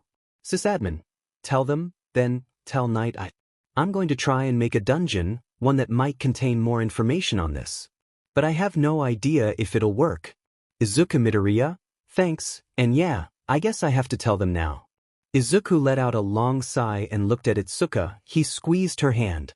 I've been hiding something from you all. That got their attention. He maintained eye contact with Itsuka. The guilt was not making this easy. I kept it a secret because I didn't want to worry you over nothing. But now, I think it might be tied to All for One. What is it, Izuku? Itsuka asked. Her face was still a bit pale. Back when you got One for All, I saw that you got a debuff with it. It was called Doom Foretold. It had a duration of years. But now it's barely a few months. That's all I know. Itsuka's face firmed up and the color came back to her cheeks. When does it expire? First week of September. Itsuka blew a raspberry and huffed. Well, if we survive, you all better give me one hell of a birthday present. Level 42. Level 42. Chapter 42, Level 42. Was it bad that she had forgotten that All Might was really a skinny man that was sometimes a buff man? Like, really, that just felt like something that had been glossed over in their whole, try not to explode your limbs, pep talk they had on her very confused and guilt-filled trip to the actual entrance exam. Though at the time, she had been at least partially grateful she was dressed when Menu had summoned her and then promptly shoved All Might's hair down her throat. At first she had been trying hard to cheer Izuku up in whatever way she could. This was something that he had earned and it was given to her instead. But now that she had actually seen, what All for One was, she couldn't help but be a bit resentful. Especially when she thought of her own quirk. That shadowed visage of her own quirk entangled and infused with All for One sent a shiver down her spine and made her stomach twist in a knot. She understood Menu's choice full well now. She might even have made the same choice if she had known back then. So, Itsuka. All Might gave a great big smile and gestured towards the tea he had prepared. He was wearing a suit that was way too big for him, but at the same time way too small for him. His recent occupation as a teacher had struck Itsuka as a bit odd, given how he was actually rather terrible at it. It wasn't that she disliked All Might, it was just, her expectations were rather shattered. What can I do for you? Itsuka scratched the back of her head. She really didn't want to be here right now. The others had more exciting jobs.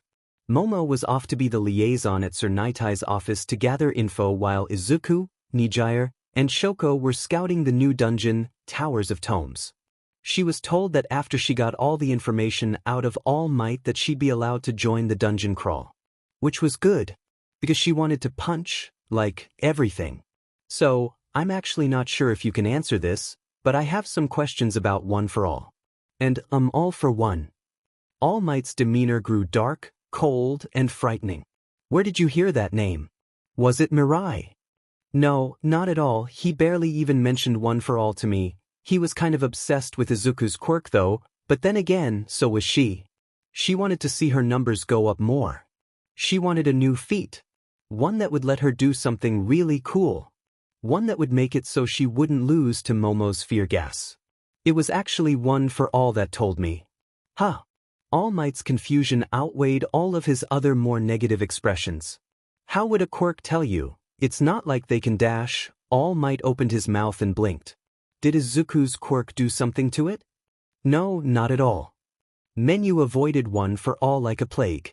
It was why she had so few feats that interacted directly with her quirk, unlike Momo, whose magic item creation feat had practically become so entangled with how she used her quirk that they were one in the same now, and Shoko's expanded elements feat that fundamentally changed what her quirk did in brand new ways. But Menu, no, all of Izuku's quirk, had been steering her away from feats that would change her quirk. But that's not important, All Might. We need information and we need it now. Urgency sprung up in Itsuka's voice as she glanced out the window. Summer was soon. And September followed quickly. One for All, it said that All for One was going to be making his move soon. Something is going to happen by the first week of September. And we need to be ready for it. What makes you dash? All Might began, but he shook his head. Never mind. I'll tell you what I can, though I must admit that a lot of this is new to me. To start with, All for One is the one who created Dash. Ituska groaned as she spent far more time answering questions about what was going on than she did getting answers. Honestly, she had never once thought that All Might could be useless. He told her about the origin of One for All, about his fights with All for One, and perhaps the two most important pieces of information. All for One could steal and give quirks. At the same time, One for All was the only quirk that couldn't be stolen. What Itsuka wanted to know was if that because One for All was sentient, and if so, could Menu-chan resist it as well? If she could, then they'd only have to contend with the multitude of quirks at All for One's disposal. Sysadmin, it's hard to say if I can or can't. Aizawa's quirk makes me drowsy, but whatever was in that quirk erasing drag overhaul created was not something I can resist on my own. If it's something subtle like coercion, maybe, but something by force, it could be hard. Itsuka Kendo, we'll figure something out. How's the dungeon? Sysadmin, I don't think it was what they were expecting. Itsuka Kendo, are you ever? Sysadmin, I'm consistently a pain in the butt. El contrabandista de la mariposa de la dinamita de dos burritos supremos dobles XL que sostienen las sabales acaba de ganar otro comate con su ultimo ataque de la captura de tetas. Izuku had no idea what the very excitable and incredibly large owlcat thing was even talking about. But it was really entertaining. The creature stood nearly 20 feet tall, with white feather-like fur along its underside with occasional darker spots on its chest, while its back was covered with a nice orangish-brown color. It was an odd creature, with 3 sets of claws on each of its 4 limbs, save for the large pair of owl wings on its back that were fully functioning. And for some reason it had on a bright blue and red mask on. Apparently it was a Lucador. And Shoko was completely enraptured by it, so much so that her red and white foxtail was swishing about wildly behind her while her ears were perked fully up as she watched Nijire wrestle several kinds of gigantic masked critters. Hey! Izuku! Nijire bounded over to the corner closest to them, then she placed her hands on the top of the pillar and sprung to the top of it with effortless grace. The light blue leotard she had on hugged her every curve while leaving her arms and legs exposed. Similarly, there was a cut between her BRSTS that was designed to expose as much cleavage as humanly possible. The mask Nijire wore was supposed to be a butterfly mask. Shoko, did you see that? Shoko stood, her own red and white leotard just as revealing as Nijire's was. She pumped her arms, stars in her eyes. That was awesome. Great job, Nijire. One more and we'll finish this challenge. Izuku cheered and glanced around the large stadium they had found themselves in. The dungeon itself was like a library times a million, the first of many challenges hidden inside the numerous books of various sizes that made up the terrain of this dungeon. This challenge was easy to find due to the large, loud, owlcat thing that was screaming about something. The wrestling arena was a large storybook that shook the ground when it was first slammed open and the arena sprung up from the pages. The scenic backdrop of the arena was magical, cliffs of books made up a nearly natural-looking structure, and free pages fell like a waterfall while trees of origami sprung out from the cliffs. There were even paper cranes flying through the air. Out of all the dungeons he'd seen, this was by far his favorite. Though, the one where the girls were forced to wear bikinis might be worth a revisit. Wait, they shared a bath. But baths weren't bikinis. Wait, they slept together. Still not bikinis. Damn it. His brain had a point. The owl landed on its perch, its three-clawed paw wrapped around the microphone, once again speaking in a language that Izuku didn't recognize. Y ahora a la ronda final, aquí alimante de la almohada doble suprema de la mariposa dynamite y enfrentra AI. El bujogado. Por la primera paisa del rompecabezas. Van a ganar? OSC convertirán en mi merienda? The page on the storybook arena changed, barely missing Nijire as she stood on the pillar ready to face what was to come. The previous fights had been against a caterpillar that Nijire tried to befriend, a squirrel that Nijire had tried to befriend, a bear that tried to befriend Nijire, and a paperclip. I wonder what the next dash. Izuku was interrupted when the owl cat of unusual size jumped down into the arena and let out a shriek that caused the origami cranes to fly away and every nearby book to shuffle slightly. The announcer assumed a fighting pose, the microphone still in its clutches as it gestured towards Nijire. Honestly, I shouldn't even be surprised. Nijire let out a squeal and jumped down into the arena, once again leaving Izuku under the impression that she should wear a ponytail a lot more, even if it was forced like that because of her mask. It really did just make her look even cuter. Same with Shoko. Maybe that was why he got a crush on Ituska so fast. Yes, because it was surely her hairstyle and had absolutely nothing to do with the fact that she was his first real friend. Prepare monos para la fiesta. The owl pumped a fist and a wing and cheering came from the stands as origami people began to form out from the pages of the books. Uno, dos, tres. Lucar. Lucar. Nijire bounced cheering along with the crowd as she entered her own fighting style. Which meant that she was going to have a lot of fun with this. Part of Izuku had been worried when the no energy blasts rules were announced, which was why Shoko wasn't participating, but Nijire had proved to be rather apt at hand-to-hand combat. And Izuku had no idea how. The owl cat shrieked and lunged for Nijire. Its speed was far greater than a creature of its size should be. It towered over Nijire completely, the microphone in its claws was easily as large as she was. One powerful swipe and Izuku felt himself jump. But Nijire dodged effortlessly. Beyond effortlessly, if that was even possible. The swipe missed her face, the air sending her hair up flying, but it didn't even come close to hitting her. Another swipe and Nijire made dodging it look like child's play as she spun around the attack. An attack with its wings made Nijire duck to avoid it, but despite being assaulted from 4 separate limbs, she never stopped smiling. Hey, Mr. Kitty Owl, what are you? I'm confused. Are you a cat? An owl? An owl cat? A cat owl? Do you like being petted? Why do you have 6 limbs? Shouldn't you have 4? But 6 is a weird number. Do you have fur? Or just feathers? Does it feel good when someone pets you? Do you purr? As an agent of pure chaotic fun and melons, Nijire was an unstoppable force of confusion that was quickly overwhelming the arena boss with her flowing dodges that would even make Ituska frustrated.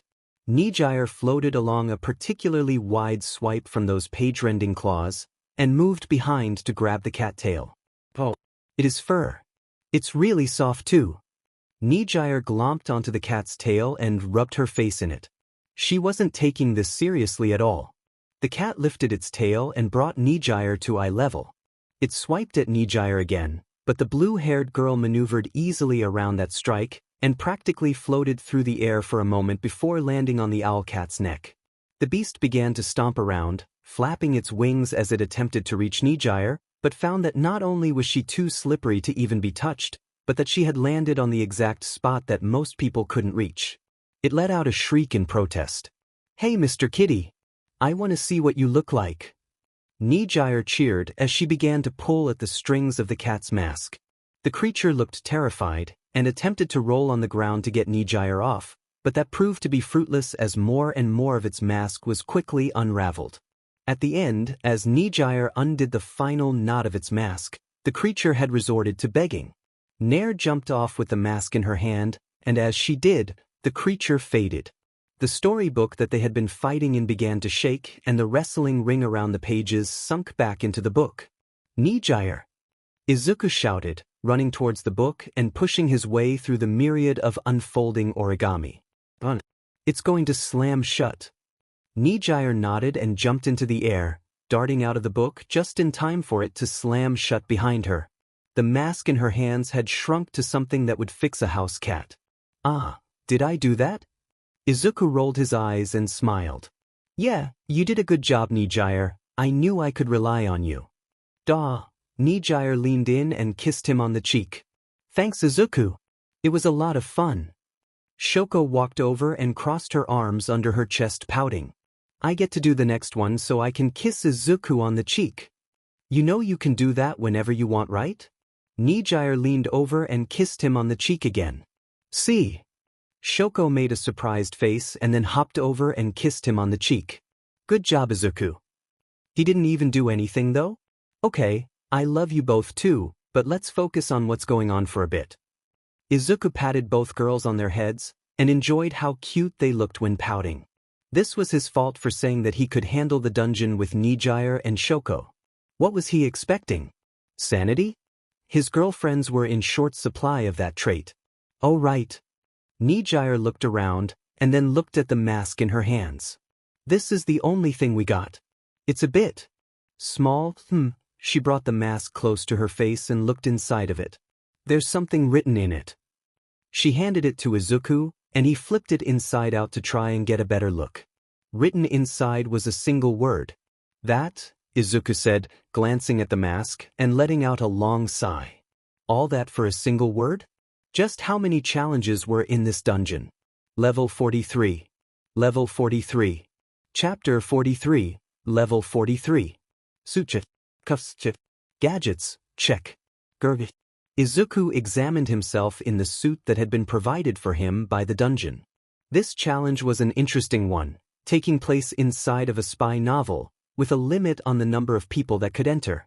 In the end he decided that Itsuka would be the best for a spy novel. Mostly because the challenge required no quirks, which gave Itsuka with her raw strength and fighting abilities an advantage. The suit he was wearing fit well, more than well. It was amazing how many layers of clothing he had on and how nimble he felt in it. Every part of the suit felt like it was tailored to his build and brought out the best in him. He felt good in it, sharp, clean, mature, handsome. It was like putting on this suit had erased years of being an awkward teenager and pretty much a major loser. Achievement unlocked, dressed for success. Congratulations, you figured out that a suit is a woman's greatest weakness, cause dame. Reward. The FING suit. Skin unlocked. Suit of desire. If skin stays on for more than 6 hours, find nearest female. Izuku Midoriya. Thanks, now I have to guess if my own quirk is attracted to me. Sysadmin, you're going to keep guessing because honestly I have no idea either. But, by the way, Itsuka is looking fine. Itsuka's reflection appeared in the mirror and he found himself agreeing with Menu greatly. He turned to look at her. The black dress she had on was worn with confidence and highlighted her beauty to the maximum. Much of her neckline was revealed as well as her upper arms with only a pair of black straps holding the dress up over her shoulders. A see-through mesh covered her cleavage, and a slit in the flowing skirt revealed one of her strong, powerful legs from the thigh down. Gold trim in the shape of a dragon hugged her hips, providing just the slightest bit of color. But the real charmer was Itsuka's hair. It wasn't just free from her normal ponytail, that would be how she normally slept with a wild mess of orange hair that spread out everywhere. No, right now her hair was done. Soft orange curves fell down her back, resting equally on each shoulder for a brief moment. Right now, her beauty felt unmatched. Hey! Itsuka gave a small smile and pushed back at some of her hair with a small lip bite. You look really good in that, Izuku. Well, apparently the suit didn't completely get rid of his awkwardness, even around his girlfriend. Itsuka Kendo has inflicted you with awkwardness. Say something clever to remove it. Izuku took a breath and stepped forward and grabbed Itsuka's bare hand. You look amazing as well. He kissed her hand and smiled. +5 suaveness. Geez, seriously, dude? Itsuka placed her palm to her forehead and rubbed, laughing at him. I know how cheesy that was, but it still makes me stupid happy to hear that, you know. I know, that's why I said it, but hey, apparently this suit is now a skin for me, so I'll be sure to wear it more often. Izuku adjusted his cuffs one last time before smoothing the suit out. Itsuka grabbed his tie. She took a step in close and was all but pressing her body against his, her teal eyes focused on his neck. Well, I hope it doesn't come with the sloppy tie, because I've never seen you with one actually, right? Then again, around the others I doubt you'd be wearing this all too long anyways. The dash, he was cut off by Itsuka pulling the tie a bit too tight, only for her fingers to brush against his neck and loosen it the slightest bit. Thank you. No problem, even if this is in the middle of a dungeon, I still want you to look good. She gave him the slightest kiss on his cheek and winked at him. Now, let's hit the party and try to discover the truth. Izuku nodded and followed Itsuka, taking a moment to glance at her exposed back, out of the prep room and into the much larger party. They paused at the threshold, the dungeon giving each of them a mask. Itsuka's mask was a simple, black cloth wrapped around her eyes with holes for her to see out of. Now she looked just as bad but as she was beautiful. Well, good luck. Izuku nodded and tapped on his own mask. It was harder, and he really didn't even know what it could be, but if Itsuka didn't say anything it probably was important. Though it did have a peak over his nose. They entered the party fully and were greeted by a lavish sight that could only belong in some trippy film or video game, though all of the characters in here were wearing suits, dresses and other formal wear, none of them were human. The bodies were human-shaped, but the heads were anything but. A dragon served at the bar, a rhino played pool with an orc, and a cat with cream-colored fur strutted on by in a red dress with a plunging neckline. Itsuka elbowed him in the side. Hey, no looking. Relax, you're my favorite cat girl. Izuku gave her a wink and nodded towards the party. All right, we just need to find out who has the word without getting caught. Shouldn't be too hard. Itsuka gave a stretch and headed out into the party. Why did it feel like she got stuck with the worst one? Momo held up the torch, pushing some of the thick vines out of the way as her and Shoko had been given the classical adventure challenge. Already it felt like they had fought their way through miles of orc-infested countryside, and now, to find the creature that held the word they were looking for, they had delved deep into the catacombs of some ancient civilization. And a lot of the fights weren't exactly easy.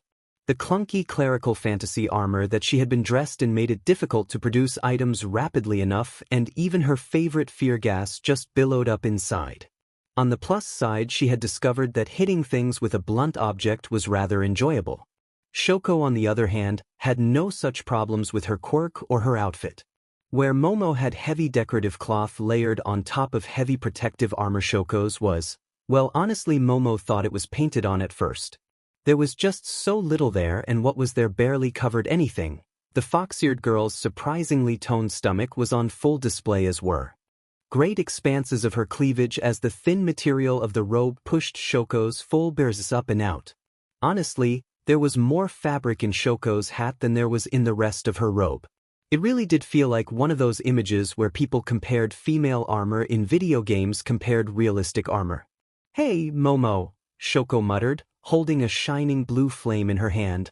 Is now a bad time to talk?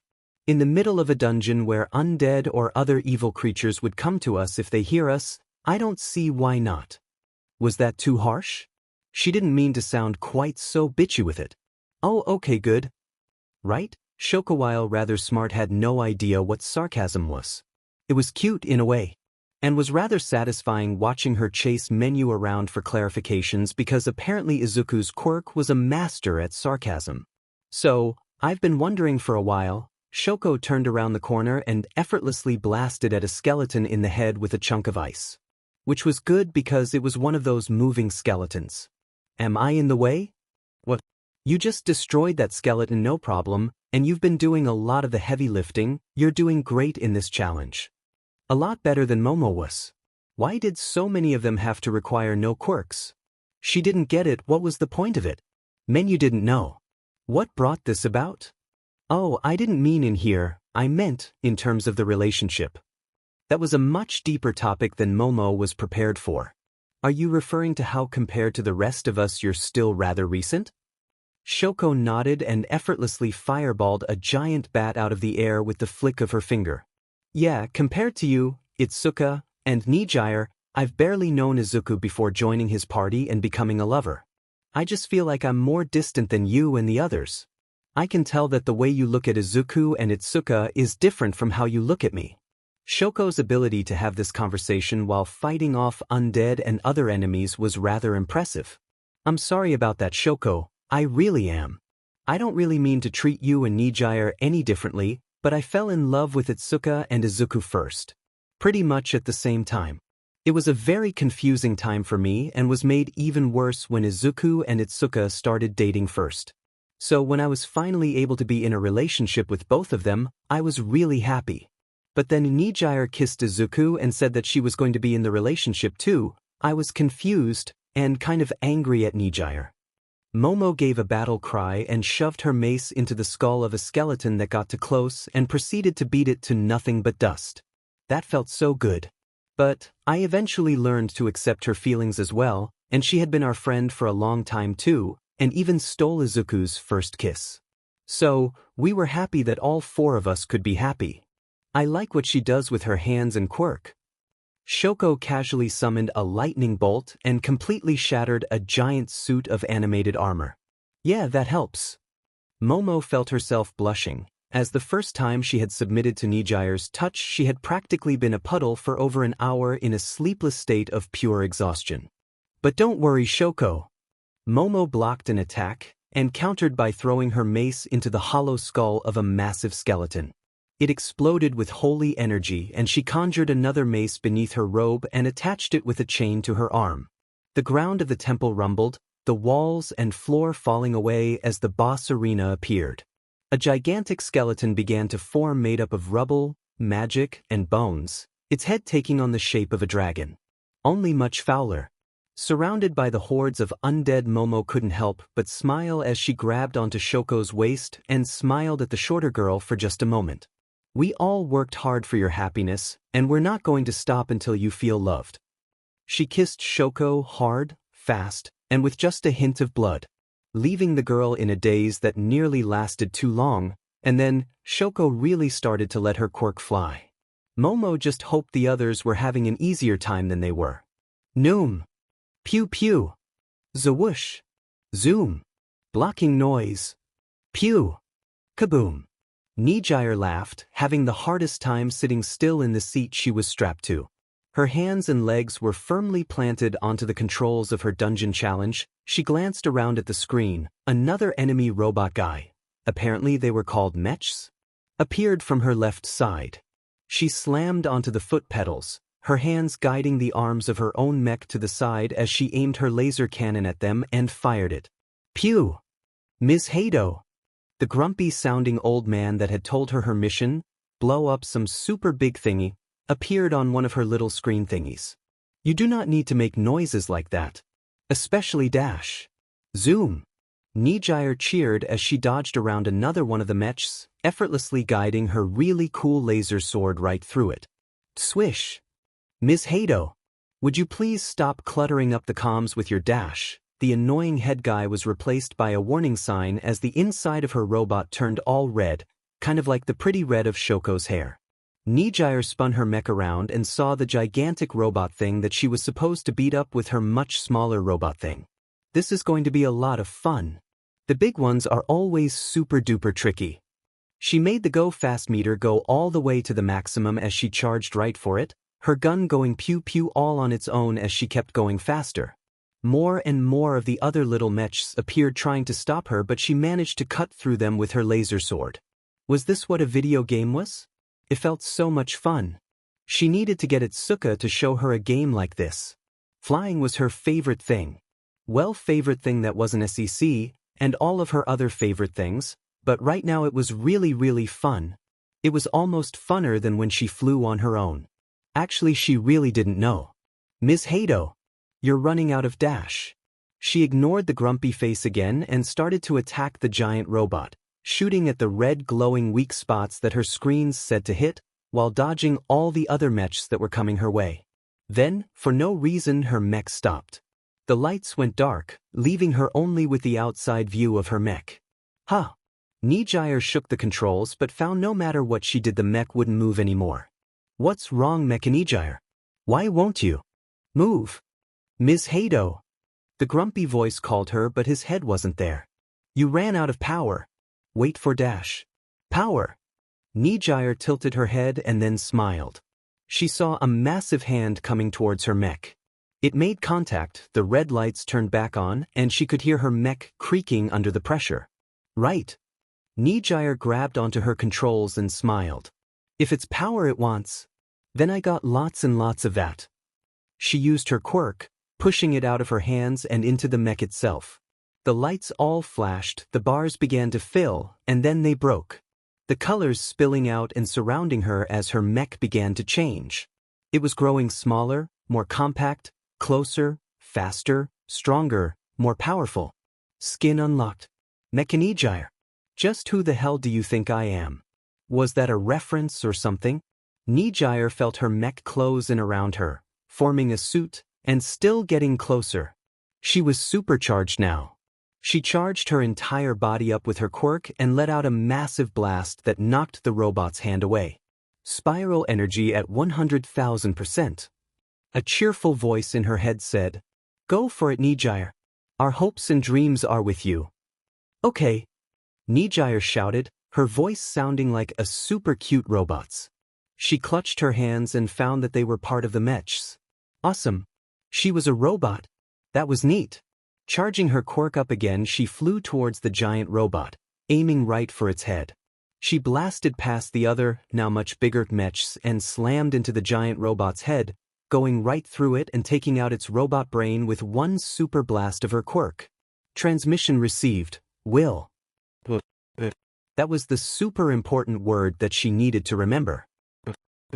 She could just tell menu. Level 44. Level 44. Chapter 44. Level 44. So. Izuku glanced over towards Itsuka, who was laying on the couch like she was melted onto it with her arms and legs in various positions that really shouldn't be comfortable. Until I met him. Are we effing stupid? Izuku let out a long sigh and reclined on the couch next to Itsuka.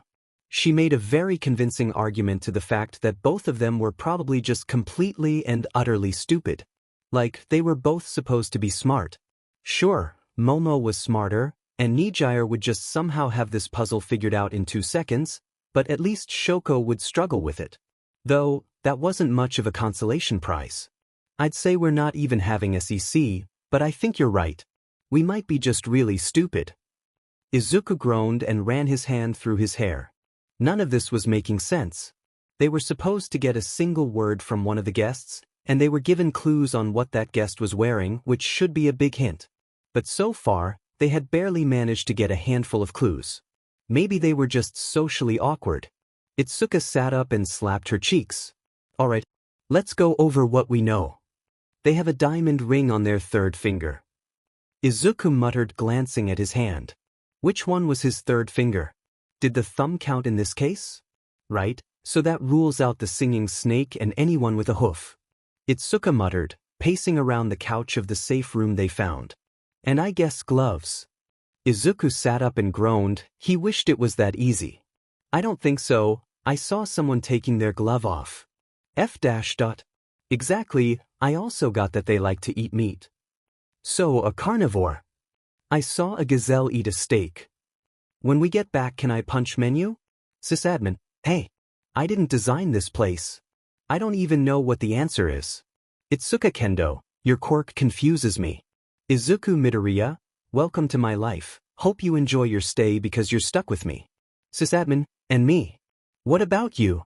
Izuku asked, rolling his shoulders and making certain that his suit was all in order before they went back out there.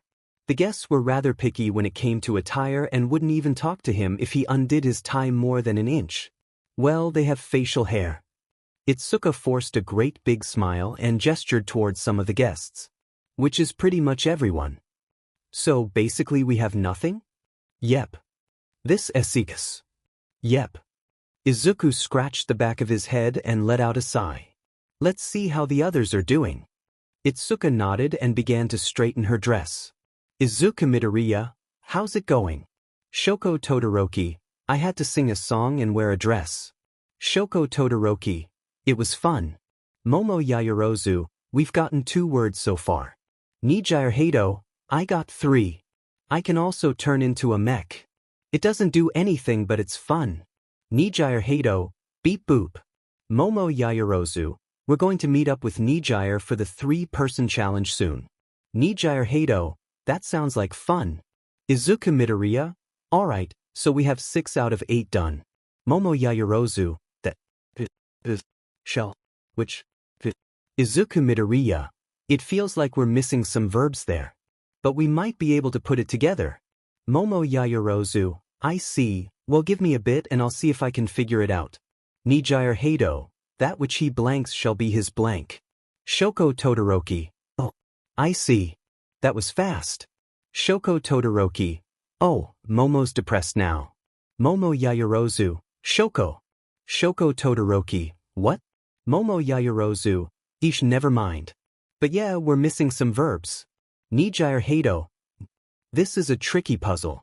But if we get one more word we should be able to use context or something to figure it out. Izuku Midoriya, alright, you 3 head into that last challenge, me and Itsuka will stay here and try to figure out this puzzle. Nijire Hado, good luck.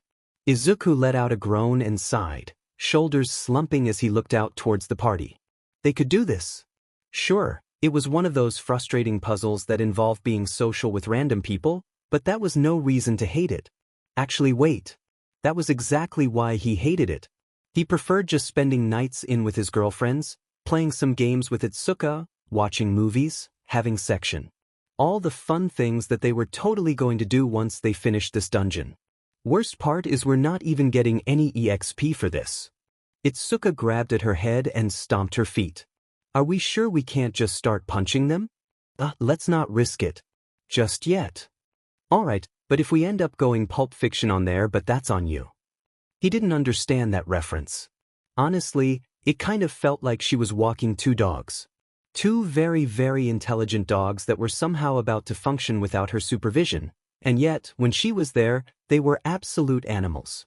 Momo looked around, observing the large, comfortable room that the latest challenge had brought them to. It mixed nature and modernism so cleanly Momo fell in love with it instantly. The main focus was a large tree with dangling candles for light, its roots and trunk holding a massive bed.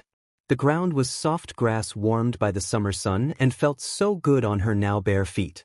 Hundreds of rose petals were tossed about on the ground, giving the room a very romantic feeling. There was even a kitchen nearby that was all modern mixed with nature, and through the ferns she could see what was to be the bath, a hot spring with a waterfall that poured off an overhang. Oh wow! Nijire sped past her, the loose light blue robe she had been forced into by the dungeon nearly coming undone as she jumped onto the bed. This place is awesome. Shoko walked past everything and arrived at the fridge. Without any hesitation, she opened it and took a drink from a bottle inside. I agree. Guys, come on, we can relax later, we need to figure out what the challenge is first. Momo looked around. She really did want to join in the fun, but duties came first. Besides, from the sounds of things, Itsuka and Izuku were struggling, and the sooner they finished with this, the sooner they could go help. But from the sound of things, this challenge might take a while. The challenge had simply been 1,000. It didn't say 1,000 of what, just 1,000. Originally, she thought that this might be fighting 1,000 foes, but she was fairly certain that she and Shoko had already done that in their adventure, and from the sounds of things Nijire had also done just that. So what were they doing here? Were they supposed to collect 1,000 of something? There were a lot of petals and a lot of leaves and probably more than 1,000 blades of grass. She doubted that there was 1,000 bottles in that fridge. But why the room? Why the bed? Why the fridge? Why was there a bath? Why was there a romantic atmosphere? There had to be a reason. Look around for a counter or something. Momo gave a half-hearted order as she looked around the room more. There were a group of vines hanging from the tree. The ends were different, like hollowed-out chunks of wood with the insides being made of some really soft flowers. Curiosity got the better of her and Momo touched one of the flowers, which she instantly regretted. The vines latched onto her wrist and ankles, pulling her up and wrapping around her waist while at the same time stripping her of her own robes, leaving her completely exposed. What the? Nijire? Don't just stand there. Help. She struggled, but found that the vines were far too forgiving for her to actually try to break out of. Why did this place have to be a quirkless challenge? Nijire blinked and then smiled. Oh, I think I know what kind of challenge this is. What? Get me down first. Nijire walked over, and that glazed look in her eyes whenever she was about to do naughty things was more prevalent than ever. With the same kind of effortlessness Nijire seemed to have with all things, she removed her own robe, allowing it to fall off of her body like it was nothing but water, exposing those absurdly beautiful bursts of hers. Those bursts, paired with her toned stomach and slender waist, provided a wonderful sense of sexiness that Nijire just naturally exuded. Momo never told anyone this, but she had a weakness. A weakness that every girl in the love pile had. A shadow. That shadow cast from full bursts onto a slender stomach when the light was just right. It was her weakness.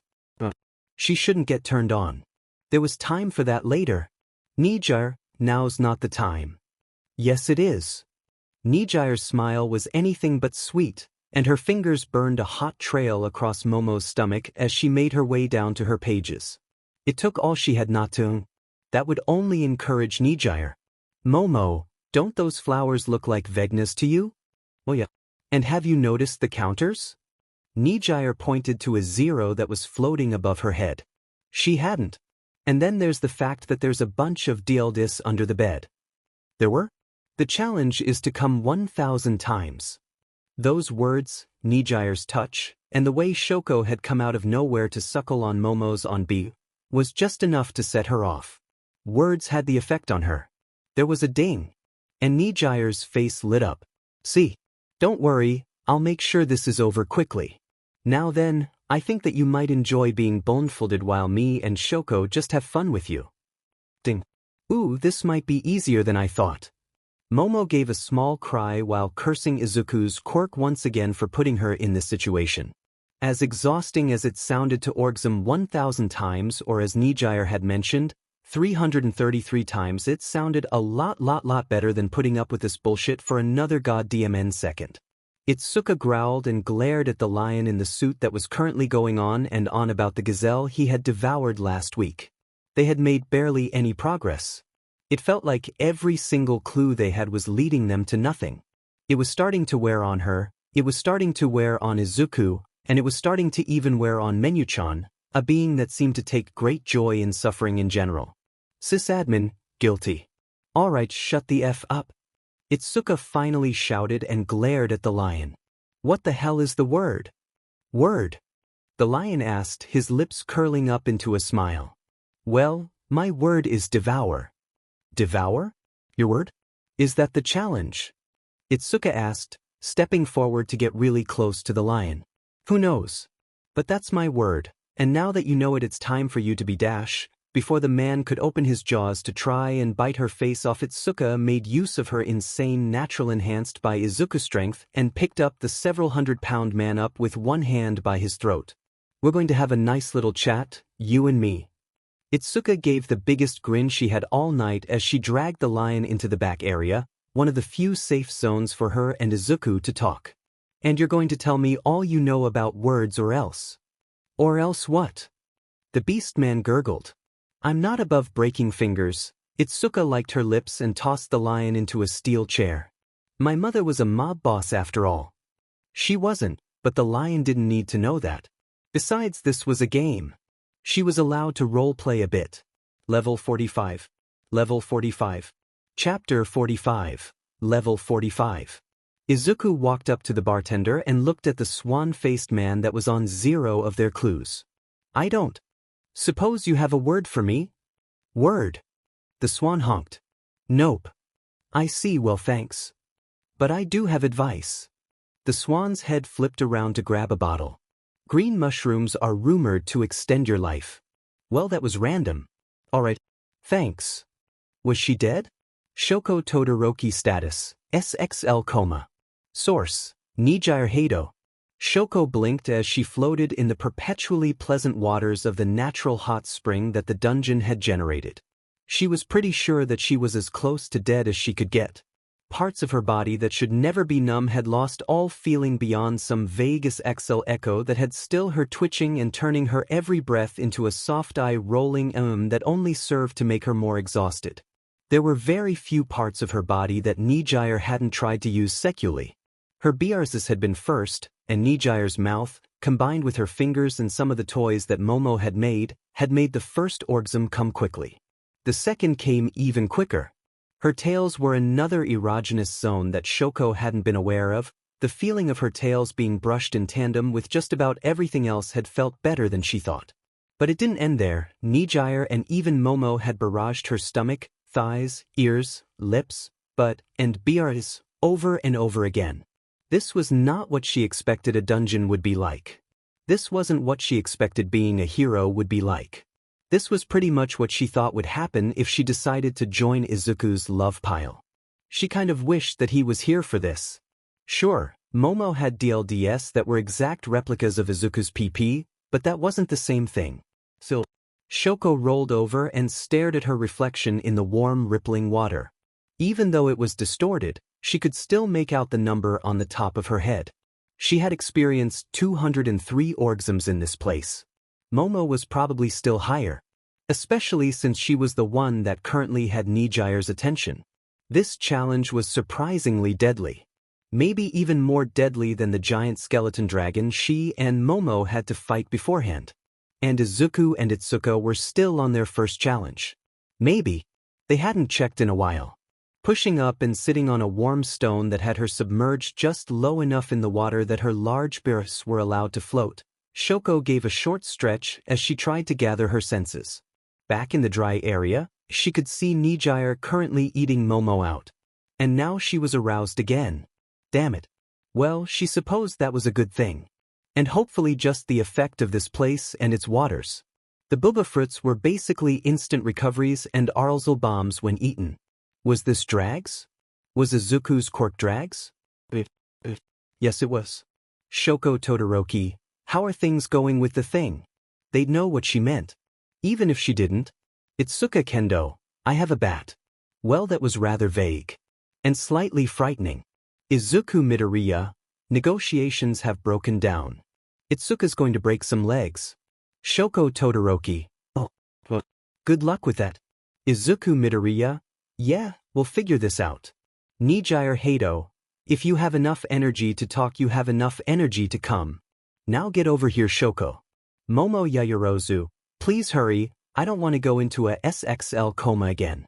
Itsuka Kendo, I want a SXL coma. Nijire Hado, break those legs and get those words and I'll make sure you and Izuku get some too. Itsuka Kendo, Pog. Shoko had no idea what Pog meant, but she assumed it was good. With a sigh she stood, letting the waters flow around her hips, and she finally felt refreshed enough to venture once more into the grabbing distance of Nijire. It felt like a lifetime ago since she had been a boy, and she really did enjoy how her body was now. She had been able to effectively handcraft it to what she thought was cute. Not many people had that chance, and she had even been able to give herself some cute fox ears and a tail as well. She should be more assertive now that she had this body. With her newfound sense of zest, Shoko walked into the dry area of the challenge and watched as Nijire continued to please Momo into SXL fatigue. Both of them were naked, flushed, and there was a lot of melons to melons action. The two were kissing, while Nijire forced both of Momo's arms above her head with one arm while she stroked tenderly at Momo's pee-pee. Shoko! Nijire smiled at her. Come here, give me a hand, then we can start working on you again. Momo, Nijire, Shoko had a better idea. Momo ummed, her body writhing as she bit her lip. Well, that didn't seem fair at all. Snaking around behind Nijire, Shoko grabbed onto the larger girl's slender waist and pulled with all her strength, all but ripping her off Momo.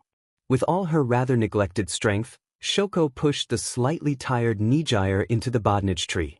The tentacle-like vines snapped around Nijire's arms and legs, holding her up into the air and made her chest stick out. Huh! Nijire struggled, a pout on her face. Shoko, why'd you put me in here? Now I can't make Momo feel good anymore.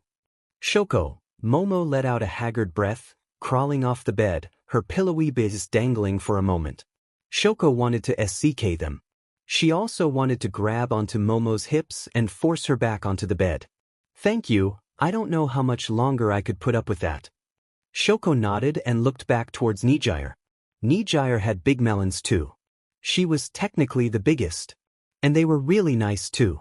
And she had wide hips too. And a slender stomach. Shoko pointed to Nijire. You want to make sure that when we finish she has the most? Nijire, 130. Momo 263. Did they both come from her saying that? Her girlfriends were weird. Also, new goal. Make Izuku come by talking. Shoko, I love you so much right now. Momo stepped onto the soft grassy ground and gave a long stretch that showed off just how much taller Momo was than any of the other girls. She was so long, so curvy, so beautiful. Shoko wanted to put Momo back in the tree too. But for now, Nijire. Item, never-ending badass lollipop of intimidation. Category, food, candy. Consumable, in theory. Effects, +1 horsepower per 15 seconds. +5 intimidation because it looks like a cigarette. Changes flavor for no reason. Izuku sighed, enjoying the cool cherry taste in his mouth as he looked at their lineup. Somehow this had gone from a party to beating people up until they talked. Normally, he would be opposed to this, but he was just as frustrated as Itsuka was. That, and beating these guys up caused glitter to spew out of them. They were effectively piñatas. But instead of loot or candy, they had information.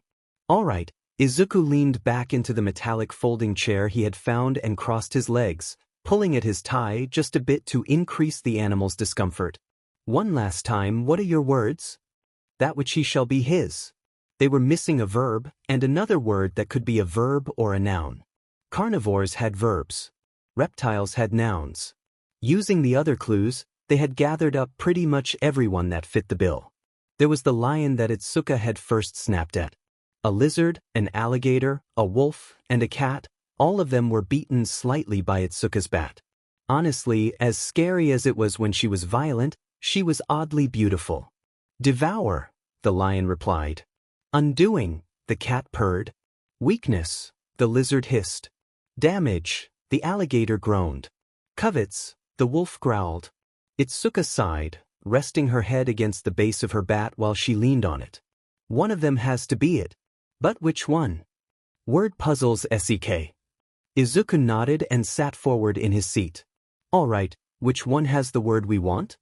The reptiles pointed at the carnivores and vice versa. It was random each time they asked that question. How many times had they done this? How many hours had they spent in here? A day? What?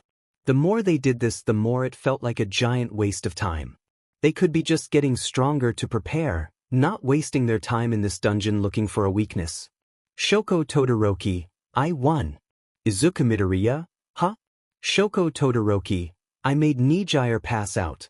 Momo Yaoyorozu, I'll never look at a thermostat the same way again. Alright, they were having section.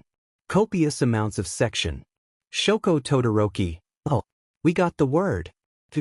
We didn't need to get to 1,000 times, we just needed to make sure Nijire had the most. Sysadmin. Okay, this is so not my fault. I don't make the dungeons. Itsuka Kendo, so that which he seeks shall be his. Izuku Midoriya. Shall be his devour, shall be his undoing, shall be his weakness, shall be his damage. Momo Yaoyorozu. Weakness and undoing fit best, and they're similar enough that we can interchange them. Itsuka Kendo. That means we're done, right? Sysadmin. I guess so. That which he seeks shall be his weakness. Momo muttered, reclining onto the very soft couch of their new and improved player housing. That which he seeks shall be his undoing. Itsuka sighed and ran her fingers through her hair, resisting the urge to pull it all out with one good grab. They had spent a day and a half inside that dungeon, and she was pretty sure that her mind was all kinds of fuzzy at the moment. And she couldn't wait to just sleep for a week after this while cuddling the living sheet out of Izuku, but it looked like all the girls had the exact same idea, given how Shoko, Momo and Nijire were eyeing him. Apparently being forced to have the ultimate lesbian three-way had made them crave the Deku. But really Itsuka just wanted a good nice long sleep filled with cuddling and rest. Wait, they needed to make a save point for Izuku, didn't they? They didn't even know how to get more lives. Alright, well, Menu scratched the back of her neck. Her long purple hair was pulled into a ponytail, and she was reclined in a separate chair from the rest of them with a floating screen in front of her. Sorry about that, I didn't think the dungeon would generate so badly, but while you guys were doing that I was busy too. With Wa. Nijire rolled over happily. She was still smiling ear to ear and had been since she had gotten out of the dungeon. Well, our house for one. Menu smiled and gestured towards their freshly revamped house. It's one of the few things I have direct control over. I think I should get a job as an interior designer. But, anyways, I think we have a good idea of what his weakness is. Menu looked towards Itsuka and nodded. Me? Itsuka sat back in shock. Sure, I'm strong and stuff, but I don't really think I'm his weakness or anything. No, not you. Well, actually, yes, you. Menu rolled her head as she spoke. I mean, from what we know, all for one is seeking one for all. So that means that you're his weakness, right? It makes sense. Momo sat forward as well. Out of all of us, you have the best chance against him, Itsuka. But we won't let you do this alone. We'll all back you up. Shoko nodded. I'm not going to let you fight this alone. Itsuka threw her head back and groaned. If getting his butt kicked was his weakness, why didn't it just say so? We basically wasted a bunch of time doing nothing. We could have been training. Or doing a real dungeon to get more EXP. Or something. Instead we got, hey, you know that quirk that was shoved down your throat and makes you punch really hard? Use that to punch him really hard. That was like all those video games with terribly hand-holding mechanics that explained to her that the attack button hit things. I do agree, it does seem rather redundant. Momo gave a long yawn. Perhaps there's some other meaning, but for now, I think we should all get some sleep. Actually, Menu stood and smiled at them all. Before we fall into the sleepy love pile of overwhelming tanned and cute animal ears. Menu waggled her eyebrows at Itsuka. Cuddling in her catgirl skin was a super guilty pleasure and she needed to do it a lot more. I have something to show you. With a snap of her fingers, the modern white and purple wall behind Menu cracked open, revealing a large door. Follow me. The room was large, far larger than any other part of the house and was comparable to some of the gyms at UA. It was metallic, with large lights coming out of both the ceiling and walls, giving it a futuristic feeling. This. Menu spread her arms and gestured towards the mostly empty room, her voice bouncing off the walls. Is what I've been working on while you guys were in the dungeon. It took me a while to figure it out, but since my upgrade came with expanded functions from the source quirk, I was able to make it. This is a training room. One where you guys can fight any enemy you've ever fought. I can even increase their difficulty by quite a bit. Whoa! Itsuka clapped her hands smiling. She could fight hard modes of people? That was great. But she should fight All Might. How much do we have to fight them for it to work? Men shrugged. A friendly spar would work, but if they're not going all out then the hologram wouldn't either. For example, Menu tapped on her screen and two blue wire frame models of Momo appeared. One wearing boxing gear, while the other was in her UA gym uniform. Here we have the Momo that spars with Izuku, and here we have the Momo that beat you in the sports festival. They're both Momo but they're different fights. Technically you can even fight yourself. Nijire raised her hand.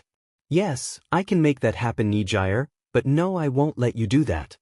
Nijire's hand went down and she gave a tired pout while she flopped on top of Izuku, giving a tired cry. But that's not all. Menu gave a short breath and locked eyes with Itsuka. One for all holds combat data. I might be able to access it. We could fight against the All for One that All Might fought. Level 46. Level 46. Chapter 46. Level 46. See the end of the chapter for notes. Father. Shoko entered her father's office with the same kind of determination she had when she came to announce both her change of gender and her part in Izuku's harem, or was it Nijire's love pile? Really, she still wasn't sure what to call her current relationship beyond the fact that she was incredibly happy with it. I've come with a request. Endeavor perked up, the fire on his head burning slightly brighter as he stood from his desk. Is it training? Yes.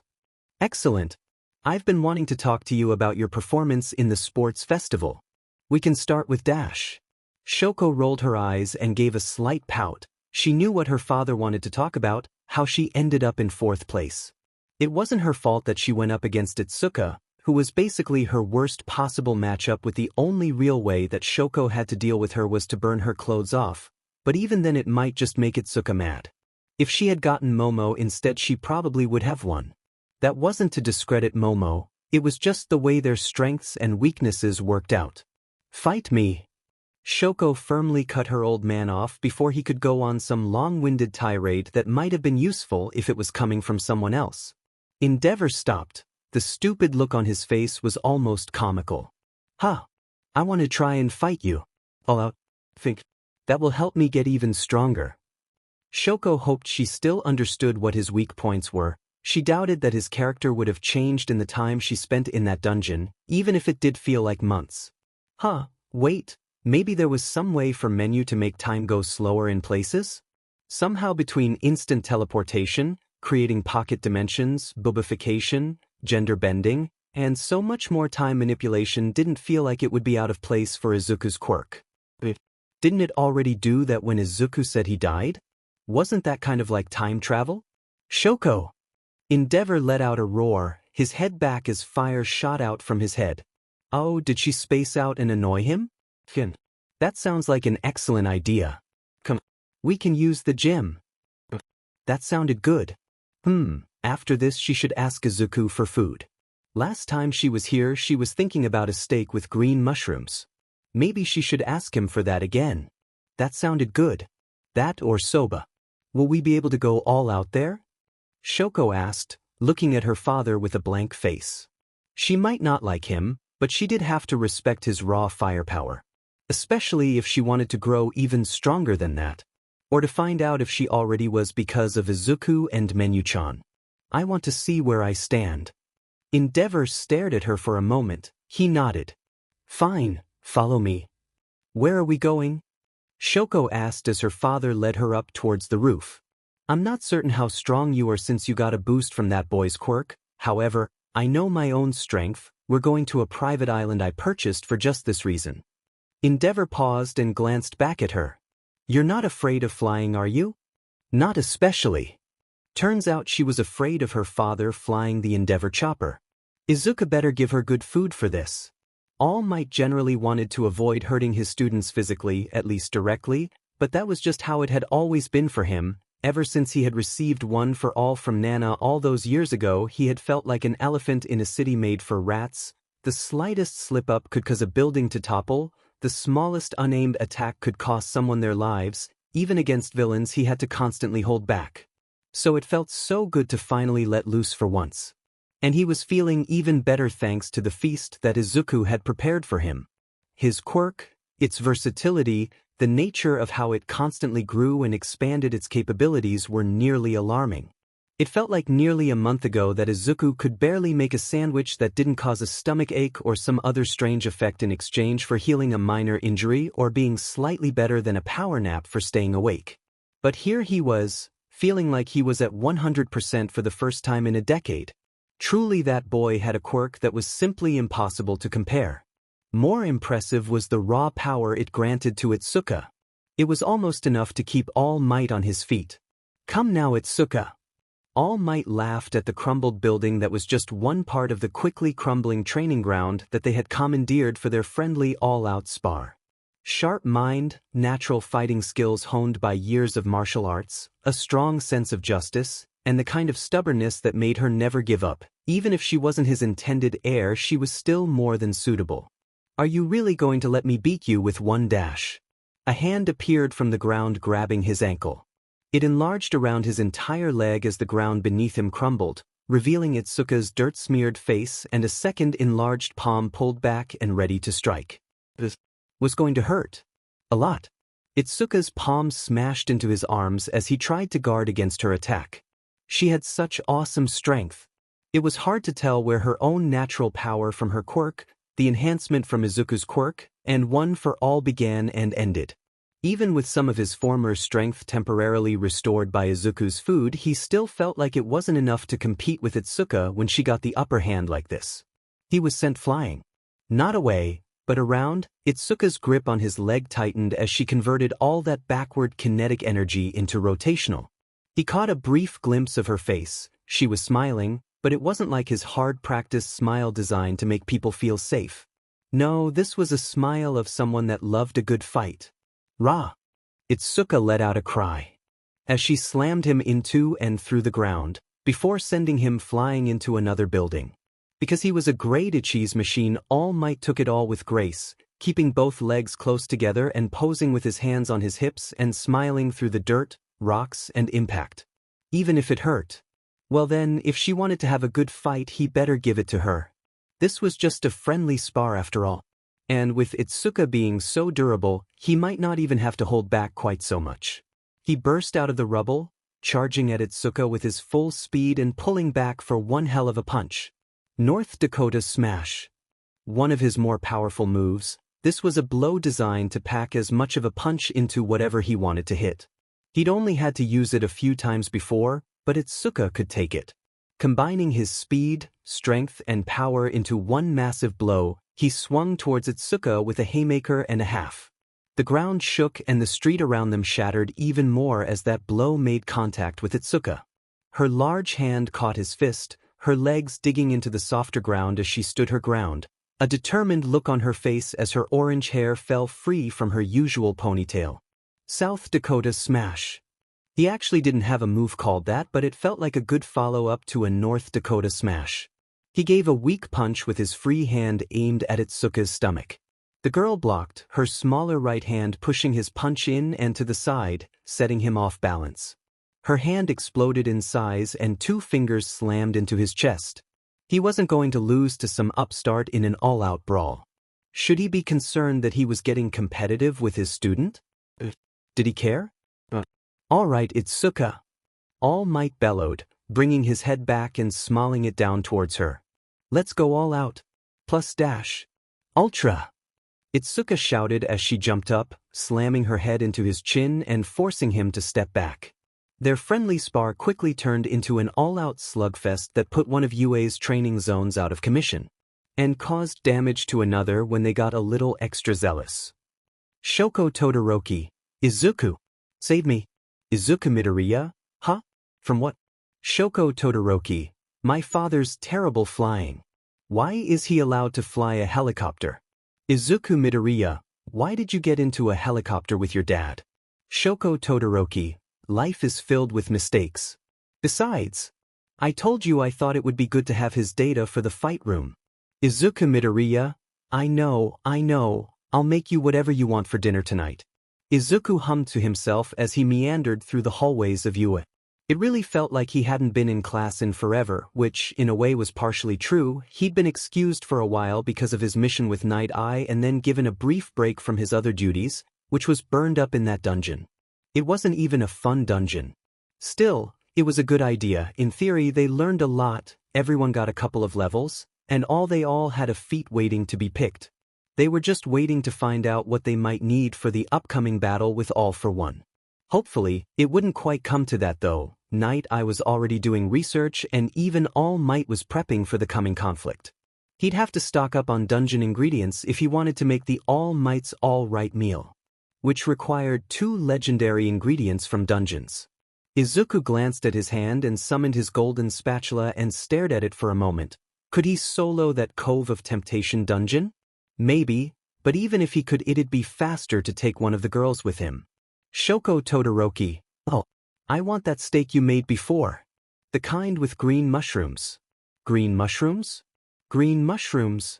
Izuku Midoriya. Shoko, you're a genius, I could kiss you. Shoko Todoroki. I know, and you better. I'm going to demand extra cuddles tonight after this. Green mushrooms. Izuku pulled him his recipe list and scanned through his long list of foods and all the other variations of said foods he could make. Steak. He found it, Fried steak. One of the ingredients was green mushrooms. They were a rare drop from a dungeon. Izuku Midoriya, hey Nijire. What are you doing? Nijire Hato, beep boop, Nijirebot is kicking butt. Izuku Midoriya, weren't you Robo Nijire? Nijire Hato, ik. Izuku Midoriya, anyways, I need to restock some supplies. Do you mind farming a dungeon with me? Nijire Hato, that sounds like a lot more fun. Let's go. Hopefully this was how they got more extra lives. Well, Shoko. Endeavor placed both hands on his hips and smiled at his daughter. That was still strange to him, who was looking at him with a bored expression. The volcanic island he had taken her to was the perfect place for both of them to let loose. The island was now unrecognizable, with a massive glacier dominating the landscape and giant scorch marks. There was even a boiling lake somewhere on the island now. How's that?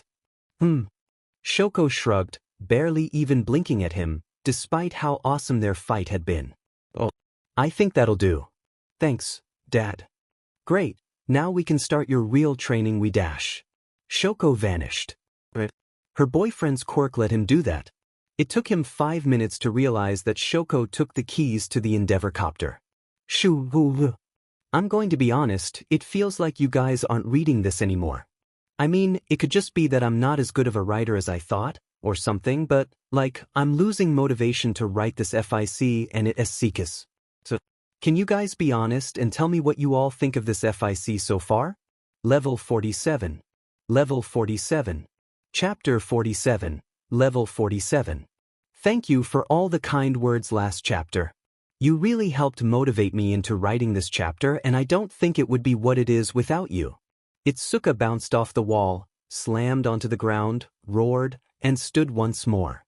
Menu bit her thumb. A small notification of 1 damage flew through what she called her mind. She had long since disabled those numbers for everyone but Itsuka, given how she actually enjoyed seeing them appear.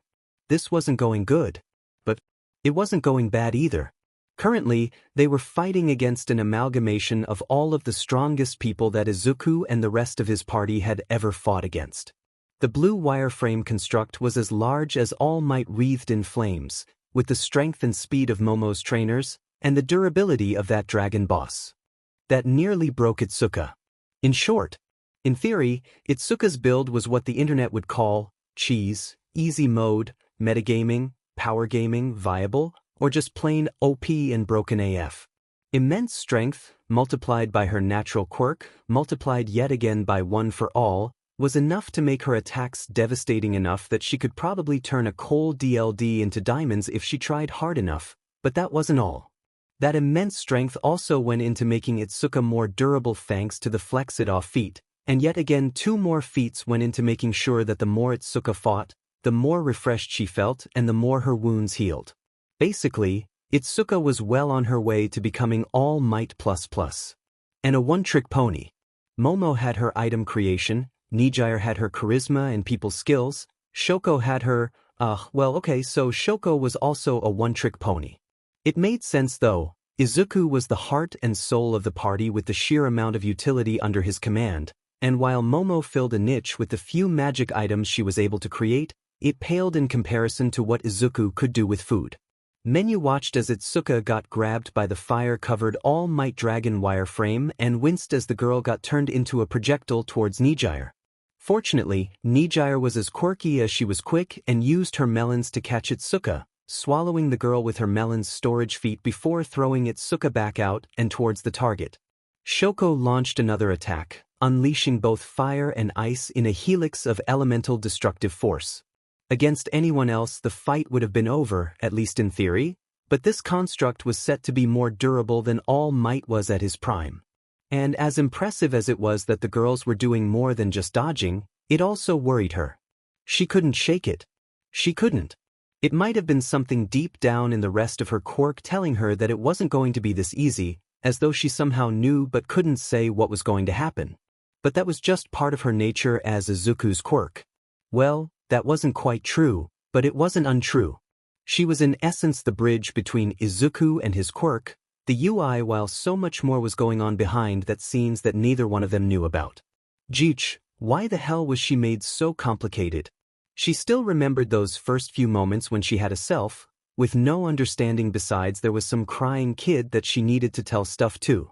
She did what she was supposed to and he screamed at her, quickly telling her that she was mean, and then that quickly turned into her being called useless over and over again by Izuku's friends and then Izuku calling her useless over and over again.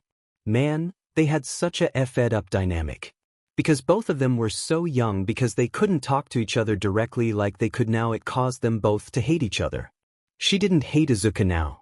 With a sigh, Menu focused her mind to where Izuku was. Inside the player housing granted by the quirk, she was largely able to be anywhere at any time. She glanced towards Itsuka, Nijire, and Shoko as they continued to fight against the foe, gaining some amount of EXP from each attempt. They'd be fine without her for a while. Momo was in her own study, working to create more powerful magic items and attempting to create more makeshift magic spells using her quirk. The magic smoke thing she could do was really creative, all things considered. In less than a moment she was in Izuku's study, calmly floating in the chair she had created for herself, and watched him for a moment. He had swallowed his pride and had doubled down on becoming a support hero. Currently, he was studying to increase his leadership and cartographer skills so that he'd be able to better coordinate combat and other scenarios. He still had mixed feelings about it. He didn't want to leave the fighting to others, but he understood how important his role was. Menu swallowed and pushed some of her long purple hair back behind her head and adjusted her glasses. If Izuku could swallow his pride, she could too. Though, it wasn't so much pride as much as it was finally gathering the courage to have a conversation they should have had long ago. You know, she started slowly, watching him design a map for the pure purpose of increasing that skill. It was tied to the mini-map, in that the better he was at making and using maps, the better the mini-map would be. Right now, it was all but useless. But with time, it might become one of his most important tools. If I could just make you unstoppable, I would. Izuku paused, looking at her with a perplexed look. She could hear his thoughts, his confusion, his calmness. The usual annoyance he once had towards her was still there, but it was muted by friendship and even a bit of confusion on what she was to him and what she could be. That was still a talk they needed to have, but that was later. But that's not how I work. Not really. All I can do is reward your efforts and enable you to make those efforts. I can't just make you level 1 million and strong enough to punch the sun. She let out a long breath and stared up at the star-filled ceiling she had given this room. With a gesture, 2 extra moons appeared. I can't just make your enemies weaker. I can't just make them go away. Even when I make a game like with what I did against Overhaul, the rules have to be set. Any restriction on them is a restriction against you as well. Izuku stared at her for a long time. She could feel him gathering his thoughts as well as she could feel the tears that had gathered in her eyes. Menu, I know that now. I mean, it took me a while to figure out. Hell, even after Itsuka kicked me in my butt and made me actually apply myself to putting in the effort, I still didn't know, but I think I understand you a lot better now. At least kinda. And I'm actually really happy that you're my quirk now. You know, I can tell when you're lying, right? She tapped at the tear and sniffed her nose. JRK. I'm not lying though. I know. Izuku stood and gave her an awkward hug. Menu returned that hug and squeezed him tight. I'd love a do-over, you know. To go all the way back and help you from the start. She wondered how strong he could be if they had this level of understanding and communication when they first met. Maybe after I become the best support hero in the world I'll start working on becoming an ace fighter too, but if I started right now, hell, maybe even if I started a year ago, I wouldn't be able to get strong enough to help with what's going to happen. But Izuku's phone went off and they both paused to glance at the number. Sir Naito. Izuku let go of her and picked up the phone. Sir Naito, what's dash? Menu heard the entire conversation. She heard the fear in Mirai's voice, and it resounded in her as well. Her biggest fear for the longest time had been Izuku dying. Then she met One for All, and had a new fear, being consumed by a monster like that, and then All for One came out of nowhere and gave her a new fear, being ripped out of Izuku. She had no idea if she could resist something like that. She hoped she could. But what would happen if she couldn't? The phone call was brief, haunting, and filled with dread. The good news was that All for One was not in Japan.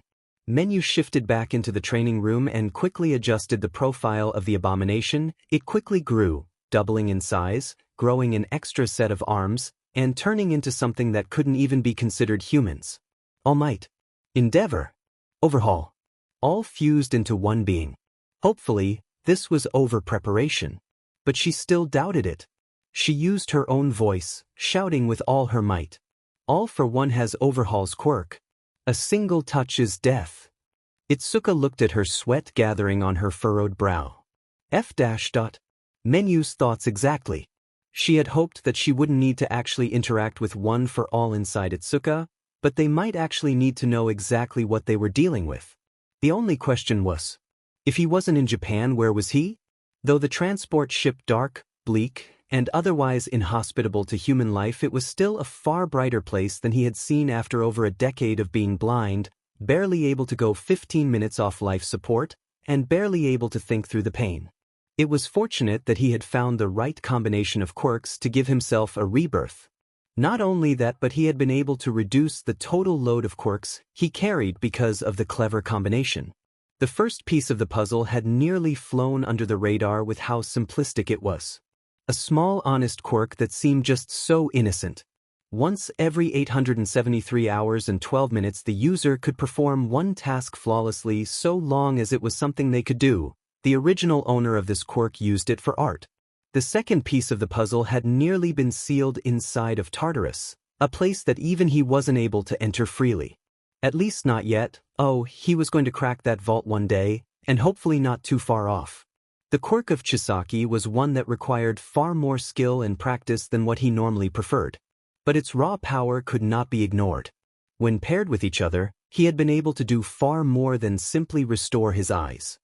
He had fixed all the damage that All Might had caused, undo years of aging, and give himself a new lease on life. With these two quirks, he truly felt unstoppable.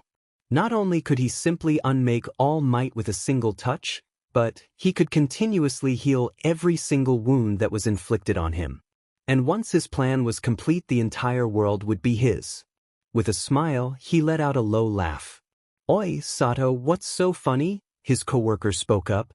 "Nothing," he replied, smiling at the grumpy man that had spent too much time at sea. "Just remembered a joke." "Well, knock it off, Sheets Creepy." "Sure thing. And get ready, we'll be docking soon." He nodded and watched the man head back up above deck. Time to get this show on the road. He went above deck and saw where the ship was headed, his destination, and his goal. Island. Level 48. Level 48. Chapter 48. Level 48. Patience.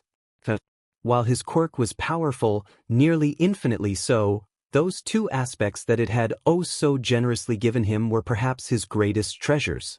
With infinite patience and time, he had the luxury to simply wait and watch as society grew lax and all but fulfilled his goals for him while he wanted for the exact moment to strike. And now that he had a quirk such as Overhaul's under his command, waiting would be all the easier. It would be so easy for him to just assume the life of someone else and live normally for a lifetime or two, wait for the likes of All Might and One for All to simply fade into the history books. He had entertained such thoughts from time to time, but at the base of his nature, he was very spiteful. As a matter of fact, spite was often all that drove him during those few darker times of his life. And he wanted to see All Might suffer. Besides, the world had already gone and built him a throne and was well on its way towards constructing his crown. All he had to do was play his role for a few more days and then everything would belong to All for One. "Hey Sam," David Shield leaned back in his chair and smiled at him. "What do you say we call it for today?" Sam looked up from his desk. As David's assistant, he was very well positioned to ensure that his crown was completed in a timely manner. All he needed to do was wait, bide his time, and make sure that David did his part. "But we're making such good progress." All Might's former sidekick was very aware of the delicious irony, scratched the back of his head and shrugged. "Yeah, I know, but we've been making some excellent progress. Plus, we don't even know if the board will approve of the project." So many people, so many idealists, dreamt of a world where scientists, those who had the knowledge to make informed decisions, were the ones making those decisions. They often overlooked the slow creeping touch of bureaucracy that swept into such glorious systems, bogging down progression for the sake of ethics and petty things such as morals. Still, I don't think that's any reason for us to stop, right? Sam spun in his chair, looking at the intelligent man who was going to be the key to All Might's downfall. We're doing this for All Might, right? David blinked in surprise. Technically, this was knowledge that Sam wouldn't have actually known, but it was a sign of trust. A bait, a tactful drop of faith that would make David trust him all the more and push him towards greater and greater heights. Only to make his fall, and All Might's all the more spectacular. A smile spread across David's face. You're right, Sam. But Melissa wants to make dinner tonight, so I gotta put family first. Sam just smiled and nodded. Understandable, you go enjoy yourself, I'll go see if I can get on the good side of some of the board members. You sure? David paused. I mean, I rely on you a lot with dealing with them, but It's fine, David, really, I recently bought a self-help book to help me get what I want. I'd like to try it if you don't mind. David just laughed. Another self-help book? Well, I can't say they haven't been working for you. Right, Sam. I'll leave the board to you. He always did find how easy it was for bureaucratic boards of officials, businessmen, or experts to have a tinge of evil somewhat appealing. It was why he wore a business suit. And the board of I-Island was no slouch. Sure, no doubt individually the members were largely good, but it was as a group that their cruel evils would be drawn out, even on an artificial island designed to support heroes around the world. Sam looked up at the bright Pacific sky as he made his way through the city. The central tower of I-Island was meant to be a beacon of progress, hope, justice, and peace. It was the hope of nations for the future that Quirks had robbed from them. Truly he could think of no better throne. 664 hours and 7 minutes until he could make the world his. Or longer if David's device wasn't finished by then, but he could wait. He had all the time in the world. Doom foretold. Duration, 27 days 15 hours. They were running out of time. Staring at the debuff was going to do less than nothing. It wasn't the first time that Izuku had felt like he was in over his head, but it was the first time that he couldn't even find the surface. It felt like every direction he looked was nothing but cold, murky water that was trying to disorient him in a cyclone of confusion. Part of him wanted to leave the hard choices, the difficulties, to the established pros. To those that have already proven themselves. But part of him knew that no matter what, that everyone in his party would end up in the middle of this. That was just how his quirk worked. Besides, they were heroes. It was their job to stop villains. And perhaps more importantly, Itsuka was involved in this because of One for All.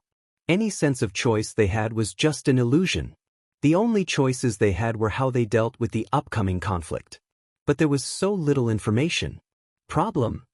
Izuka looked up from his desk to see Shoko standing there wrapped in only a bath towel that would normally be large enough for a girl of her stature, if it weren't for the large fluffy foxtail coming out from her backside that pushed up the towel and exposed basically all of her thighs. Not really, Izuka shrugged, leaning back into his seat and looking at Shoko once again. It was hard to believe just how far she had come. It felt like years since she was that bland boy that was supposed to be his roommate, and now she was Shoko, someone that really loved to cuddle him and whose favorite position was being picked up and write bad thoughts. Just coming to terms with my own powerlessness. Powerless. Shoko tilted her head to the side, her fluffy-looking ears twitching. I've felt that way before. But why do you feel powerless? Well, it's just the person we're supposed to fight, right? He's really hard to fight, especially since we can't let him touch us. But even if it's impossible, that doesn't mean you can't do it right. There was something so simple about the way that Shoko said that, a confidence that was derived from the simplest of logic. You've done the impossible before, haven't you? I have. Izuku asked, blinking. Sure, he saved Eri, and technically died and lived to tell the tale, but those weren't really impossible, just incredibly difficult. And he got into UA, which he guessed was technically impossible with his quirk. Sysadmin, I heard that. Izuku Midoriya, it's a compliment. Sysadmin, I know. Shoko nodded and moved on to him, placing her knee between his legs and moving closer to him. She grabbed his face, her towel falling to the side as she stared at him with her gray and blue eyes. You made me happy. Something I thought was impossible. Every single day I'm with you it feels like anything is possible if we work for it. So even if it feels impossible now, I know that you'll be able to make it possible. Izuku laughed, even though he had seen all of these girls naked over 100 times and that Shoko herself was just frequently naked in general. His long-standing nervous version instincts had a nasty habit of kicking in when he was confronted by someone that was incredibly forward. And Shoko was nothing but forward. I am Shoko. You're amazing, Izuku, she said softly, her brs pushing against his chest as he felt her firmly sit down on top of him. I know you're working as hard as any of us to be ready for this fight, but don't think that you're just relying on us. You have already done so many impossible things. She kissed him. Shoko kissed him. It wasn't the hot, steamy kiss that she gave whenever she was in the mood, but rather a genuine kiss that was tender enough to make his heart melt. She pushed away, smiling at him. Her nakedness didn't seem to be artsy at all, just tender. Like making me fall in love and making me feel loved like. She paused and brought up her hand. Itsuka, Nijire, Momo, Menu, and you, so that's, 5 times. Has anybody ever told you that you're adorable? My sister says that a lot recently. Same with her girlfriend. And Nijire and Momo say it a lot too. And you do too. Shoko shrugged and pushed back her hair. But it means a lot when you say it, Izuku. She stood and kissed him one last time before picking up her towel. Now, are you feeling better? Izuku could only nod dumbly. Thanks, Shoko, I didn't really know I needed that, but thanks. For everything. Well, Itsuka's finally done fighting for the day, so you should take a break too. Working so much is supposed to be bad, right? Shoko grabbed his hand and pulled him up out of the seat. So we should enjoy ourselves while we can, right? Naturally they did. Level 49. Level 49. Chapter 49, Level 49. How did things turn out like this? Melissa pressed her back against the street as a band of patrol bots moved through the streets with a mechanical precision, the red lights illuminating everything as they scanned their surroundings. The bracelet she had managed to build in a hurry glowed blue for a moment, blocking their scanners.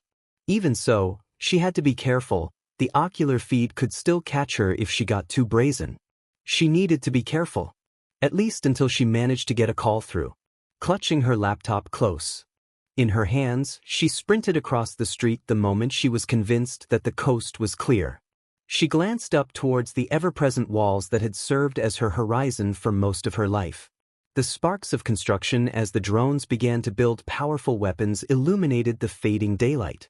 Melissa came to the base of the central tower, the tallest building in all of I-Island that served in part as their communications base.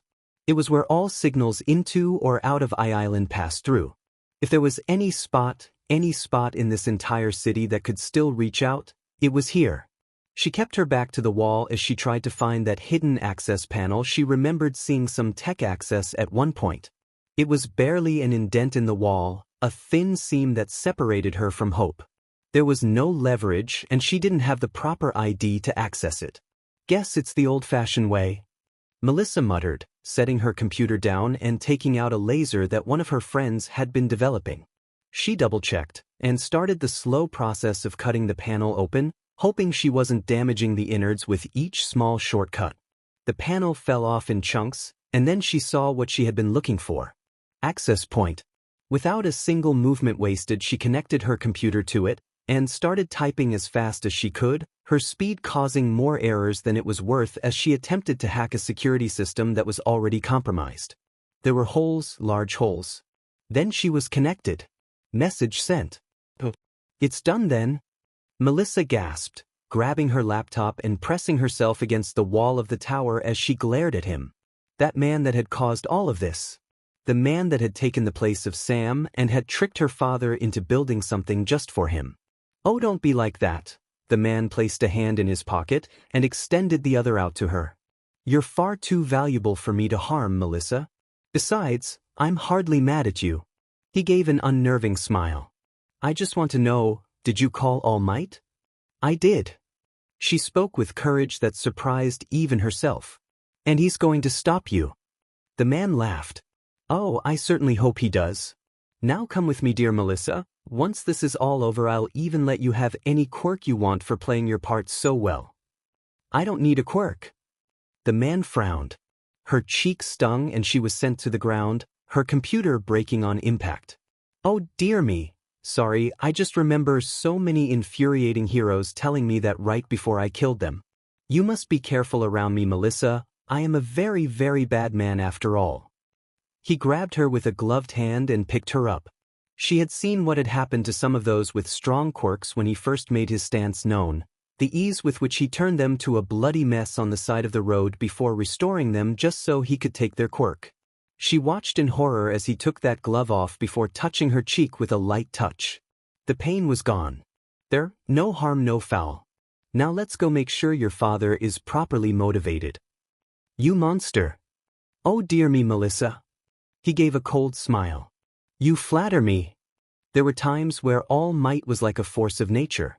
A storm of fury that swept the streets clean of villains and provided peace in its passing. Now that raw force of nature was being contained with no outlet, eager and ready to lash out at the nearest thing for even the slightest error. It was a bit sad, seeing the will to act combined with the power to act being unable to act. Please, Uncle Might. Melissa Shields' voice played from over the speaker. The video feed showed her in a dark room, her tear-stained eyes reflecting the light of her computer. Save us. Please. Night Eye glanced towards All Might one last time. This was Mirai's third time watching it, and he could only guess how many times All Might had watched it. But each time that storm grew darker and darker. It was only a matter of time before All Might decided to act on his own and take off to Island. They needed to act before then. They needed to act with all might. They needed to have a plan. Mirai pinched his nose, pushing his glasses up while the rest of the heroes marinated in the knowledge that Island was no longer safe. And he heavily considered the timing of it all. He had no doubt now, this was the doom-foretold countdown that was present within Izuku's quirk. Or, rather, the quirk's ability to sense when the conflict between one for all and all for one would occur. And that countdown was quickly reaching zero. What would happen if he tried to keep this a secret from Izuku? To whisk Itsuka away and prevent her from being anywhere near all for one? Would that save them? Would that doom them all? There were so many options to consider, and a lack of information. If he could use his quirk to gain just a bit more information about the situation, even if Izuku's quirk often worked in open defiance of Mirai's own quirk, it was worth a chance, wasn't it? But they didn't have the time for that. This wasn't just a meeting. This was a war council. Izuku, Itsuka, Momo, Nijire, Shoko, and even Menu were all powerful weapons that could turn the tides of the coming war in their favor. Nizu tapped on his tablet, the screen shifting from the video to a picture of Island taken by a plane. This was a year ago. The image shifted again, showing the island once again, but now with large weapons mounted on its walls. The image buffered and then started playing. A bright light came from one of the weapons and the video showed a man jumping out of the helicopter, just in time to catch the aircraft being exploded by a powerful beam and then turning back towards the island. Another bright light. Then the end. This was less than 8 hours ago. Nizu let out a sigh. Island has indeed become under the control of a villain. Communication has been cut off from the outside world and it has begun to weaponize its defense systems. That's going to be a tough nut to crack. Maruko, the rabbit hero, tapped her fingers on the desk, eyes locked on the screen. I've been to Island before, I even tried to break some stuff, but that place is built solid, and I couldn't even get out of their villain binding tech. Is that why you're not allowed there anymore? Ryukyu the Dragoon hero asked, her quick quip bringing several much-needed smiles to the group. Maruko blushed, and then glared at Ryukyu. You're lucky you're cute. All Might was the only one that didn't smile at the joke. He sat there at the end of the table, the storm's wrath growing darker and darker as it fed into itself. What about the other nations? Gang Orca asked. We're not the only ones that benefit from Island. America's scrambling to form a response right now, but because of the island's position, we're in a better position than them to make an attempt. Nizu replied calmly. The EU will also be providing support where they can, but for right now this falls on us. What about the villains? Shodaizawa leaned forward, elbows on the table and hands folded to brace his forehead. Do we know who they are? All Might stood like thunder, hands on the table as every breath he took fed the storm.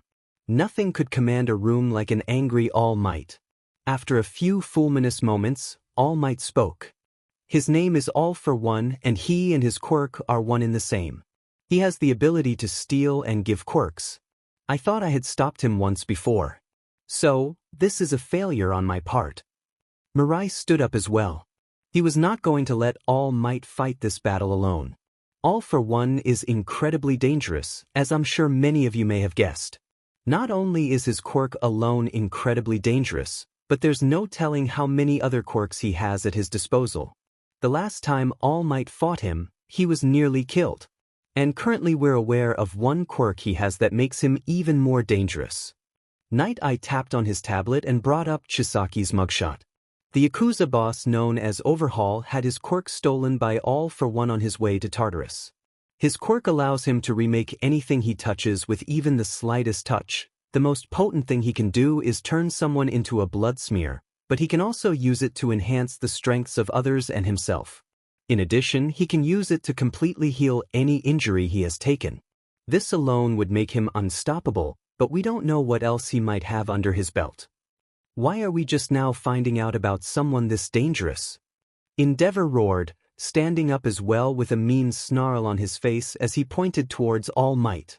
This is your fault, isn't it? I know that. All Might's voice shook the room and caused the lights to flicker for a moment.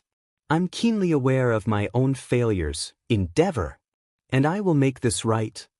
Whoa, whoa, whoa. The youngest hero in the room and the number 3 on the charts sent one red wing between All Might and Endeavor. The blame game isn't going to help anyone. Right now we need to think of a way to deal with this. A feather tapped on Nizu's tablet once again, and the video of the defense systems played again. I'm probably the only thing flying that can dodge those lasers, but I'd be slowed down carrying a large load. I might be able to disable a few of those turrets long enough to allow us enough room to invade, but that might put a lot of innocent people in danger. Might? Aizawa asked. A lot of innocent people are already in danger. Mirai blinked. Another piece of the puzzle. Can you carry a person with you? He asked, trying not to smile in the face of the situation. Hawks pointed towards All Might. If I'm carrying him, it'd slow me down way too much. Eraserhead on the other hand. But that's more than enough. Mirai pulled up a picture of Izuku. Are you serious, him? Aizawa slouched in his chair. Yes, I'm serious. Mirai adjusted his glasses once again. This is Izuku Midoriya, and as you might have guessed from Eraserhead's reaction, he has something of an unusual quirk. Nizu snorted. Many of you are aware of the special foods he's able to cook, but that's largely just the cover for his quirk to make things simple for him. Mirai waved his hand at a few hands that rose up. But the most important ability that he has for this mission is the ability to teleport members of his party to his location. Party? Hawks asked, raising an eyebrow. Like a video game thing? Actually, yes. Mirai nodded gratefully that someone would understand half of what he was going to be saying. Currently, Izuku has 5 members in his party. He started to add images of each member next to Izuku. Itsuka Kendo may well be All Might's equal in all but experience. Her own massive strength and incredible endurance makes her a safe bet for any fight against a hard point. Additionally, she's equally skilled at planning things out. Momo Yaoyorozu may be the most important member for this mission. Her natural quirk allows her to create any item she needs. This could easily include bombs powerful enough to disable those weapons. Additionally, she's been training in stealth and sabotage, and with Izuku's quirk enhancing every part of her, she's not someone that can be underestimated. Edge Shot gave a quick nod. Indeed, I was impressed by what I saw in the sports festival. Mirai nodded and continued, bringing up Nijire Hado's image and making Aizawa groan, his head hitting the table at record speed. Next up is Nijire Hado, one of the top students at UA and well on her way towards graduation. Even before being involved with Izuku, she was a top student and her abilities have only improved after joining Izuku's party, though most of them are rather unconventional. Yo, Is that the chick that beat a dude by shoving him into her melons? Miruko asked, looking towards Ryukyu, who had the grace to blush. Ryukyu let out a sigh. Yes, that would be Nijire. I assume that ability comes from Izuku's quirk? Mirai nodded, though he wasn't quite aware that she could store people in her cleavage. Up next is Shoko Todoroki, Endeavor's own daughter and another powerhouse that Izuku can summon to himself. Originally she was Shoto, but asked that Izuku's quirk changed her into a fox girl. She's cute, Miruko added. Indeed, however, while she matches Endeavor's raw power, she also has greater control over her fire and ice, allowing her to sculpt a wide variety of structures and even make them mildly autonomous. Endeavor beamed with a mixture of pride and fury. Mirai debated bringing up Menyu's photo to discuss her, but that may well be an invasion of privacy for Izuku. Besides, there was already a lot of info being provided. In addition, Izuku has access to a wide variety of items, one of which is a clipboard that allows him to enter places as though he were allowed there, though the actions he can take are limited. A clipboard? Hawk says, how does dash? His quirk, they call it a magic item. Hawks let out a breath and laughed. Magic? Items? Party system? Enhancements? SEC changes? Teleportation? Food buffs? What exactly is this kid's quirk? Bullshit. Aizawa groaned and sat back up. His quirk is bullshit. It's also sentient, and goes by the name Menu-chan. So far she's demonstrated the ability to resist my own quirk like it was nothing. She might even be able to resist this all-for-one's quirk as well. Mirai nodded. She had been able to fight off a quirk-erasing drag with some help, and even became stronger because of the ordeal. So there was a good chance. So his quirk is bullshit sounds great. Though Menu-chan is a bit of a strange name. Mirai adjusted his glasses one last time. Actually, the official name we're going to give his quirk is Deus Ex Machina. God in the machine? Ryukyu sat back in her chair crossing her arms. Sounds about right. Still, Endeavor crossed his arms. Is there some way for him to transport all of us there? Like by joining his party? When I spoke to Menu, you said an additional party member likely won't be possible given the rules that she functions under. So we'll just have to dash, Mirai blinked. And then smiled. Actually, there might be a way to transport all of you to I Island the moment Izuku makes landfall. Though it might be a bit unorthodox. What part about this has been orthodox? Fair. Level 50. Level 50. Chapter 50, Level 50. Judging a book by its cover was something that Kigo tried to avoid, but he found himself doing just that as he looked at part of the special ops force that Sir Night-Eye had assembled. They looked like a bunch of horny teenagers. And he was a good judge of this considering how he was pretty much a horny teenager pretending to be 23. The lone boy and source of a quirk that made Aizawa want to pull his hair out wasn't really the kind of person that could stand out or anything. But apparently he had more tricks up his sleeve than any of the other top 10. Kigo yawned and kicked his foot against the ground to try and keep himself awake. It wasn't that he was tired, it was more that he was just bored, and he'd probably be bored and tired as he flew hundreds of miles out into the middle of the ocean carrying some green-haired kid. Though part of him was excited for what was to come, another part of him was deeply concerned about this mission. He never raided an entire island fortress before. The two girls that were walking beside Izuku were some grade-A hotties though. He recognized both of them as the girls that were in the finals of the sports festival for the first years, as well as from Night-Eye's briefing. Momo Yaoyorozu was a tall, leggy woman with some serious boobage that actually seemed overshadowed by her natural beauty. Itsuka Kendo was like the hottest version of the childhood friend trope to ever exist. These thoughts led Kigo to one simple conclusion. Izuku was one lucky son of a beach. And he had two more girls that were solid 10s. Yo, Kigo gave a lazy wave and stretched his long red wings for a moment. Make sure your bladder is empty, it's going to be a long flight. That got a response out of the girls, but Izuku just shrugged. I'm good. Izuku stepped forward and offered Kigo his hand. The kid seemed rather put together for someone that had barely managed to get a semester of hero college under his belt. Then again, the kid spent weeks undercover as a Yakuza chef, so maybe he matured a bit during that. It's nice to meet you Hawks. Right, Nice to meet you. Ugh, I don't believe I've actually gotten your hero name. He took the boy's hand and found it was rougher than he expected, a loose indication of a hard worker. But the boy did have a strong grip too. He had strength that his slender frame didn't show off. Izuku just shrugged. Honestly, I just put down Izuku because trying to think of a good hero name for what I can do is kind of really hard. Menu-chan suggested level 2 weakling. Itsuka snorted, drawing a sharp glare from Izuku that lasted only a few seconds until Itsuka stuck her tongue out. Ah, so she had him wrapped around his finger. But that's really not a good name for him. I prefer Jack of all trades. Nah, Kigo waved his hand. That's too wordy, everyone will just call you Jack. You need something that's like one word tops, or like, I dunno, a haiku. A haiku? There are heroes that use a haiku for their name. Momo asked, perking up at the idea. Out of everyone here, she looked the most ready for an actual stealth mission, or at least a stealth mission in some kind of a video game. She was currently wearing what Kigo would call CC Ninja Black. Yeah, she's known as that hero that patrols the streets in Kyoto. Lovely woman, had a quirk based around painting, really didn't like men. Or at least she didn't like Kigo. But that was normal, he was good at pissing people off. But I'm not a poet. Izuku shook his head and flailed his arms. Look, that's not important, just call me Izuku for now, I'll figure out a hero name eventually. Anyways, we're actually on a timetable, right? Just a bit. Kigo smiled and glanced at his watch. Are you ready?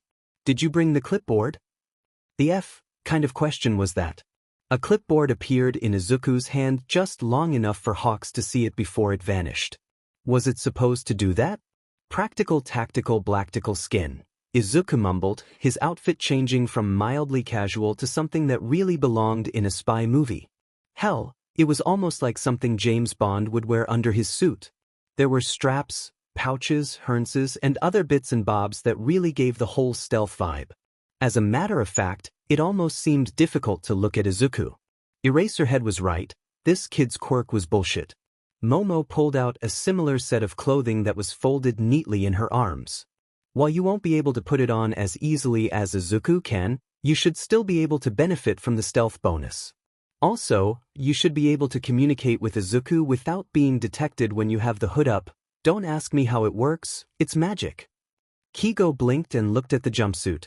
Wings? One size fits all. Even wings. Magic. Kigo looked towards Izuku and gave a lopsided glance.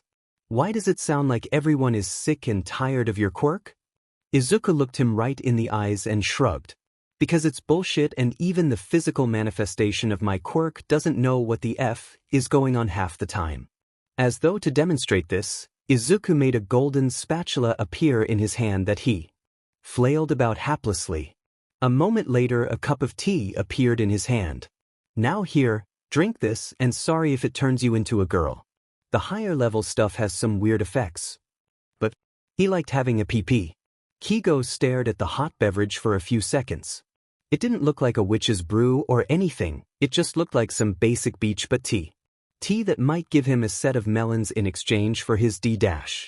Though if the trade was equivalent, he'd have some rockin' melons. What's it do? Izuku's face mirrored Eraserhead's for a few moments before he shrugged. Basically, it's going to give you a stamina supercharge and a few other minor buffs until you sleep, like night vision, feeling like you're 2 inches taller, +1 to damage, which I have no idea what that actually means, and other stuff. It's mostly to help you get us there faster. And it turns me into a girl, that'll wear off too? Kigo took the drink and sniffed it for a moment. It smelled like blueberries. Yeah, probably a day or so. Well, if it would help the mission. Kigo chugged the drink and winced as he tasted hard liquor for a brief second. But when he burped, the aftertaste was like coffee. The F-. Yeah, the taste is random too. Still, the effects were instant. It felt like he was ready to explode with energy, every single feather felt like it was thrumming with strength. Honestly, he never felt this good before. He burped again and placed both hands on his chest, waiting for it to happen. After a moment, nothing did. He was still a guy. Alright, well, let's get going Izuku, we have a long flight ahead of us. After the stealth flight suit was put on, The girls assisted in strapping Izuku to Kigo's chest via a series of clasps and Velcro. In a way, he felt like a kangaroo. If that kangaroo was carrying around another full-sized kangaroo in its pouch. All right. Izuku looked towards two of his girlfriends. Once again Kigo couldn't help but think that this was one lucky effing and waved at them. I'll see you in a few hours. Itsuka snorted. Dude, we'll be talking to you the whole time, just make sure you're safe, alright? Don't worry, I have no plans on dying. Again? Kigo blinked and then shook his head. Right, that was one of the kid's supposed feats, wasn't it? Don't worry, with me around, we won't be testing how many times he can come back. Momo looked at him, and from the dead look in her eyes, it was evident that she had zero confidence in him. Which was kind of insulting, considering how he was the number 3 pro hero. What the hell? Did he just become a goddamn side character in some generic anime protagonist story? What the hell? There was no way in hell he was Villager B. He wasn't even Villager B. He was the back end of the FNG horse. Dude, 4 eyes. It's Sir Night Eye. Yeah, that's what I said. The screen that had menu visible showed the blue-haired woman reclining in her chair and crossing her legs as she took a large obnoxious sip from a big jug of whatever the hell she was drinking. You need to chill the F out. Mirai glanced around the control room for this entire operation. A large screen displayed the current location of Hawks and Izuku as they flied towards Eye Island, and another picture showed the staging grounds for the heroes. Shoko, Momo, and Itsuka were dishing out some of Izuku's food like they were at a party, and with how the food buffs could restore All Might to near his prime, it felt like they were going to be unstoppable. But this was all for one and an island designed to be able to stop any villain, or in this case, any hero. And who knew what else was going to be on that island by now? Come to think of it, Mirai took Izuku's advice and just ignored menu when she was being uppity and instead began to type furiously on the nearest keyboard. He was checking the police reports, the logs for hero activity, everything he could. Crimes committed by villains had gone down drastically in the last couple of days. Menu.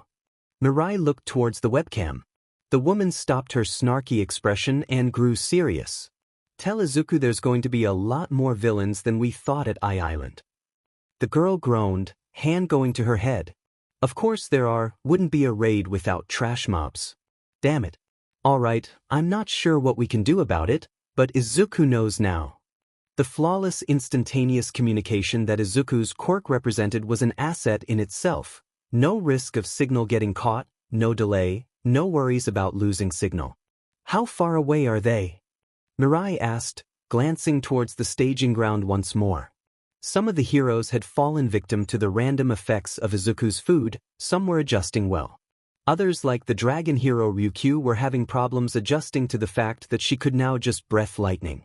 And Maruko was really confused by how she was a cat-rabbit woman instead of just a rabbit woman. About an hour out.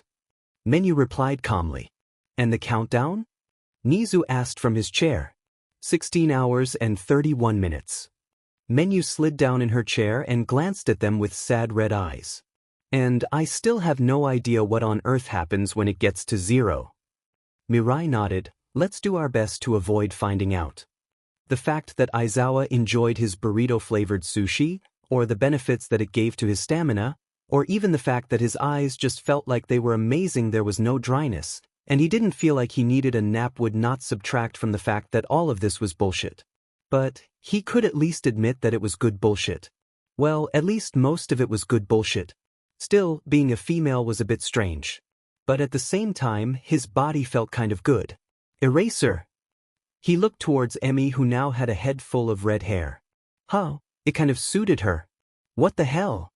Aizawa smiled slightly. Maybe being a woman wasn't such a bad thing if... How the hell are you hotter as a chick?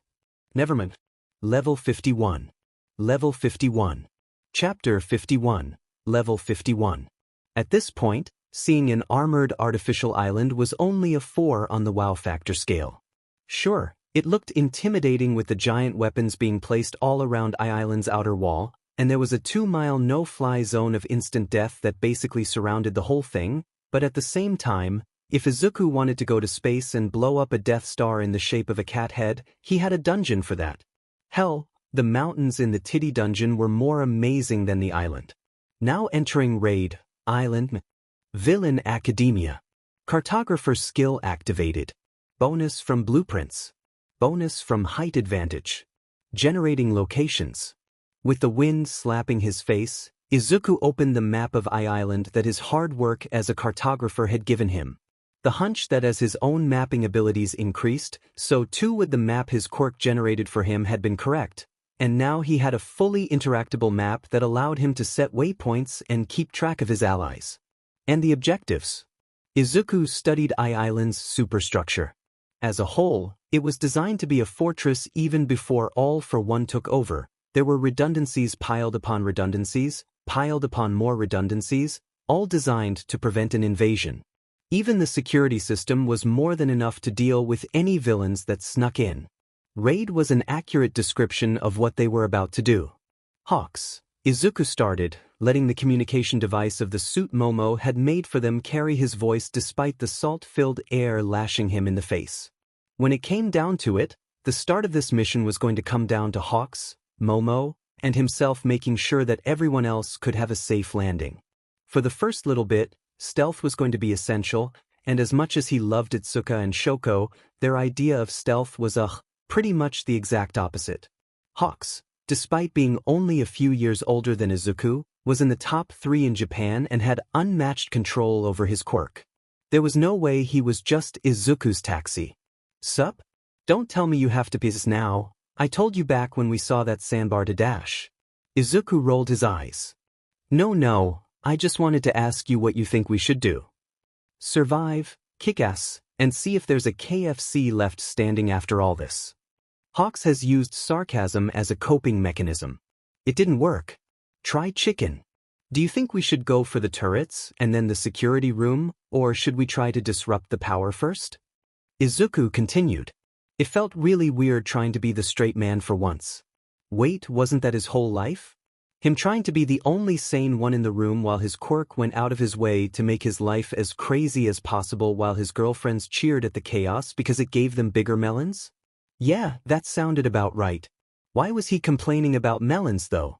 Do you know where the central power is? Hawks asked, his serious tone coming across loud and clear. I thought we didn't have an exact map of the island. My quirk. Right, bullshit, sorry, I forget what I'm dealing with sometimes. Hawks continued to fly higher into the air. They were growing closer to Island and needed to approach from the right angle to avoid getting caught. There was only so much a stealth bonus could do against radar and people paying attention. Well, from the looks of things, all those turrets are outward facing, so I doubt they'd shoot down into the island. Plus, disabling the power would turn them off, right? Yeah, sounds like we'll only need to hit 3 stations in order to turn off power to the whole island, one beneath each of the outer cities. Do you think we'll be lucky and they'll be lightly guarded? Hawks began to dive, taking an angle that reminded Izuku of how an owl would go for the kill. Wings spread, not a single flap, just silence and death. Because of the stealth suit, Hawks' normally bright red wings were now a dark purple that nearly blended in with the blues of the moonlit ocean and stars. Well, they're villains, so who knows? There's a good chance that they're just asleep or something. They might be relying on the island's natural defenses. Izuku paused and tried to think about what he just said. Artificial defenses. So, we might still have our work cut out for us. We should probably split up and take them all down at once. You sure about that? I'm kind of supposed to make sure you live. I didn't become a hero to be protected. Besides, unlike you, I can have backup whenever I need it. And if Momo gets in trouble, I can get her out of there. It's you I don't have control over. Haha, I guess in your world I'm a friendly NPC. Hawks laughed. Don't worry though, I'm no lame escort quest. Just tell me where to go and I'll get the job done. Izuku nodded mostly to himself as they made their way down to the nearest city. Once they landed, they'd be slightly safer. Maybe. That depended on the level of chaos that the island was in. So far though, there were no signs of riots or general terror, just a grim silence that choked everything. Izuku Midoriya? Momo, are you ready? Izuku Midoriya, we're going to go after the power stations instead of the turrets. Momo Yaoyorozu, I can handle that as well. I'm ready to be summoned when you need me. Itsuka Kendo, I'm ready too. Shoko Todoroki, she has a physical need to punch someone. Sysadmin, the preparations here are almost complete and will be ready soon though. Sir Knight I also agrees with your plans of disabling power first. I also showed him the map, but told him no backseat gaming. Izuku rolled his eyes and pointed Hawks in the direction of the first underground entrance. They dropped down into a side street of the campus area of Island. There he summoned Momo. Dressed in a ninja outfit that would make any model in the world blush, she nodded and followed the waypoints he set to her destination. Afterwards, Hawks flew him to the next city and dropped him off in the suburban area where the next station was located. Everyone was in place. First objective, power shut off. 03 power stations shut off. Izuku kept his back to the wall as he moved down from the city that rested on top of the island and into the well-lit industrial complex beneath the city. The majority of the infrastructure was dedicated towards receiving shipments and passengers. One wall of the hallway he traveled down was almost entirely made out of windows that started at about waist height, giving him a large view of the activity below. Villains were looting the shipping containers. From the looks of things they were mostly finding raw material and science equipment, but hopefully there weren't any powerful weapons in those containers. While Island was officially for designing hero gear, there were rumors that they also developed weapons. And that sounded terrifying. Passing through the shipping area, Izuku made his way deeper into the infrastructure. In a way, Hawks had been right, they had been light on the guards. Up until Izuku got into the control room. There, a large diligent-looking thug stood. His face was rough, with a large chin and a jaw made more pronounced by the powerful tusks that protruded upward. His skin was stone gray, and to make matters worse, Izuku was fairly certain that the man was actually made of stone. He looked like a gargoyle. The other person in the room, an engineer that looked like he was supposed to be there, looked around nervously. Izuku stood in the middle of the doorway, neither person paying him much mind because of his clipboard. Skill list. Cooking. Skill synergy healing. Ability adjustment. Negative. Item, cup of Jomama said knock you the F out. Category, drink, poison. Consumable. Effects. Plus 50 non-lethal damage per second. Plus 20 urge to PSS. Very high chance of getting knocked the F out. Very high chance of running into a wall. Very high chance of not waking up for a while. Very high chance of a headache. Izuku looked at the styrofoam cup that the coffee came in. Did Island even have styrofoam? Was that out of place? Why didn't it come in a mug? With a shrug, he walked up to the gargoyle villain and offered the drink. Coffee. The villain looked at him, one stony eyebrow raised above blue eyes. A wide smile spread on his face. Thanks. I've been staying up way too late with this guard mission. I know I'm nocturnal and all, but man, does the night shift get boring. 1 sip. 2 sips. Chugged. Holy shit, that's got some kick to it. This whole coming to Island thing was worth it just for dash. He paused, blinking, hands going to his crotch. Bathroom. The supercharged gargoyle bolted out of the room faster than Izuku could blink. Note to self, develop, coffee of endless psing. Izuku walked towards the engineer that was staring at what had just happened with wide eyes and a gaping mouth. Who are you? The engineer asked, his entire body shaking. First responder. Izuku placed his hand on the man's shoulder. Do you know how to turn this off? Momo Yaoyorozu, room secured. The man nodded eagerly. I mean, yeah, but it won't do much good unless the other stations get turned off as well, and communications are jammed, so dash. Don't worry, my quirk's bullshit. Huh. Just get ready to turn off the power when I say to. Izuku stepped back and placed a finger to his ear. Me and Momo are all done. How are you dash? Are you FING kidding me? You two got the easy one. I'm here fighting off a goddamn cyborg ninja F and dash. Ryujin no Kenwakuri. The slender, kind of CC-looking cyborg ninja that had been trying to kill him for the past 5 minutes struck a fancy pose with the fancy green glowing sword that looked like it could cut through just about anything. The thing might as well be a DMN lightsaber. Hawks, much to his displeasure, let out a girly scream as he barely managed to dodge the bright green arc of that sword by using his feathers to pull his body downward. He had already learned the hard way that his feathers were no match for that sword, and now it was glowing and sheet. What the hell? Damn it, why did he get the hard fight? Well, it was probably good that he did. But Dimon was he hoping to just find a giant off switch he could flip and then go out and get some ice cream. Keeping his feathers around his back, he let his body go limp, giving complete controls over his feathers. This was a fighting style he developed to fight the rare foes that were faster than his body. It made him like the leaf on the wind, nearly impossible to hit, and a bit like a weightless puppet. He dodged the crazy cyborg ninja again, fluttering to the side before being forced into the air by another attack. Every single slash from the ninja was inches away from death. And every single one brought shaved that inch shorter and shorter as he rode a wave of red feathers about. He saw his chance.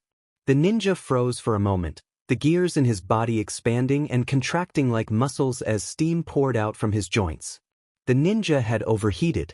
With his strongest feathers he slashed, and slashed some more, striking hard and fast at those exposed joints and dismantling the ninja limb by limb. Part of him felt guilty that he might have just killed someone. The torso and head laid on the floor face down, somehow still functioning as wires and tubes hung out from Hawk's less than perfect cuts. After a moment, the torso let out a low groan. "I need healing." And just like that, Hawks didn't feel guilty anymore. He sighed and closed his eyes. "Ah, Izuku, you still there?" It was weird that he didn't have to, activate this thing. "Yeah, you good?" "Yep." "Great." He watched his city going from a glowing gem in the sea to a ghostly wreck in a matter of seconds. It was annoying that the heroes had managed to infiltrate the city so easily, especially undetected. But he wasn't exactly surprised. There could have been any number of quirks that could get people into the island. The heroes could have even stooped so low as to hire Aji Harima to break into Island. Very well then. He clapped his hands and let out a laugh. "Come now, All Might. Bring your best, your brightest, and all that you can. I need a worthy audience for my ascension." Level 52. Level 52. Chapter 52, Level 52. To say Momo was enjoying herself was a mistake, largely because whoever said that was going to be quickly met with the smiling laughter of someone that was getting way too happy about being able to beat people up. For her, doing so without ever being noticed was the best part. It made each and every takedown a puzzle, some with one answer, others with multiple answers, and a rare few that could be considered a challenge. "Izuku Midoriya, your targets should be in there." Momo liked her lips and watched as a green marker appeared on the building she had already been looking at. There were more than a few villains guarding the building, and even more that had been looting the various buildings around the city. Because of her family's connections, she had been to Island before, and it hurt to see the once glowing city reduced to its current state. She was going to enjoy this just the slightest bit more than she should. "Momo Yaoyorozu, right? I'll let you know when I have the hostages secured." "Izuku Midoriya? Okay. I'll meet up with Hawks and start the party." Despite herself, Momo smiled. Things had been going well, even if she'd already had to fight a dozen villains just to turn the power off. Feat, resourceful source. You have greater control over anything you make. At first, Momo had selected this feat purely to enhance any items she made with her quirk. And the feat did just that. But she wasn't aware that anything meant, well, pretty much anything, and that included any sounds that she made, so her already ludicrously high stealth abilities were even greater now. With her night vision goggles equipped, Momo brazenly strode across the street, her trusted magical staff of knocking people the F out at the ready, and the formula for her fear cloud fresh in her mind, ready to be summoned at a moment's notice. The first guard was out before he even noticed her, and it was only by pure chance that the second had seen her. She didn't even wait for him to process the fact that his friend had fallen before she had knocked him out with an electrical shock from the tip of her staff, triggering its "Mama said knock you out" effect and sending him to the ground foaming at the mouth. Which was normally a bad sign for people. Most people shouldn't be foaming at the mouth. But that villain had a hyena head, so that might just be normal. Now, it was time to go hunting for the rest. Why the hell was he here again? Inosuke rubbed his shoulders. It was way too fing cold at night now that the power was off. Sheet, it was cold even before that, but now it was just extra cold. Even if it was his choice to currently remain largely shirtless, he had a jean jacket on, but his leather pants didn't really do much to keep his junk warm. Could his D get frostbite? And why the hell was he here? Right, because some dude in a suit had given him a quirk in exchange for showing up to do villain shit. He didn't even really want to be a villain. He was more an anarchist-leaning villain that enjoyed the aesthetic of villainy without actually committing any crimes. It wasn't like he could even fight someone if he wanted to. Even if he had 2 kick-ass quirks now, it wasn't like he wanted to go robbing banks or messing other people up just to be a D-dash. He just wanted to jam and cheat. But he seriously did not vibe with the whole city, let alone the other people here. Hell, the only person he found that was even remotely interesting was Ember, and all she wanted to do was talk about burning everything to the ground with her admittedly sick-butt vocals.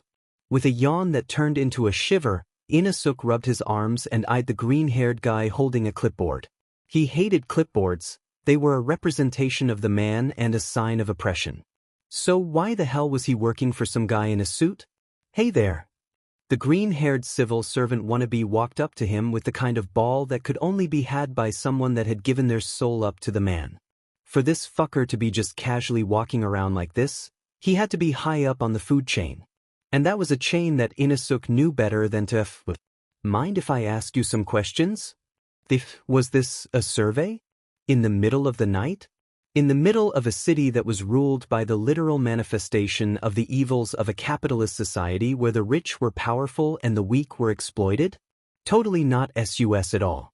Yeah, sure, why the F not? Great, fake but sounding manbot.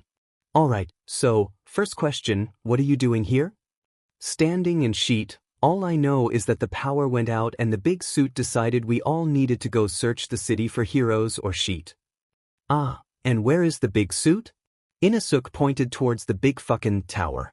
The thing practically said, whoever the F is in charge be here. Good. Fucker said 2 more G words in a row again and he was about to get an axe to the face. Now then, do you have some way to call everyone here? Inosuke brought up his fingers and showed off the flashy blue lightning that he had been given. Yeah, why? Clipboard man smiled and nodded. Wait, there wasn't sheet on the clipboard. The F? Was all these questions for then? One last question if you don't mind. Sure, why the not? All right. Would you like to surrender? To what? The British? The clipboard guy held his hand out to the side with a level of laziness that Inosuke could respect. A moment later, a wall of flesh appeared beside both of them, all but dominating the street, and Inosuke recognized what that flesh was. How could he not? He'd been staring at embers for the better part of 3 days now. The only thing different was the sheer size of it all. The biggest pair of melons he had ever seen had just appeared out of nowhere. What the dash? Whatever Inosuke was about to think was immediately pushed to the side in the wake of effing all might emerging from that cleavage like it was a front effing door.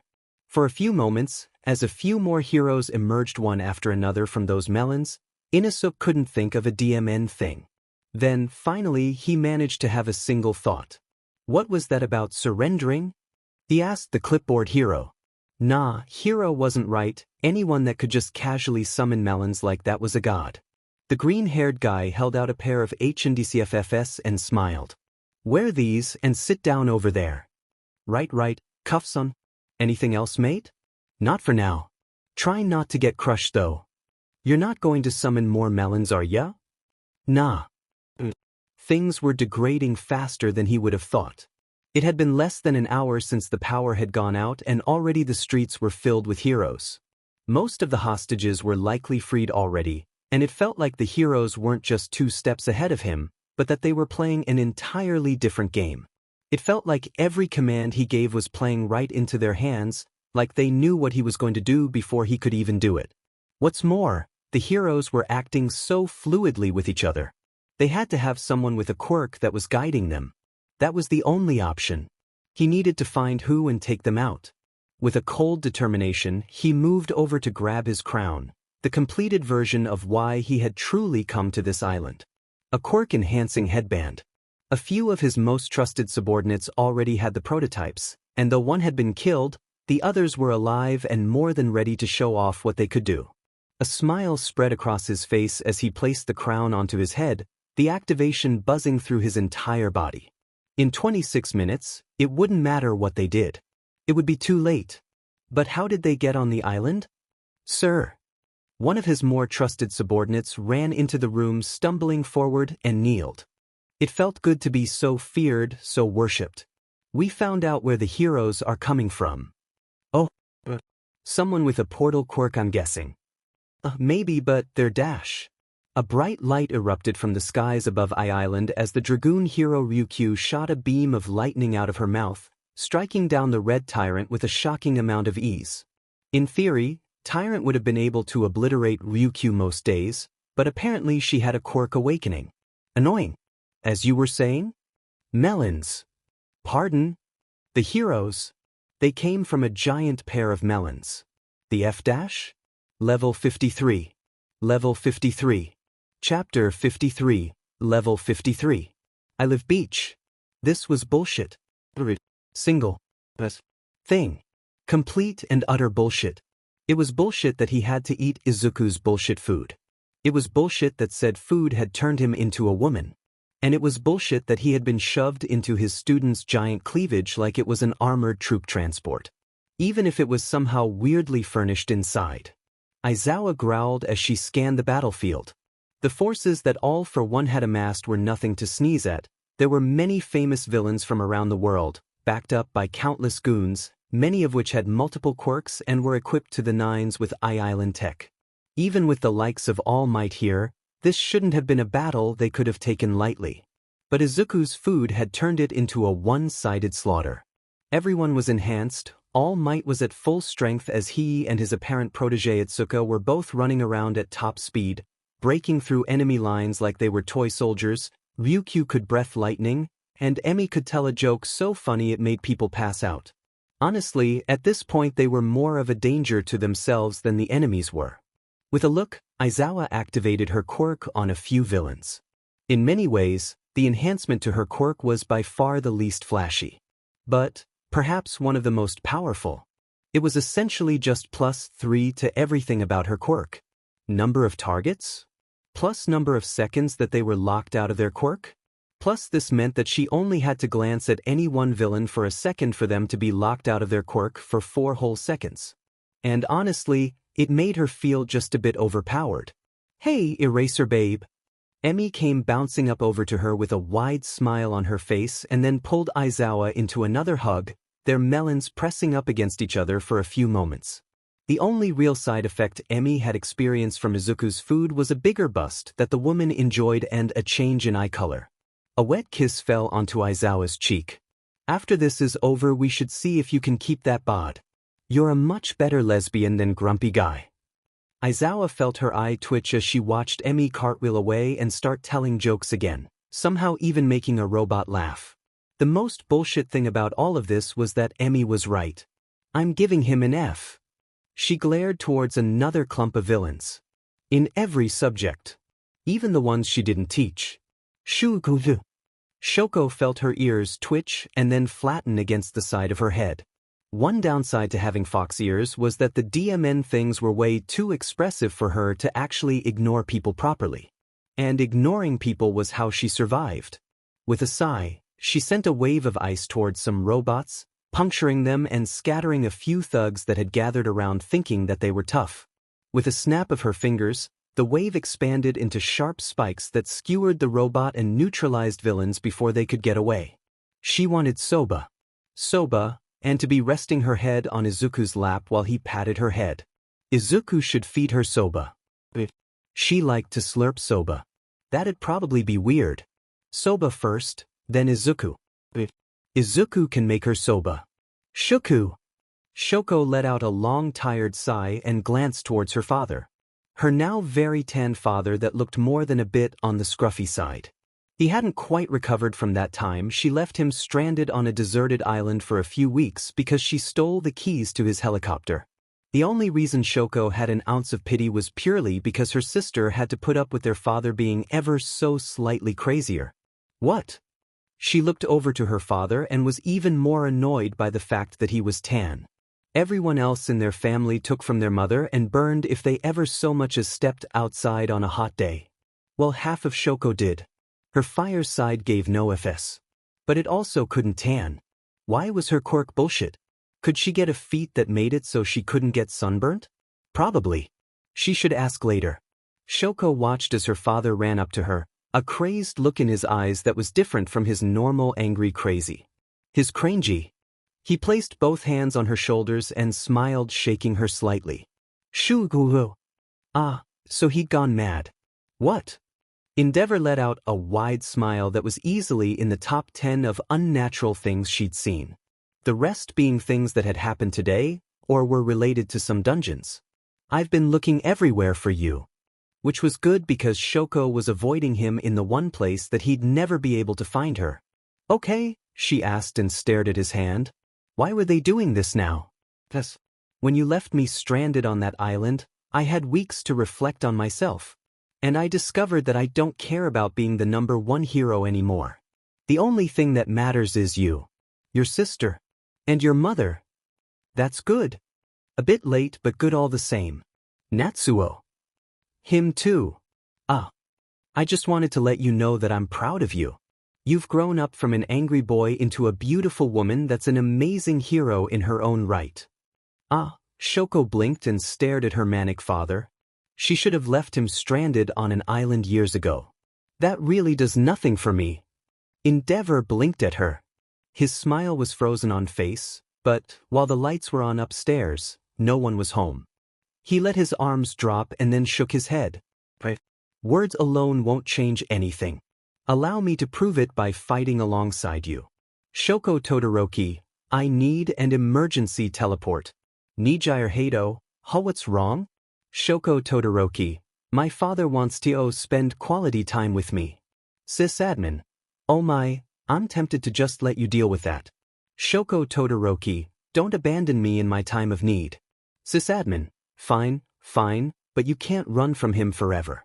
In the blink of an eye, Shoko found herself standing right next to Izuku, who was still dressed in his stealth gear as he made his way around the battlefield, providing tactical support for heroes and coordinating their efforts. It was easy to see his influence on the battlefield, just by watching how All Might and Itsuka moved. All things considered, Menu relaxed in her chair and glanced towards the display screen that showed the Situation Room on UA campus.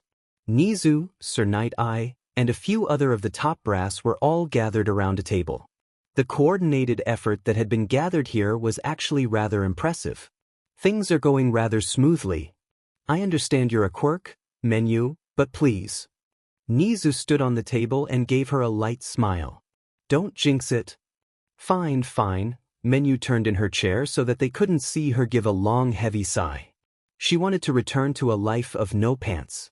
Even if she had her adult form, that didn't mean she wanted to act like an adult all day. She was a quirk first, a gremlin second, and a professional a distant third. A very, very distant third. She glanced through all of the information she was getting from Izuku's skills combined with the live feeds she was getting from the girls. The war, battle, fight, beatdown was going well.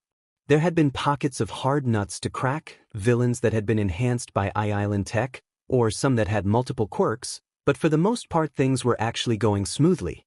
Still, maybe she should find an easier way for the group to actually gather ingredients. Like a supermarket dungeon or something. At least I don't have gacha built into me, she muttered and tapped on her computer screen.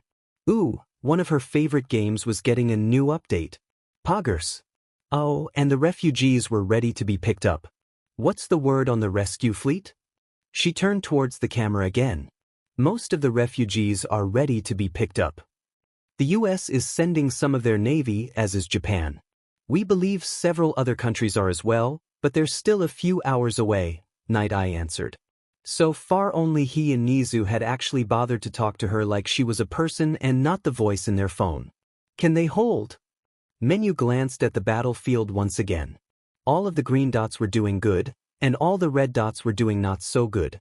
Honestly, they won't be doing a rescue by the time they get there. It'll more than likely be a mass arrest. We still haven't even heard from All for One yet. Nizu glanced towards her before motioning towards the table. As a video game, you should know that the random mobs are never as strong as the boss. Yeah, I know, but life isn't a video game. Menu gave a playful wink and sat back in her chair. She might be trying to act relaxed about this, but she had the raw data. She had seen Itsuka, Momo, Shoko, and Nijire throw themselves against the simulated all for one more times than she could count. Alone, they didn't stand a chance. But with all the other heroes there, especially All Might and Eraserhead, they'd actually stand a chance. She bit her lip and bumped her head against the back of her chair before she stared at the ceiling. She wondered how all those other quirks felt, the ones that were inside of All for One. Were they enslaved? Were they like One for All, a collection of half-rotted corpses that spoke in the same voice? Or was it something else? What would it feel like to be stolen by him? Could she resist it? Eraserhead was easy. She got a bit cold and a bit sleepy, but a good blanket and a can of soda let her work through that easily. Dying had been rough. It still felt like bits of here were missing from when Izuka died. The quirk erasing drag though.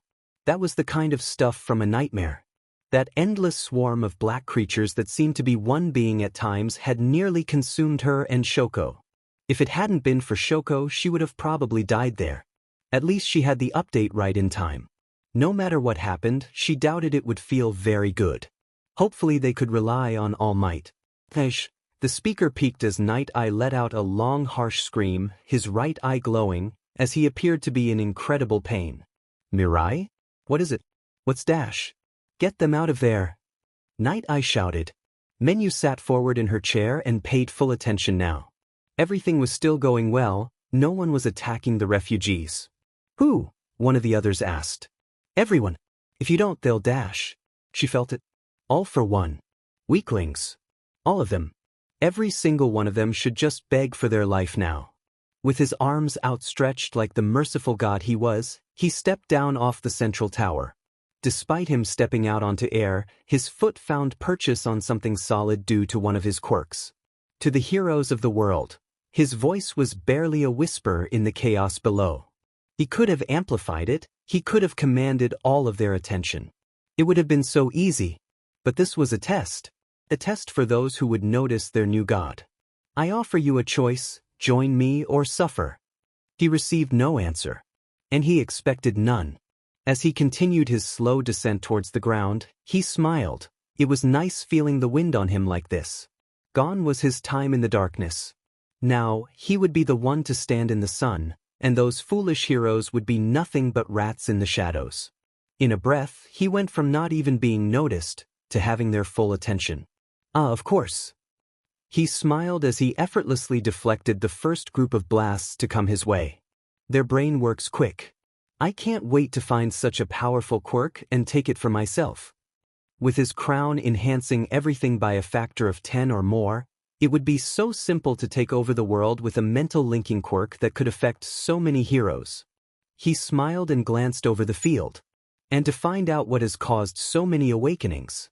I hope that it is a delicious quirk. That would be so splendid. All for One. A car got thrown at him. All Might. He smiled and looked down at the blonde-haired man. He looked like an ant from all the way up here. He looked to the side of All Might and saw that orange-haired girl. The next inheritor of One for All. Itsuka, was it? How kind of him to return One for All. Though, at this point he didn't truly need nor care for the quirk. This was all about revenge. He landed on the ground and gave a light smile. Goodbye. His crown burned as he activated Chiasaki's quirk. The ability to remake everything he touched, limited by distance and mass and air. The crown to make the only limitation imagination. The result was something everyone had dreamed of. Reality alteration. With the swipe of his hand, the world buckled, and the heroes could do nothing. When the dust settled, he examined his destruction. The dragon hero Ryukyu fell to the ground behind him as all the other heroes were defeated in the blink of an eye. Even All Might, the greatest hero in the world, could barely breathe. His body reverted to that husk it should have always been without One for All. But that girl, Itsuka, where had she gone? No matter. She didn't stand a chance now. No one did. Level 54. Level 54. Chapter 54, Level 54. See the end of the chapter for notes. You blinked first. You lose. Penalty applied. Red. Melissa looked around the department store that she had found herself in during the ensuing chaos. The heroes had come out of nowhere faster than the villains had, and All Might was here. Even if it was dangerous, she had to see him. She had to find him and tell him about what that villain had. Her father's most recent invention, a device that could amplify quirks. A few things had happened in a moment. The heroes had directed her towards this place and told her to look for someone called Izuku, and just when she had found the green-haired boy, everything had gone sideways and 5 girls about her age had appeared out of nowhere. 4 of them looked just as confused as she was, with one other one grabbing everyone. Then the world shook. It was like one of the reactors that kept Island afloat had exploded or something. The shaking came to a sudden stop, and Melissa noticed that the heroes outside had fallen. Gah! The purple-haired woman that had looked like she had just crawled out of bed gave a sharp gasp and her entire body glitched for a moment. She slapped a hand over her mouth and fell to her knees, glitching and spasming. Melissa moved to help her, but stopped when she saw something unusual. Her normally blonde hair was now a vibrant red. Blood? Was she bleeding? Her hand went to her head and she found that her scalp was dry. Menu. The boy, Izuku she assumed, reached down and helped the purple-haired girl up. Are you okay? What happened? 1-4-. Her voice glitched like a corrupted hologram and she went from kneeling to standing in a single frame. All for one. He somehow amplified Overhaul's quirk to the point that he could simply change reality. She glitched, switching from normal to injured and back again. I barely managed to get here in time and start a game to prevent you all from being defeated. Defeated? The girl with orange hair asked, her enlarged fists shrinking back down to a more human size. She looked familiar. Oh, she was Itsuka from the sports festival, and the girl next to her was the official winner, Momo. What do you mean? HP goes to 0. Still alive, but unable to fight. Menu shrugged, her form glitching once more before she materialized. I think he's beaten everyone besides you guys now. He has. Izuku grabbed at his curly green hair. Not just the heroes but all the villains too. No one besides us can currently do anything. So, Momo spoke, her voice calm and tranquil. What do we do? Melissa all but shouted. Her heart was pounding. Was this real? Was everyone else defeated? Reality alteration shouldn't be possible even with quirks. Not even if a quirk was enhanced 10 times over. But, so far, nothing made sense right now. I'm Melissa Shield. Oh, you're the girl that sent the message. The busty blue-haired girl that for some reason had a melon's window on her costume floated over to her, a wide smile on her face despite the situation. She grabbed a strand of Melissa's hair and let it fall. You look cute as a redhead. Ugh, thanks, but look, I'm not sure what's going on with you guys or why I have red hair, but I think I know what's making that villain so powerful. She looked at the group of young heroes around her and nodded. My father was working on a band that would boost the quirk of whoever was using it, and I think that's what All for One is wearing. If you can get me in range, I might be able to disable it. She pulled out a flash drive and looked at them all again. Please, I know it's asking a lot, but dash. Don't worry, Izuku extended his hand out to her. We'll keep you safe, Melissa, just tell us what you need. A laptop, a powerful one, preferably with signal boosting abilities. She pointed towards the door. I think that there's a computer store just down the street that can dash. Here. Momo pulled what looked like one of the most expensive laptops Melissa had ever seen out of a gap in her costume. It's a +1 with amplified signals. I'm not sure how that applies to a laptop, but it should be able to do what you need it to though. Melissa looked at the laptop before she opened it up and found that it was incredibly fast. But that didn't mean anything. Checking its specs were literally bullshit that she didn't understand. What kind of a processor is magic? She thought that Momo's quirk allowed her to make things. How did she make something that had programs pre-installed like this? The exact composition of all those gates was more than what a human can just produce. Will this actually work? It should, Menu spoke with a firm voice as she pushed up her red glasses. Momo used a daily ability to create that for you, and it's enhanced by her magic item feat as well. It should be able to run any program that isn't also magical. Feat? Magic? What? Melissa blinked. What on earth is happening? Long story short is that Menu is a physical representation of my quirk. Izuku placed a hand on Menu's shoulder and looked at Melissa with a kind smile. And my quirk basically makes life kind of like a video game. Please try to put up with it for a bit. Sure, why the not? That totally made sense. Yeah, okay. Still, the laptop was really good at a glance. Can I keep this? It was easy to find all for one. He just had to follow the sound of monologuing. And boy could this guy monologue. All Might, look at you now. Itsuka Kendo, I want to punch him. Momo Yaoyorozu, what she said, but with a knife. Nijire Heido, what she said, but with a full-powered blast. Shoko Todoroki, what they said, but with cold soba. Sysadmin, Izuku, I think Shoko's hungry. Itsuka Kendo, I don't think soba is a weapon, Shoko. Shoko Todoroki, oh, then really hard and frozen soba. The scene was one that felt like it belonged in a movie. The villain had won, and he was gloating, and gloating, and gloating, all while the heroes looked on with nothing but grit and determination as they clutched onto the last sliver of hope. And a sliver was what they had. Izuku had seen what they were up against. The monstrosity that the girls had battled against for weeks in their home was now standing before them, but he was times 1,000. With the slightest gesture, he had beaten every single hero like they were nothing. And now they were going to fight him. Forget a sliver of hope, they were going to need a whole DMN tree. Izuku Midoriya, what's everyone's position? Itsuka Kendo, me and Momo are in position. Momo Yaoyorozu, things are all clear here. Nijire Heido, air support is ready. Sysadmin, Melissa and I are in position as well. She says just a few more seconds and she'll be able to deactivate it. Izuku Midoriya, alright, as soon as it's down we hit him with everything, alright? Itsuka Kendo, right? Izuku bit his lip and watched the villain with keen eyes, his trusty clipboard gripped tight in his hands. His entire being was shaking about this. What would happen if he died?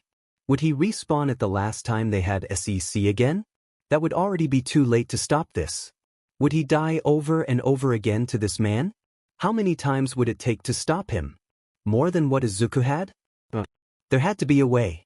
Target the tower first, find Melissa early, make sure that Eraserhead was using his quirk only on All for One. If they reset he had outs. Hopefully. Sysadmin, sheet. Melissa says that something is interfering with the crown. It might be a quirk or something, but she can't get the signal through. Izuku Midoriya, is it a distance thing? Sysadmin, she says maybe. It'd be easier to tell if she could get within 10 or so meters. Izuku Midoriya, can you have her set it up so that I only need to press a button to activate it? I might be able to get close enough. Itsuka Kendo, are you sure? Izuku Midoriya, it's my job, isn't it? The party leader is supposed to be the one that opens the path for victory, right? Momo Yaoyorozu, if you die again I'll kill you myself. Shoko Todoroki, please don't. It's scary when you die. Izuku Midoriya, I'll be fine. Maybe. Menu appeared beside him, the laptop Momo made in her hands. Hot potato start. You win. Izuku watched as Menu's purple hair changed to a pure snow white. She looked good like that. Without a word, she handed him the laptop and then vanished once again. Things were going to be okay. Izuku examined the laptop for a moment. The mouse pointer was hovering right over a large execute button that seemed to dominate the screen and was just begging to be pressed. He stepped out from his cover, holding his clipboard and the laptop in one hand while he kept one hand on the clicker. You see, All for One liked his lips still pacing in front of All Might. I'm going to use this crown, this wonderful device to create a new world. Using Overhaul's quirk combined with a quirk that lets me accomplish one thing perfectly, I'm going to remake this entire world. Everyone will bow down before me, including you. But what should I have you be? A prisoner? ASLV? A dog? I originally thought about making you into my right-hand man, completely loyal, but I've decided it would be so much better if you understood just how badly you lost. And so, you will still be you. And you will be powerless. The people will know of your failure. And you will be free to wallow in it. A telephone pole away and he saw All Might glance at him for a moment. For just a moment. But that was enough. All for one saw the glance. And Izuku tapped the button. The headband exploded in sparks. All for one roared in pain as flames engulfed his head. From above, a blast of fire struck him with pinpoint accuracy, followed by the full force of one of Nijire's blasts. Itsuka leapt into the explosion with a complete lack of fear as she slapped both hands into All for One, sending him flying back with enough force to shake the island. Momo secured All Might and retreated, getting him as far away as she could. Who the F dash? All for One's voice sounded like thunder on a clear day. He emerged from the building Itsuka had thrown him into without so much as a scratch on him. Do you think you are? This is my victory. And you will not rob me of it. The boss battle had begun. This FIC is a mess. Level 55. Level 55. Chapter 55. Level 55.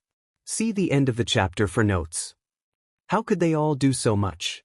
Individuals with multiple quirks were incredibly rare. Largely it was limited to special cases, such as himself or the bearer of One for All, with some quirk-bred exceptions such as that Todoroki girl. So he could understand two of his opponents doing random FING bullshit. But there was a FING limit to it. A blast slammed into his back, forcing him to take a step forward. That blue-haired shape-changer was a huge problem.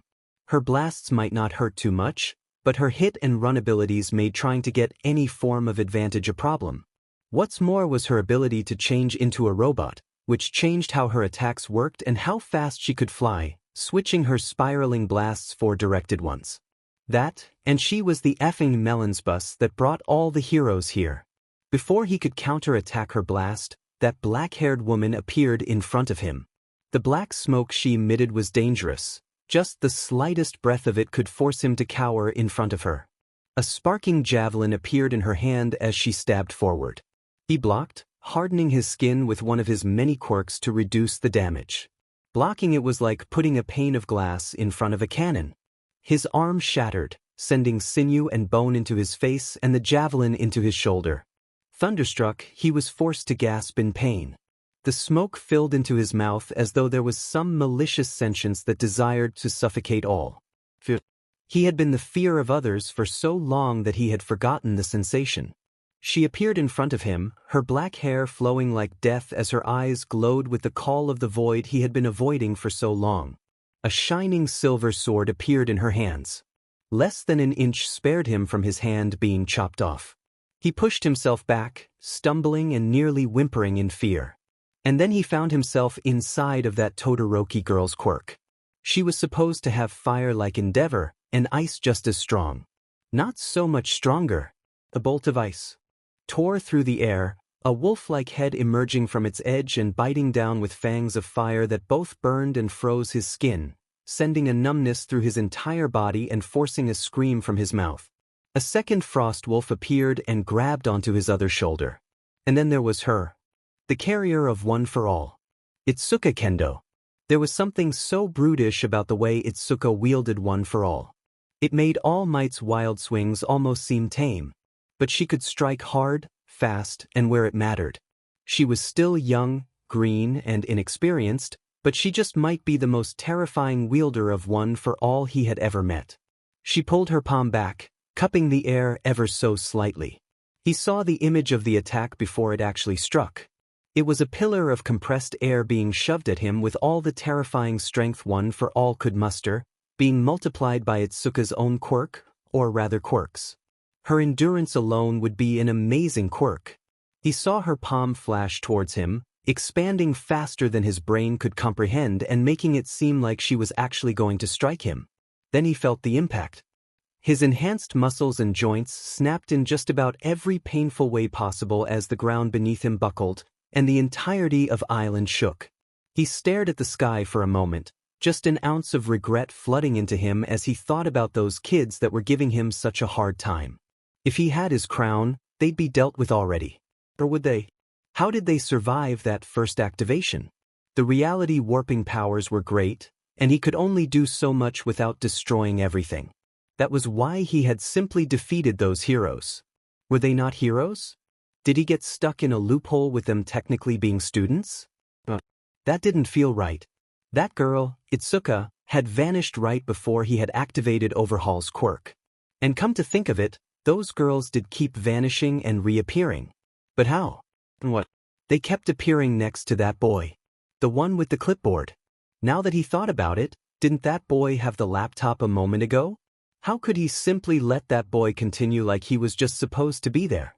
A smile grew on his face as he touched his own leg.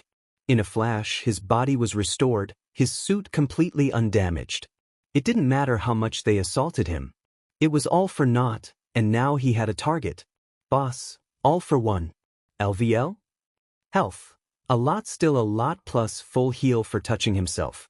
Says strength. Can carry his massive ego without snapping in two. Dexterity. Believes that getting hit in the face is a successful block. Constitution. How the F is he not dead? Wisdom. If old people really are wiser, this stat is probably really high. Intelligence. The stupid kind of genius that lacks the ability to be happy. Like, he could have lived forever being a good person. But no, he had to try and take over the world. Charisma. Looks like he trades stocks for a living. This was going about as well as he could have hoped. Itsuka, Momo, Nijire, and Shoko were all acting in nearly perfect synergies. The improvement to his tactical skills had made their natural teamwork blossom twice over thanks to his skill of intent share, allowing the girls to know what the others were about to do. For his part, it was taking everything he had just to stay one step ahead of All for One by directing the girls to attack at the right times, removing them the moment things got dangerous, and keeping his distance all while he moved towards All Might. He just needed a moment. A moment. A moment would be enough to restore All Might. For each moment he gained, the more he would get. Izuku ran from the battle, turning his back towards the group, and sprinted towards All Might, a golden spatula in hand. Before he could get to All Might, the ground splinted in front of him, large spikes nearly skewering him, forcing him to his back to avoid a painful injury or death. He scrambled up to the side, avoiding another spike and running right into All for One. He swatted his arm away, knocking the clipboard out of it. Ah, so I see that's Dash. Teleporting Itsuka Kendo. Itsuka appeared, her fist already in motion, and slammed into the face of All for One with enough force that the entire island shook. All for One was sent stumbling backwards, his face twisted in pain. Your fights with me. I'm the one with one for all. Haha. All for One laughed, clutching his face as his body restored itself like nothing had even happened. Oh, please, you're nothing but a brute. No, I figured it out. The moment I knocked that clipboard out of your hands, so much made sense. All for One pointed at him and smiled. You. His arms flew wide and he spun around him. This is all you're doing, isn't it? You're why all the heroes appeared here, why so many of those heroes were stronger. I had thought they had found someone that could force a quirk evolution, but no, they found you, someone that can do so much more. Tell me, boy, tell me your name. Tell me about your quirk. I'm Izuku Midoriya, he spat out. There was no reason to keep his name a secret. This guy already knew about Itsuka, and probably knew about Shoko and Nijire, and Momo won the sports festival. And my quirk is bullshit. A laugh escaped All for One. It was a deep, unsettling, and outright horrifying laugh that chilled Izuku to the bone. Midoriya, you say? Tell me your mother, was her name Inko? Izuku flinched, and there was something about All for One's twisted smile that didn't sit well with him. Yes. Ha. Oh my dear brother. How rich is this? Such a twisted sense of fate, don't you think? My dear, great-nephew? All for One smiled and took a few steps back towards them. I'll tell you what, Izuku, to honor the blood between us, I will allow you to simply walk away. You can live freely in my new world, and all you have to do is leave. Leave, and leave that girl Dash, he pointed towards Itsuka, with me. I can't let one for all thrive in my new world. Izuku narrowed his eyes. What the F are you talking about? We're related, you and I. Ah, I can see it now, there's more of your mother in there than I'd care for, but you certainly did inherit his heroic spirit. All for One nodded slowly, his smile growing sad. Through your mother's blood, you are the direct descendant of my little brother. Izuku felt like he was going to vomit. He was related to this villain? Izuku! Itsuka's hand found his back and she got into a fighting stance. Don't let him get to you. He's just messing with you. Mess? No, no, no, my dear Kendo, I don't mess. He held his hand for a moment before throwing his arms wide. I toy with people. And I can assure you, I am being oh so truthful with some of the only family I have left. Izuku has 3 options: join me, run from me, or die. All for One let his arms drop and glared towards Itsuka. Which is one more than you? You can give me one for all, or you can die clutching onto my foolish brother's hopes. You can take your offer and shove it up your butt. Izuku shouted, his stomach calming in a moment. It didn't matter if this guy was his great-great-great old-as-F uncle, that didn't mean that they were family. He had more than enough people that loved him. Sysadmin, you know, this would have been a great time for your harem protagonist perk to activate and let all of you share skills. Momo Yayorozu? Yeah, why isn't that activating? Sysadmin, I have no idea. Maybe y'all need to get married or something. Maybe kids? Nijire Hato, oh, remind me to switch from ceasing to breeding mode when we're out of this. Shoko Todoroki, why do I like the sound of that? Itsuka Kendo, is a life and death battle really the time to be horny? Nijire Hato, that's my secret Atuska, I'm always horny. A shot from Momo's rifle started the second round. All for One. This wasn't going to end. No matter what they did. No matter how hard she hit. No matter what sort of bullshit they pulled out of there, but All for One still stood. Itsuka pushed herself to the limit, pouring every last part of One for All into her fist and slamming it into All for One's face for the 3rd time that day. He went tumbling backwards and was swallowed whole by an icy beast of fire that Shoko had made. With a snap, it froze solid and shot inward with massive icy spikes. Nijire floated above, her robot skin changing her beams into straight lines so that she could push all of her power into a single point. The sound of a cannon drew her attention to Momo, just before another massive bolt from whatever magical weapon she had made slammed into All for One's center of mass. Shoko fell to a knee, her hand shaking as she braced herself at the ground. Momo looked pale, and her usual glow was gone as she stumbled where she stood. Only Nijire was really still hanging on, and even Izuku was being pressed to his limits. This was a battle of attrition, something they were supposed to be good at. So how were they losing? Menu couldn't start a game until All for One was almost beaten, and even then it was too risky with his sheer number of quirks. The dude might even have a cooking quirk that let him out-cook Izuku. Or a FNG quirk that made him good at dancing. Or whatever the hell challenge Menu could make up. Stupid rules. What the hell was with that prophecy anyways? That which he seeks shall be his undoing. She was starting to think that wasn't even talking about her. Every single punch felt like it did nothing, and he just laughed it off every time he stood back up like one of those blow-up punching bags. Maybe it was Izuku? All for One did say they were family, right? But it sounded like All for One knew about Inko, so he could have found Izuku at a moment's notice. Think. She was smart. There had to be something that they were missing. Something that they were too stupid to see.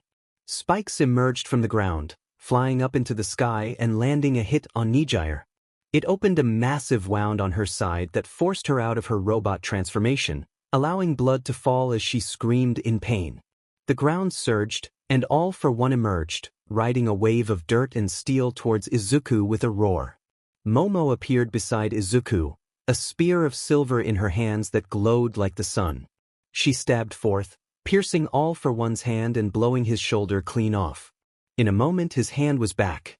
Itsuka found herself teleported beside Izuku and Momo. She had to act. She had to think. That which he seeks would be his undoing. That which he seeks. A voice in the back of her head roared like the sea on a dark and stormy night raging and breaking against a rocky shore. All for One. One for all. It wasn't her. It wasn't her as the holder of one for all, but the quirk itself. Sysadmin, you really think that's it? She met Izuku's eyes. Wait. She looked towards All for One and pulled out one of her hairs. I give you this and you let us go? That's the deal, right? A smile appeared on All for One's face, and he held out his hand, still keeping his grip around Momo's throat. So I was right, there is a limit to your teleportation trick. If that's what he needed to think. Sure. All for One. She could feel the quirk inside of her raging. This was what it wanted.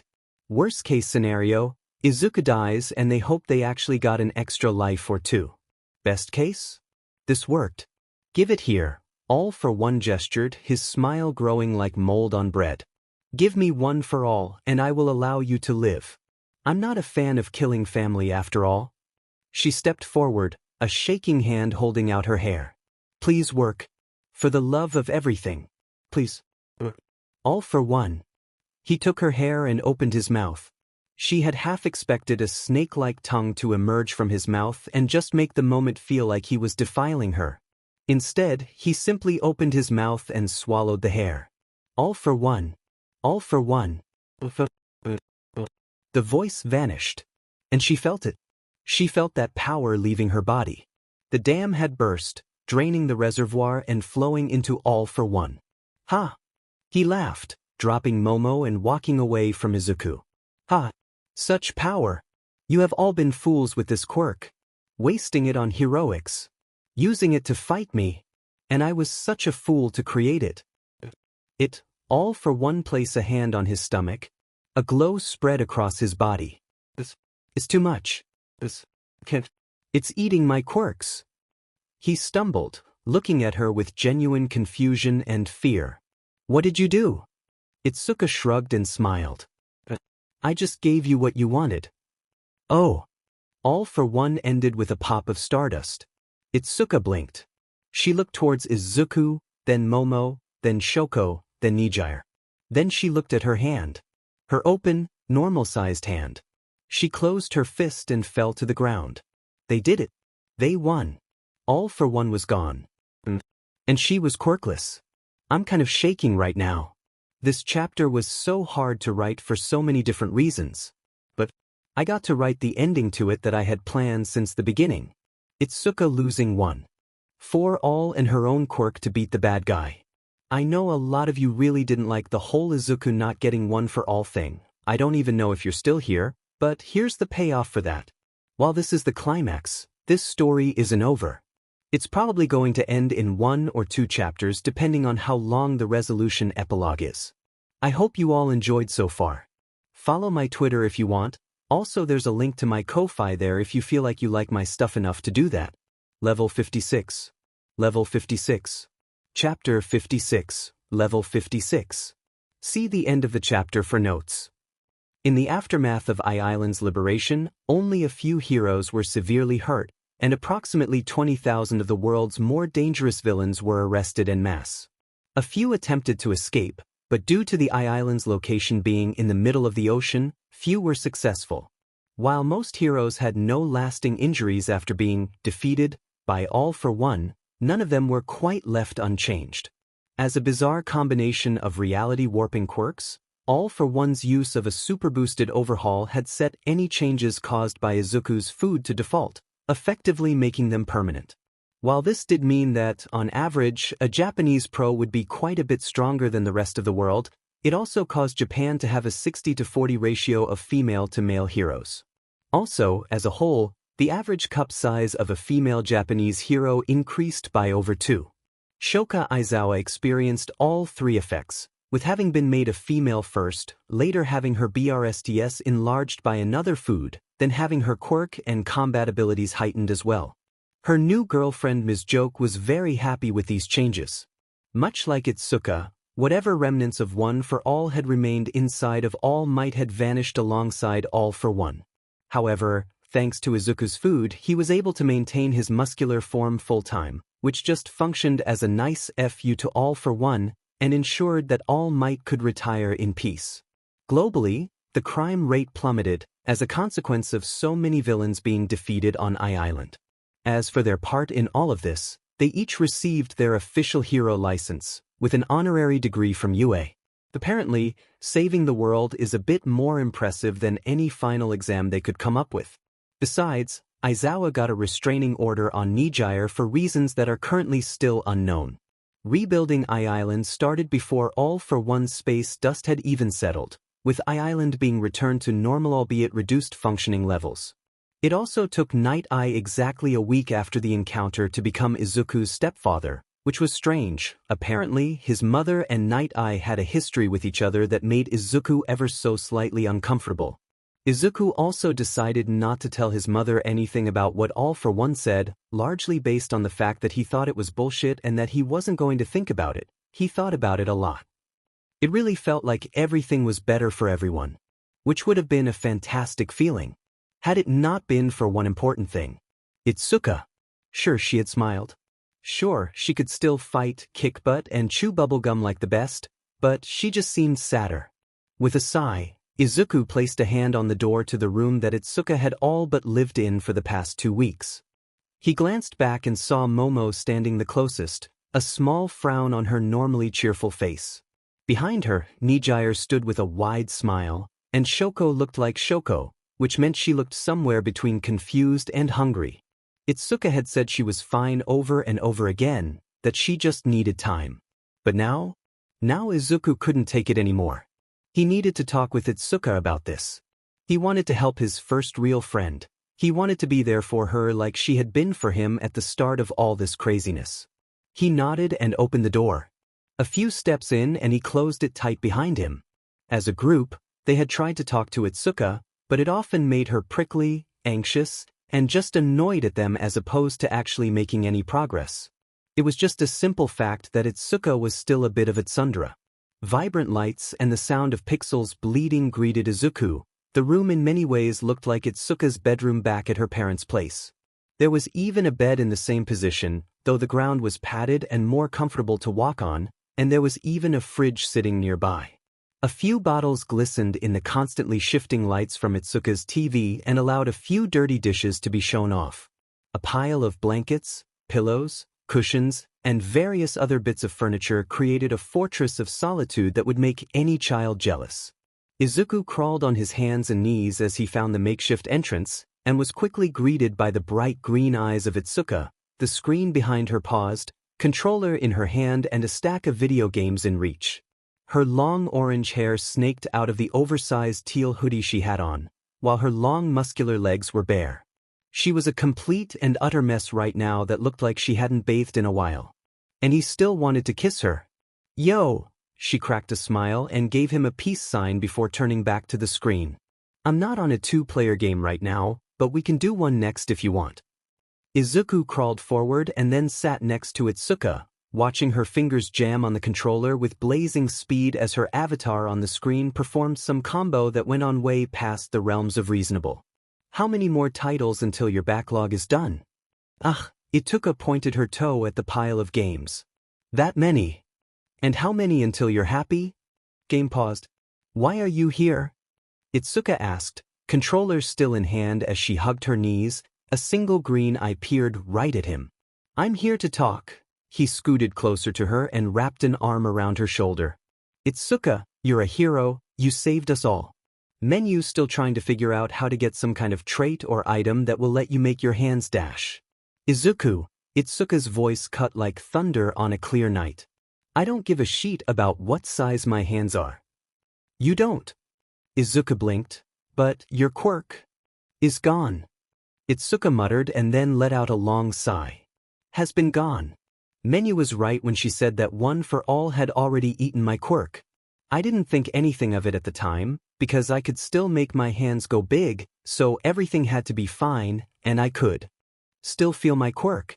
Besides, with you guys, Momo suddenly showing up and Nijire basically inviting herself in, there was a lot to keep my mind off of how different my quirk felt.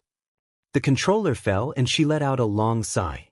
Izuku grabbed her hand and squeezed it softly. "And now that your quirk is gone, you can feel it?" Itsuka nodded and slowly unfurled from her ball.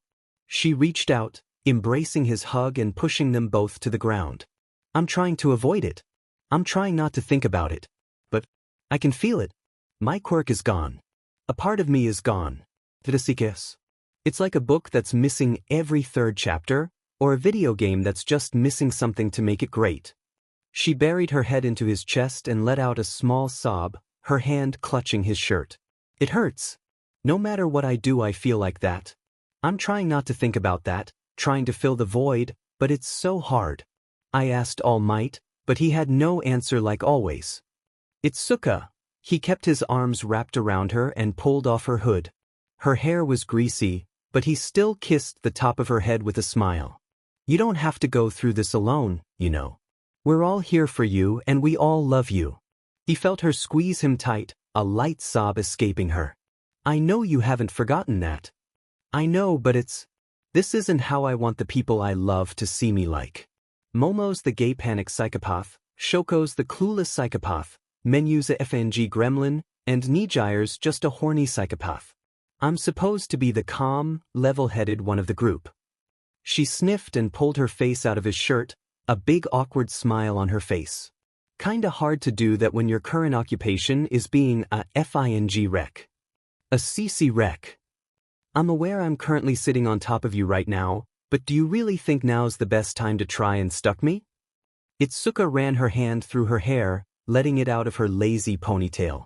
Jeech, I seriously reverted back to middle school gamer days. I seriously need a shower. I fully agree with the shower, but I'm just trying to help you understand that everyone here wants to help you. He grabbed her hand again and kissed it softly. You're not alone in this, Itsuka, you never will be. I know, Itsuka pawed at the tears swelling in her eyes as she let out a light sob. I know. But, it's so hard to ignore this feeling. A piece of myself is missing. Then let us make you whole again. Izuku wiggled and held out his hand. A moment later, a diamond ring appeared in his hand. Momo made this for us a week ago. It's magical. We have no idea what it does besides that it also unlocks a skin. We talked about it in length, and while Momo is going to make more, I wanted to make sure that you got the first one, but it has a prerequisite. It's not something sappy like being happy, right? Because I am. Her smile was cheerful as she looked at the ring. I just forget that sometimes. What's the prerequisite? Itsuka Kendo, will you marry me? Honestly, he should have seen that slap coming. You JRK? Seriously? I mean, yes. But like, couldn't you wait until I showered or something? I don't even have a goddamn bra on. What the F is wrong with you? This is like the worst best thing you could have done. I just mean, like, who the hell goes in to make their fiancé feel better and then surprises them with a proposal? Even if it is a fake video game one. It won't be a fake one, Itsuka. He rubbed his cheek softly, still watching Itsuka as she looked at the ring like it was him, and he was an idiot. Like I said, we talked a lot. And even if legally I'm only allowed to have one wife, I want it to be you. The other girls support this. But what about Momo? I thought the plan was for her to be your legal wife.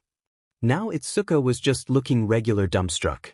She's the one with money and like prestige. Prestige? You're kind of a big deal, Itsuka. And money? Izuku gestured around the room. We literally live inside of a pocket dimension that somehow has free plumbing, electricity, fantastic internet, and like every streaming service available. Besides, it's not like Momo won't be here the entire time too. She had panic over both of us for like a whole year, and it basically mentally broke her. In a cute way. Itsuka nodded and then looked at the ring again. But just, why me, Izuku? You were the first one. Izuku reached for the ring and grabbed her hand. He slowly slid the ring on and smiled at her. Because of you, I learned to love my quirk and I learned how to use my quirk. If it wasn't for you, we wouldn't be here today, for so many reasons. Itsuka, it was never an option not to marry you. So what do you say? Will you be my legal wife? Yes, and oh my god, I hate that this is actually making me feel better. She leaned down to try and kiss him. Okay, as happy as I am, you need to bathe. And use a lot of mouthwash. Hey, is that any way to talk to your new bride? With a poof, Itsuka's wardrobe went from a simple hoodie to a white cheapao that showed off a lot of hip and a bit of side melons as well. With her greasy, unwashed hair tied into a bun on the top of her head, she looked ready to fight at her own wedding. Oh, neat, wedding skin, but yeah, I'm going to shower and then I want everyone in the bath so we can wash each other and I can yell at them for letting you pick me first. Oh, you're back to being bossy already? The light bonk on his head made the world feel right. It took almost no time for them to become world-class heroes. Aided by how quickly they could travel around the world by simply renting a door somewhere, they were able to respond to emergencies globally, and thanks to Nijire's willingness, over eagerness, to be a melons bus to transport people goods, more people were being saved than ever before. For the most part, Itsuka was able to continue to be one of the strongest heroes, though she spent years trying to get her strength back up to what it was when she had one for all and her own quirk. Thanks to Melissa's magic laptop, technology also began to skyrocket, eventually becoming nearly like magic with what could be done. As a group, they had a total of 4 children, 1 from Itsuka, 2 from Momo, and 1 from Nijire. Apparently, after seeing Itsuka and Momo PRGNT, Shoko realized that wasn't for her, but she was still more than happy to have SEC and watch over the kids from time to time. Their kids grew up and became amazing pro-heroes with quirks that left nearly everyone scratching their heads. They had numerous grandchildren, all of whom loved to chase Menu around whenever she showed up. Eventually, those grandchildren became proud heroes on their own, and eventually had children of their own. As a group, they never officially retired, but as the years dragged on, they became less and less active, and the world needed them less and less. Their last breaths would happen in their sleep, all of them well into their hundreds. Game over. You have won. Achievement unlocked. A long and happy life. That should be its own reward. Reward, New Game Plus. Melissa's Shield Path unlocked. Mei Hatsum Path unlocked. Female Ijiro Kirishima Path unlocked. New character option unlocked. Izumi Midoriya, you, but female. No, you can't if yourself. Proceed with New Game Plus? Buy it. In the face of death, Izuku found himself smiling. Holy shit, it's over. I feel like I can breath. I hope you all enjoyed this, and if you especially like it, consider swinging by my Twitter and hitting up my Ko-Fi, laughing face.